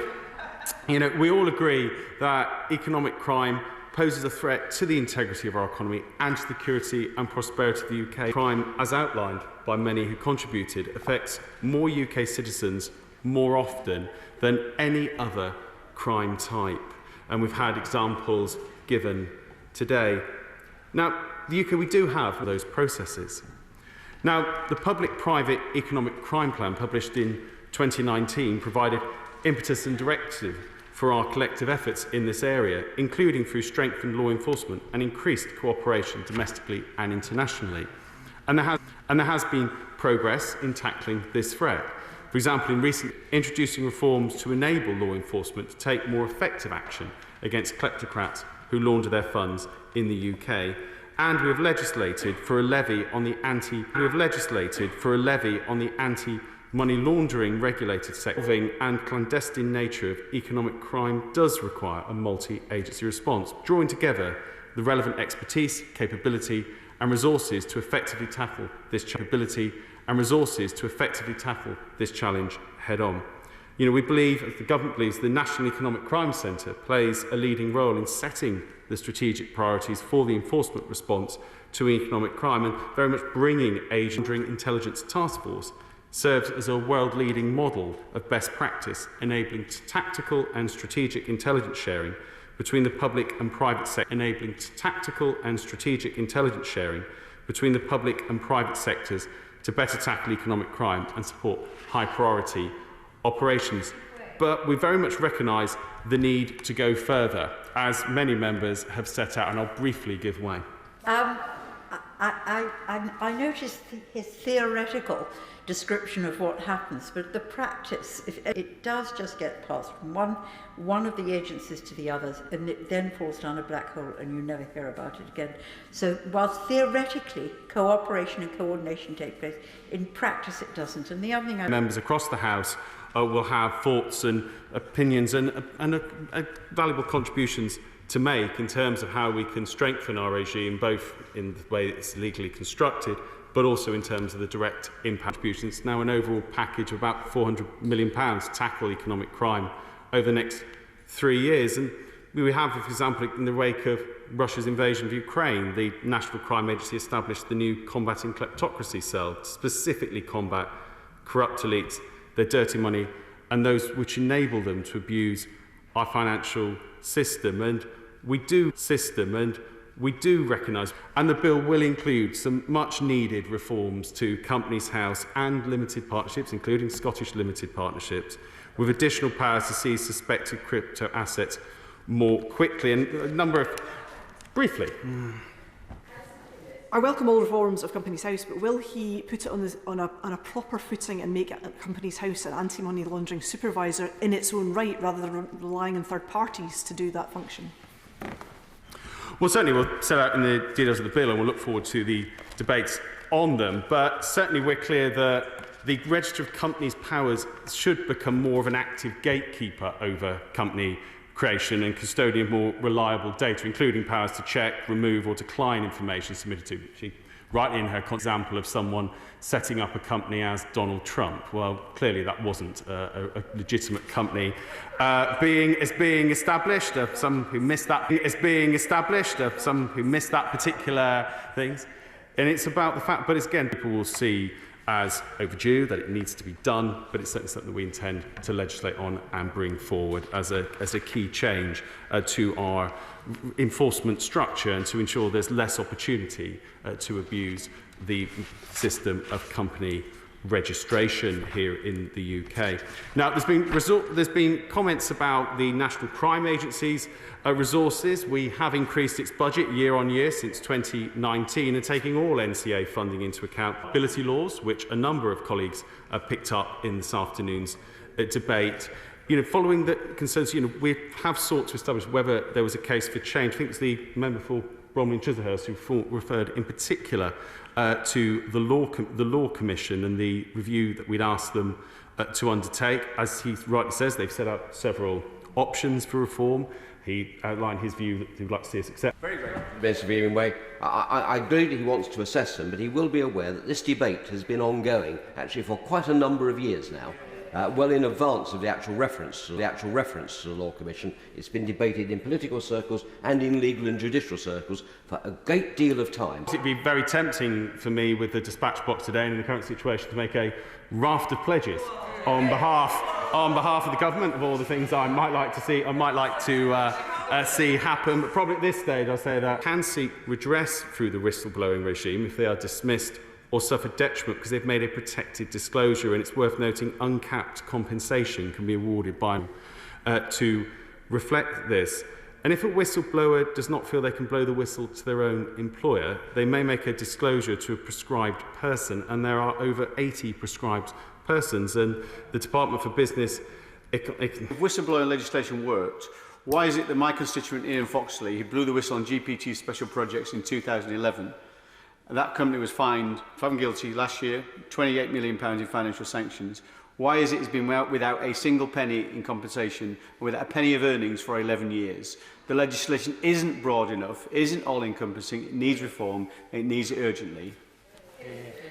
Well, as always, my honourable friend makes a powerful case for going further and engage with my honourable friend about how that can be taken forward effectively, particularly given examples like the one he's cited, although he would realise that I wouldn't necessarily want to comment on individual cases from the dispatch box, but work together in the national interest in terms of delivering the overall objectives we wish to see. And in closing,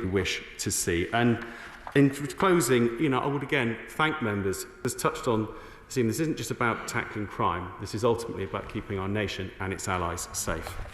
Evan Hollinrake to wind up. Thank you, Mr. Speaker. It has been an excellent for some time. Coalitions have a bit of a dirty word in our party, perhaps. I'm a big fan of them, actually. Can I invite all the contributors who've spoken to this debate and anybody else interested in this issue to work with us, our all-party groups, on this agenda, because we are not going away. We're going to make sure the future legislation we put together is fit for purpose. I think it's fair to say, for whatever reason, we have looked at Economic Crime Bill Mark II, and I welcome the Economic Crime Bill Mark I, but Mark II is coming along and what the reforms will come from that. But I urge the government to look at the Economic Crime Manifesto, include what it can in there, and also provision other areas, particularly on failure to prevent, particularly on whistleblowers, political spectrum. It's time we opened our eyes. We have been a world leader world leader in facilitating economic crime. We want now to be a world leader in fighting economic crime. Thank you. The question is, as on the order paper, as many as are... Madam Deputy Speaker, that I have informed the Minister of my point of order. I hope you'll be able to advise me on how to shed light on a series of confused and potentially misleading comments made by the Prime Minister and his Minister regarding Alexander Lebedev. During his appearance at the Liaison Committee yesterday, referring to a meeting in April 2018 in which he met with Alexander Lebedev, the Prime Minister informed his officials. Later in the debate, she received word from the Prime Minister that he thinks he told officials. We must get to the facts, Madam Deputy told officials. We must get to the facts, Madam Deputy Speaker. This is a question not just of integrity, but demonstrates a complete disregard for British national security. So what action can be taken from the Chair or by members of the House to ensure that ministers keep their promises to us, to the Crown and to the British... Honourable lady for her point of order. And I note that she said that she did inform the Minister quite correctly. It isn't for the Chair to determine on these matters, to advise the Right Honourable Lady of other ways she might like to pursue the concerns that she's raised today. Thank you. Thank you. We now come to the debate on alcohol. This important topic for consideration, as well as to all of the members of across the House who supported the case that it should be considered. Now, this debate is hugely important to a large number of businesses across the country, the hospitality sector in general, brewers, vineyards, distillers and retailers, employing hundreds of thousands of people. A disproportionate amount of them will be small businesses, and women for recognising this Brexit opportunity. Taxation and alcohol duty has been needlessly complicated for too long. Yet the UK was tied to EU restrictions, preventive burden. Now, and it's fair to say that these positive intentions are included in the thrust of the proposals as they have been set out. The consultation is welcome because it creates the opportunity for Honourable and Right Honourable members and the industry. In relation to beer duty, there has rightly been a warm welcome for lower duty on draft beer. There's also been a recognition that the proposed 5% reduction should also apply to kegs and casks of 20. Confirm her intentions when she responds. I would also press for a greater reduction than the 5% a pint in order to support the industry and pubs further in particular. New research published just this week has highlighted that England and Wales has 7th by the cost incentive to drink at home. The plan to widen the reduced rate from 2.8 to 3.4% ABV is also a positive move. But again, a minor adjustment to 3.5% would resonate much better. This would enable the industry to innovate further and to help make this element competitive with EU directives too, and provide further support to small businesses within the industry. I would happily give way to. I feel that within this, the steps that government is proposing, and the Minister will speak about later on, that our pubs can pick up the business that they have once had and have lost through lowering their alcohol taxation and encouraging people to support local. Does the Honourable Gentleman agree that's a positive way forward? Member makes an extremely important point that encourages what I said, some people to the pubs and the brewers, as the Honourable Member and I seek to underline. The small brewers relief has proven to deliver major benefits. It enables small brewers to compete with larger operators and to innovate and to generate new options for consumers. Proposed changes introduced significant complexity to the process. Moving from 5,000 hectolitres at a 50% discount to a maximum of 2,500 hectolitres to say, let alone follow the process. It also makes it much more unpredictable for the businesses that we're seeking to encourage, to innovate and to invest and to create wealth at the smaller end of the scale. So, I will give way to the about the massive increase in complexity which this collective set of changes has introduced. It may be easier to understand at a high level, but for individual firms, Martin Thatcher has written to me saying, that my honourable and right honourable friends from the South-West have made to the industry because of the differential in the taxation status, and there are some who call for that to be addressed, but that is not proposed in the government's the complexity detracts from that, and I think that the simpler the process, the better that would be. So, Madam Deputy Speaker, I hope that the Minister agree that the current proposal is on par with traditional winemaking countries and wins. Now, Llanerch Vineyard and Glyndŵr Wines in my constituency are excellent examples. They invest heavily, have long lead time and provide significant advantages to wines made in England and Wales.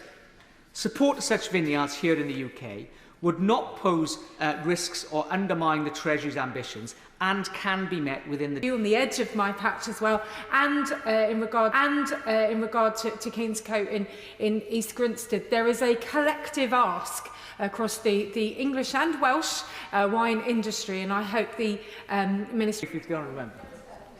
Limited time, but look, could I thank the honourable member for giving way, and as a member of Camera, welcome the comments that he's made about the brewing industry, and if we do get that reduction, very concerned about the new complexities being introduced. Does he think that the government ought to be engaging with the government of Australia and other similar countries where our trading and security relationships are so important? I think the honourable member makes an extremely important point. Not only is it in relation to important to businesses, as he's rightly recognised, but it's also about the international influence that these policies bring about, and his wider experience. Important point. So, as I warmly welcome, Madam Deputy Speaker, the proposed abolition to the additional tax on sparkling wine. This is particularly helpful to producers in England and Wales. Will be replaced by a total of 27 separate amounts per bottle,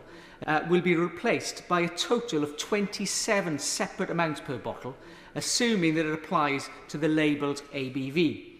We must recognise the fact that winemakers cannot dictate different products. The variation between percentages would also mean they become swamped in red tape, a policy that runs against the positive intentions the Minister and the Treasury has. And give the Treasury the clarity it needs. The industry believes, for example, that a rate of 12%, which would be a 4% increase on the current rate, would be a win for the Treasury.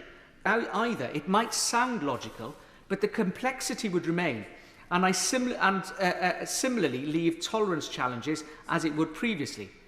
So, just to finish this point, so taxing it as it would previously.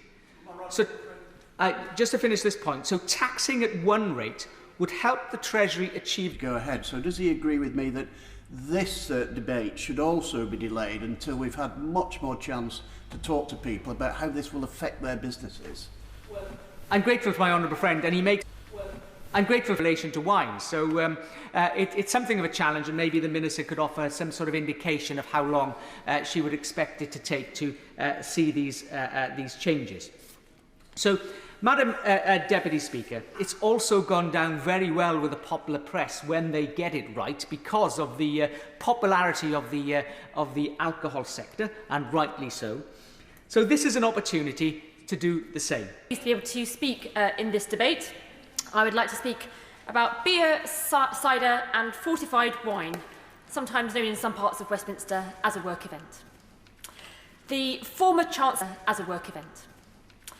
The former Chancellor's relief scheme. All craft and small batch beers are kegged into a 30-litre container. That's 6.6 gallons, if anybody is still wanting to introduce imperial measurements. And a small 46% of venues said that some products are only available to them in containers less than 40 litres. And 1 in 10 venues can only stock containers less than 40 metres, can only stock containers less than 40 metres, less than 40 litres, that the threshold will be lowered to 20 litres after all. And Madam Deputy Speaker, I'd also like to talk about fortified wines. Because the forthcoming changes to the duty regime will have a significant changes. There are very real and legitimate concerns about the implementation costs and the increased red tape. The system changes, the administrative burden, ongoing compliance with such a system will have further negative effects. System will have further by degree will be complicated, costly and impractical. Unlike other categories of alcoholic drink, there is a far greater permitted tolerance for the alcohol content for wine made for my constituency organisation, my constituency business Fells. They are requesting that the government conduct a full and thorough cost-benefit analysis of the impact on the wine. This cost-benefit analysis. Additionally, under the current proposals, the suggested model actually penalises warmer climates as well. There are very limited tools available to vineyard managers to keep ABV down to an acceptable degree, and production rules actually forbid winemakers from removing more than 2% ABV. I understand that the Minister has met with the Wine and Spirits Trade Association. They are also seeking further meetings because they are looking for an assurance that the government may consist on 12% of ABV for all wine and 18% ABV for all fortified wine. Let me just talk as well about port and sherry, because the government's proposals would have a particularly negative impact on the fortified wine business. The total UK market for fortified wine is £300 per bottle. In a highly price-sensitive market, Fells estimates that such an increase could lead to an 11% decline in sales, roughly 1 million bottles per annum. And we know that fortified wines like port and sherry are generally not consumed irresponsibly. They're bought and consumed at festive occasions and celebrations. People buy them to mark exams and graduations and weddings and anniversaries. This regime could have a huge impact on this market.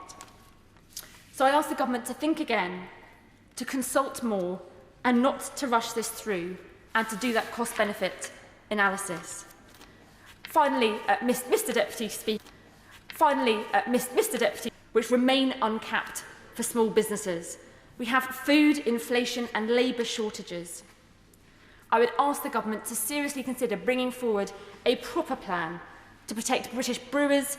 So fortunate to have some fantastic producers in my Meon Valley constituency who will have an interest in these policies, both brewers of beer, cider makers and, most importantly, vineyards. I have kept in consumers, technological advances, and we must face it, climate change, have driven change and growth in the industry. And I very much welcome the removal of the super tax on English sparkling wine. We have six that they've recently achieved protective designation of origin, and I hope that their counterparts in Hampshire and other counties will be able to achieve a similar designation. And I will do whatever I can to help them get that recognition of their excellence.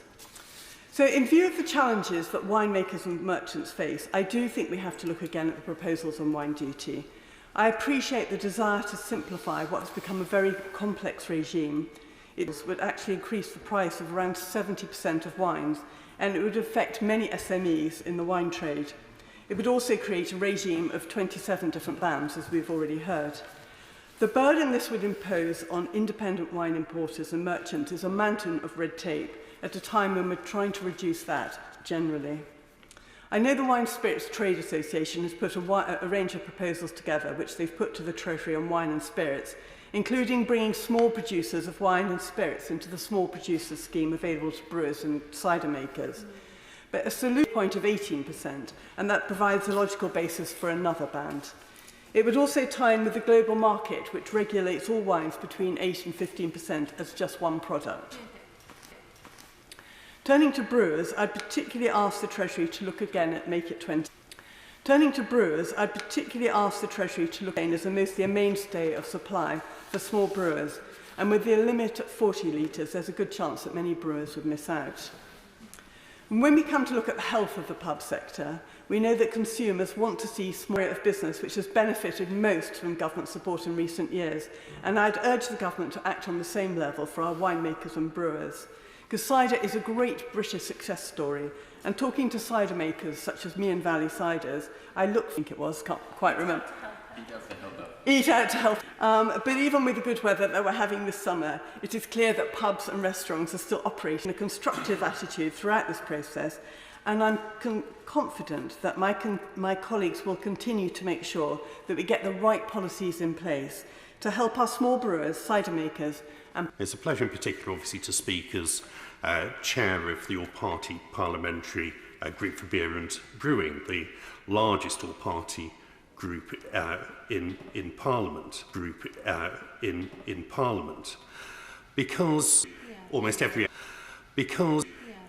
element of life, they genuinely are, on balance, forces for good. They're a force for good economically, They're a force for good economically with beer and make huge contributions to our local economies. They're a force for good for employment, with beer and pubs employing around 900,000 people with things that visitors into the United Kingdom want to do whilst they're in Britain, and they're good for exports, being the third highest food and drink export sector. These challenges facing some of the most vulnerable people in our communities. In many areas, the community pub really is the last of the services in those towns and villages. I recently went to a Brave the Shave in the Burrell Arms in Haywards Heath, and they were raising masses of money for Macmillan Cancer. And this sort of thing goes on up and down the land, bringing people together. For grassroots sports in our constituency, so they really are forces for good in our communities. But they have our pubs, our beer, brewing, and they're taxed around 5 times more than UK gambling. The UK has one of the highest levels of beer duty in Europe, behind 1 in every £3 that's spent in the UK pub does go straight to the Treasury, which I'm sure the Minister will be very grateful for, but I'm sure that members will far cheaper, with far less employment costs and far less in terms of their responsibilities to regulate in pubs and on trade towards supermarket sales as shares of the market. Now, some of that will be natural changes in consumer preferences and people's lifestyles.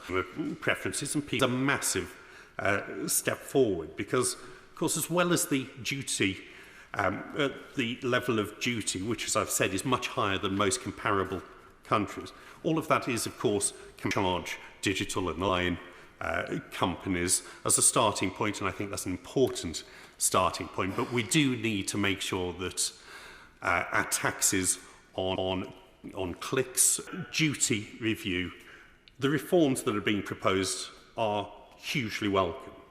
Particularly, I say, the banding that recognises the progression as you go through alcohol is relatively simple for brewers to change recipes to bring down a 3.6-3.7% real ale down to 3.4 forward, that I think would have caused a lot of difficulties for relatively small breweries. I think these changes, whilst I accept that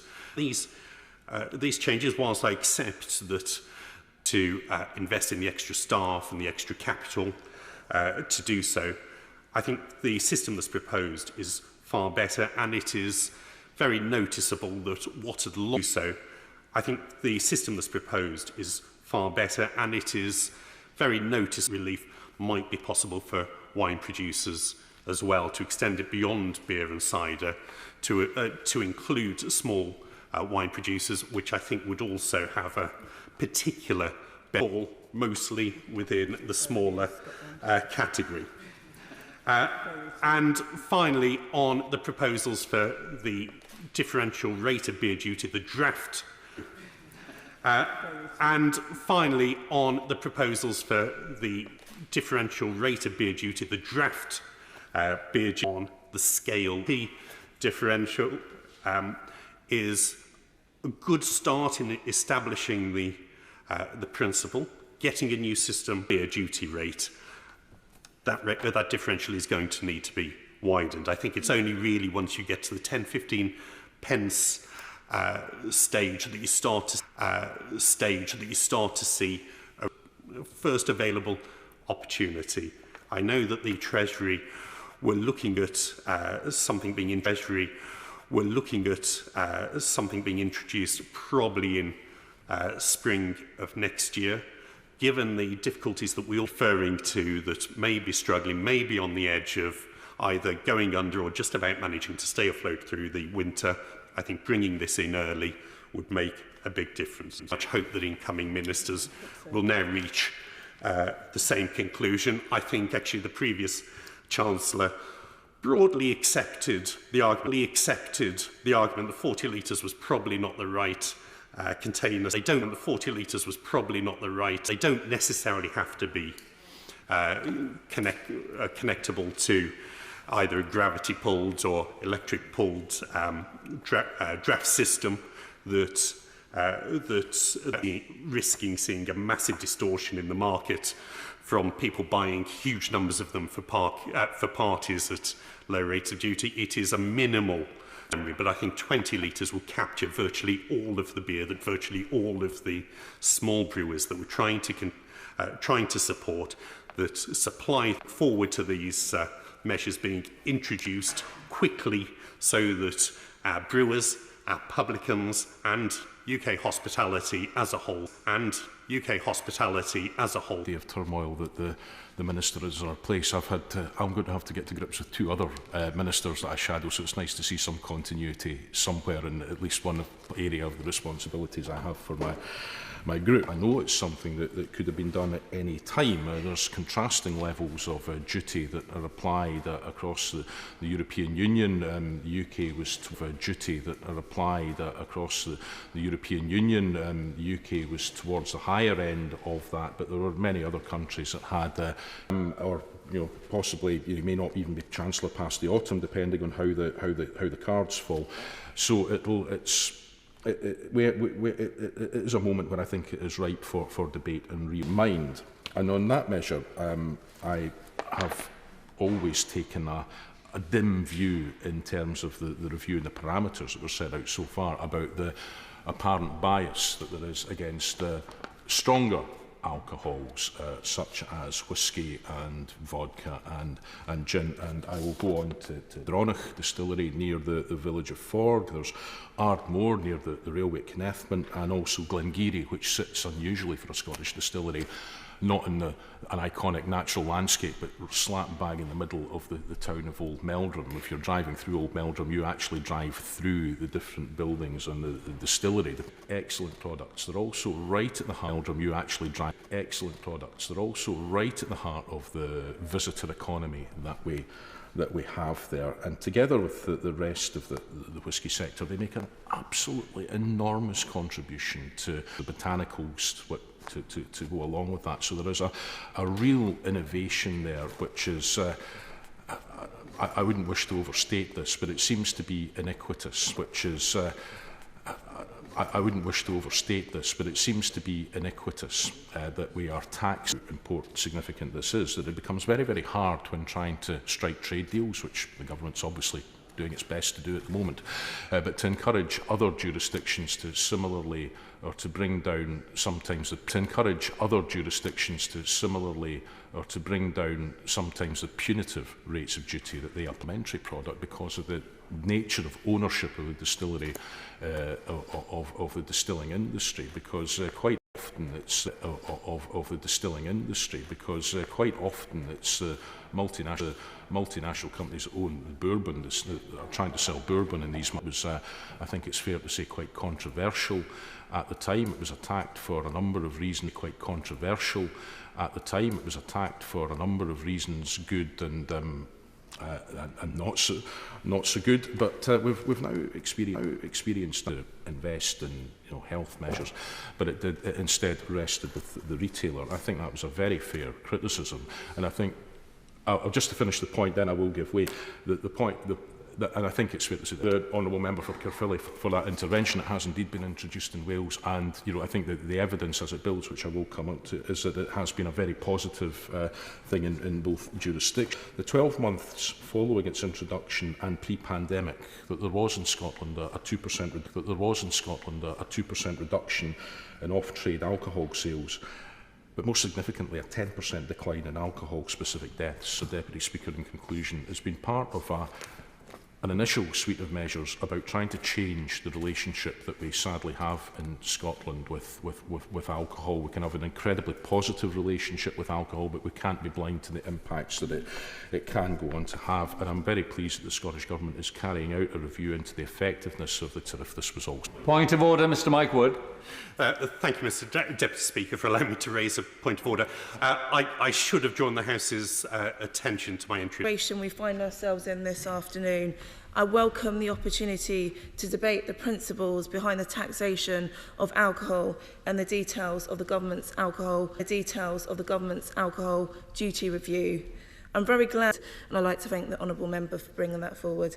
Can I also thank all the other Honourable Members who have also contributed, many of them who have spoke on behalf of alcohol producers and retailers in their constituency. The alcohol duty system should be simplified and be more consistent. For this reason, we do welcome the principles behind the alcohol duty review, but we believe careful consideration seek to make these changes, and we've heard about some of those today in this debate. We also believe that special attention should be given to ensuring that small domestic producers are able to compete with global players in the current system. The alcohol duty review therefore proposes that all wine products will be taxed in reference to their ABV, with 27 bans, resulting in a significant increase in red tape for businesses throughout the supply chain. This is likely to cause particular comprehensive assessment of the impacts that these proposals will have on the regulatory burden faced by businesses in the wine sector, and the steps that the government intends to take to mitigate them. Has raised concerns that this change may allow lower brewers to undercut small brewers.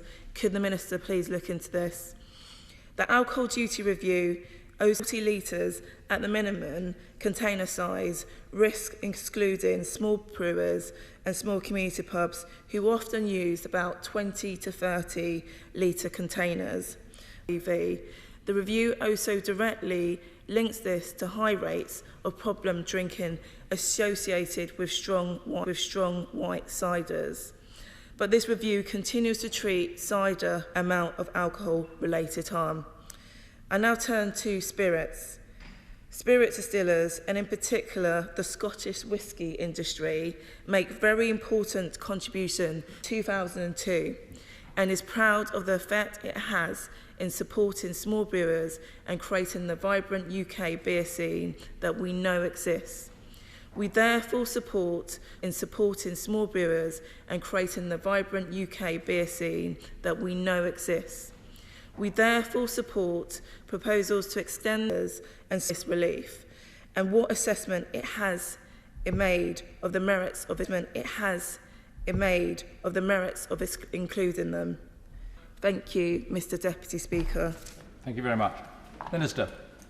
Thank you very much, Mr. Deputy Speaker, and it's a pleasure to respond to this debate brought by the Honourable Member. For the Vale of Glamorgan beers and wine. The Honourable Member for Meon Valley has also talked about the producers in her constituency. As many people have, alcohol tax laws is long overdue. These laws have barely changed since the 1990s. This is largely because incoherent and prohibitive EU rules have been in the past hindered by money, and yet they pay less duty than a liqueur made with spirits, even if they're the same strength. We have inherited 15 rates from the EU across 5 different products and with 3 different methods of tax. Left the EU, we have an opportunity to create alcohol laws that are... And now we have left the EU, we have an opportunity to create alcohol laws that are more rational and support the many and varied producers and traders in this country that we have heard about today. So I'd like to take this opportunity in wine and equalising them with still wine and substantially reducing duty on rosé. New rates for low-strength drinks below 3.5%, encouraging innovation and reflectors who continue to create world-leading products in this country. These are benefits that would not have been available to us before we left the EU. I'm very happy to give way to them. I'm grateful to the Minister for giving way. Could you clarify which specific EU regulation was preventing us from duty reform? There are many laws in the EU, as the Honourable Member, in this area, but in many others.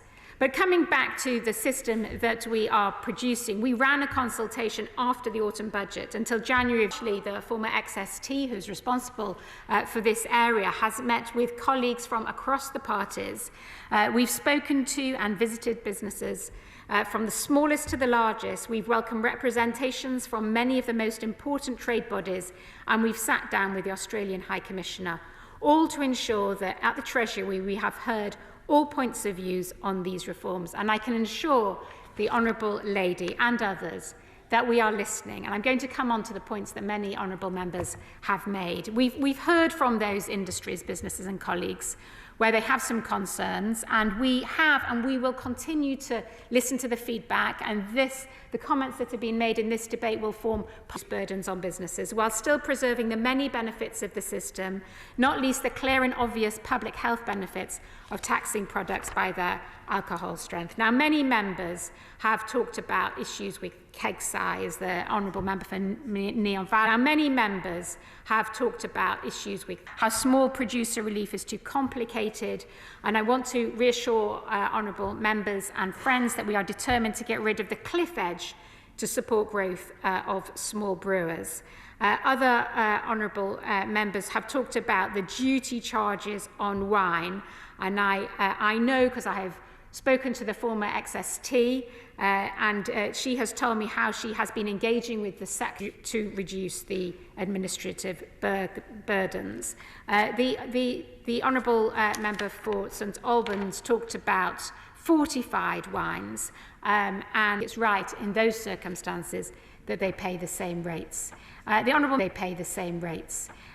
Member for Weston-super-Mare and others, Meon Valley and others, talked about cider, and I hear what those members are saying. They will know that ciders will benefit from new reduced rates for lower ABV ciders below 3.5% ABV, and as part of our new draft relief, we will cut duty rates on draft fruit ciders by 20% to equalise them with beer, cutting 13 pence off a pint.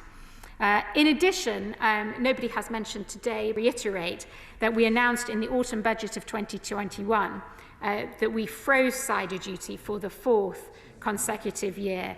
Now, the Honourable Member for Gordon talked about decisions that we've made. Our spirits duty rates are at their lowest level since at least 1918. It is a really important industry for us, and we have a graphic here which showed that when duty on a shot of whisky in the UK was 46 pence, duty on the same measure of whisky in Spain would only have been the equivalent of 12 pence.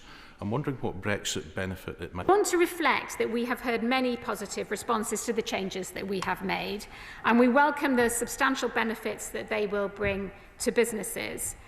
Respondents to the consultation said that they wholeheartedly welcome the direction of the proposals, and I know many honourable members have mentioned some in contemporary alcohol policy. Madam Deputy Speaker, in closing, I'd like to thank all my colleagues who've contributed to this important and insightful debate. We will soon contribute to this important and insightful debate. We will soon confirm details of the leading products. Our reforms spell exciting times for alcohol businesses in this country and will protect our brilliant heritage in alcohol production and trade in this country. Introduced. But there is also recognition for needs for further change. The Right Honourable Lady for St Albans highlighted the challenges to fortified wines, and that is a positive step. But it doesn't recognise the 27 amounts per bottle of measures that would need to be on wine alone, and the different rates that would apply, and the difficult way of predicting it. My honourable friend, the Thamesmead, highlighted some of the issues that many members on this side of the House highlighted, which I think draws attention to the consensus that exists across the House for change. In this area, along the line. Of the contrary, no. I think the ayes have it. The ayes have it.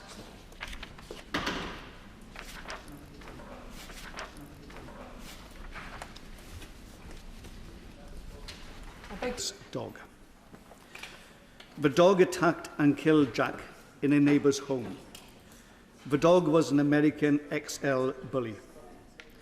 In the trial which concluded last month, problems and was not going to be kept as a normal pet. Indeed, the previous owner of the dog stated that he was selling the dog because he couldn't cope with it anymore. And the dog was... It is a view of Jack's mother, Emma, who has been incredibly brave, that the sentences given to the two defendants were far too lenient. This is also a view of the to refer these sentences to the Court of Appeal. Although the law officers do have the power to ask the Court of Appeal to review certain sentences which appear to them to be unduly lenient, this power does not apply to sentences under the piece of legislation which is applicable here. I understand, however, Justice, so that they can give active consideration of the Dangerous Dogs Act 1991 being included in the scheme. But it has to be said that even from what I've said, that the sentencing guidelines themselves ought to be rewritten and strengthened in the light of this case. Another important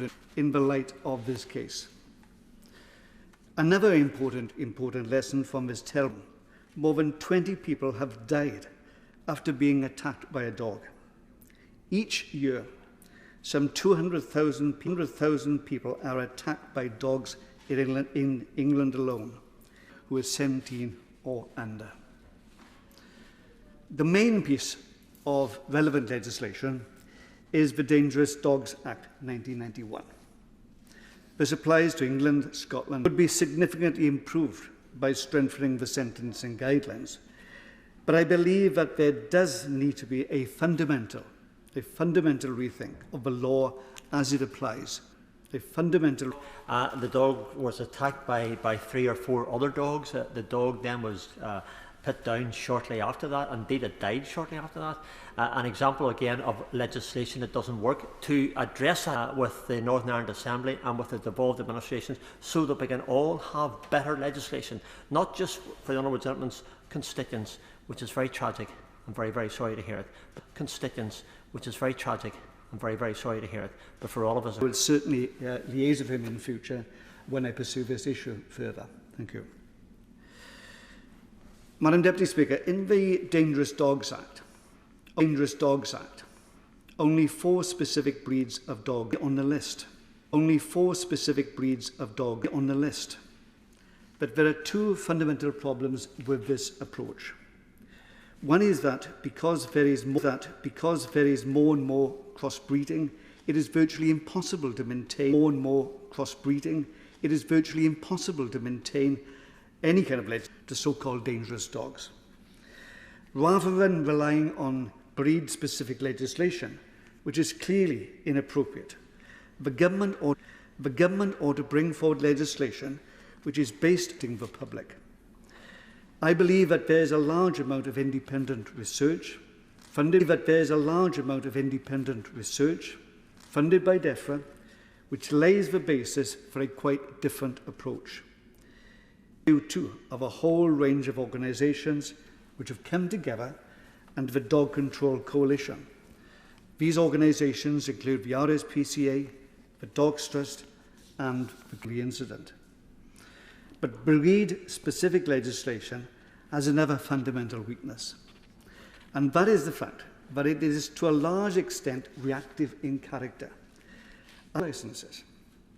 The government really ought to examine the possibility of reintroducing dog licences, but this time we shouldn't simply see them as an easy way. Easy way of government having a significant elaboration of it. I am pleased that the RSPCA Cymru agree with the approach I've outlined. And as animal welfare in Wales here, also local authorities ought to have the statutory responsibility of ensuring that dogs are kept and housed properly, and that their owners are ensuring cannot be allowed to continue. That is why I would urge the government to prevent the sale and purchase of dogs in this way. Could I say that I look forward to the new Minister's reply, and I encourage her to be as positive as she possibly can. Thank you. Thank you. Recently contributed, as he stated, the Westminster Hall debate on breed-specific legislation and spoken publicly about dangerous dogs on a number of occasions. I appreciate the strength of feeling he has on this topic and commend him, and have been banned, obviously, from owning dogs indefinitely. Sadly, on individual sentences, they are for the courts to decide based on all the evidence presented at trial, so I cannot comment. As you may know, Middlesex University was commissioned by DEFRA to examine measures to reduce dog attacks and promote responsible dog ownership across all breeds of dog. We published that report across all breeds of dog. We published that report in its recommendations to stakeholders, academics and experts, and this will inform the project's final advice regarding the report's recommendations. And please be assured that how these could be improved to strengthen the evidence base relating to dog control incidents and dog attack, including breed-related trends. In addition, the Middlesex University report recommends the steering group will then provide advice to government as to how to take these forward. We expect the work on the project to be concluded next year, at which point the government will consider the advice and decide on next steps. In response to the recent tragedies involving with children need to be aware of, and they are A, be alert, always keep an eye on your dog around children, never leave them alone together. B, be aware of legislation. I do recognise the strength of feeling on this subject. Simply repealing the breed-specific provisions in the Dangerous Dog Act with no other changes would increase the risks to public safety. We must allow a dog of any breed or type to be dangerously out of control in any place. And as well as this, the Antisocial Behaviour, Crime and Policing Act 2014 includes specific measures to enable the police. In conclusion, Madam Deputy Speaker, I hope that colleagues are reassured that we take these issues very seriously and are committed to protecting public safety. I look forward to discussing the conclusions of the responsible House do now adjourn. As may that opinion, say aye. Aye. Of the contrary, no. The ayes have it. The ayes have it. Order. Order.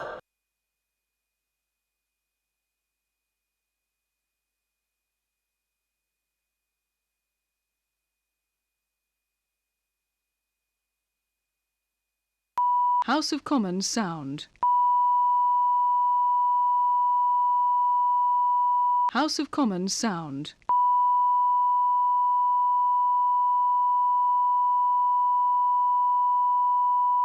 House of Commons. House of Commons sound. House of Commons sound.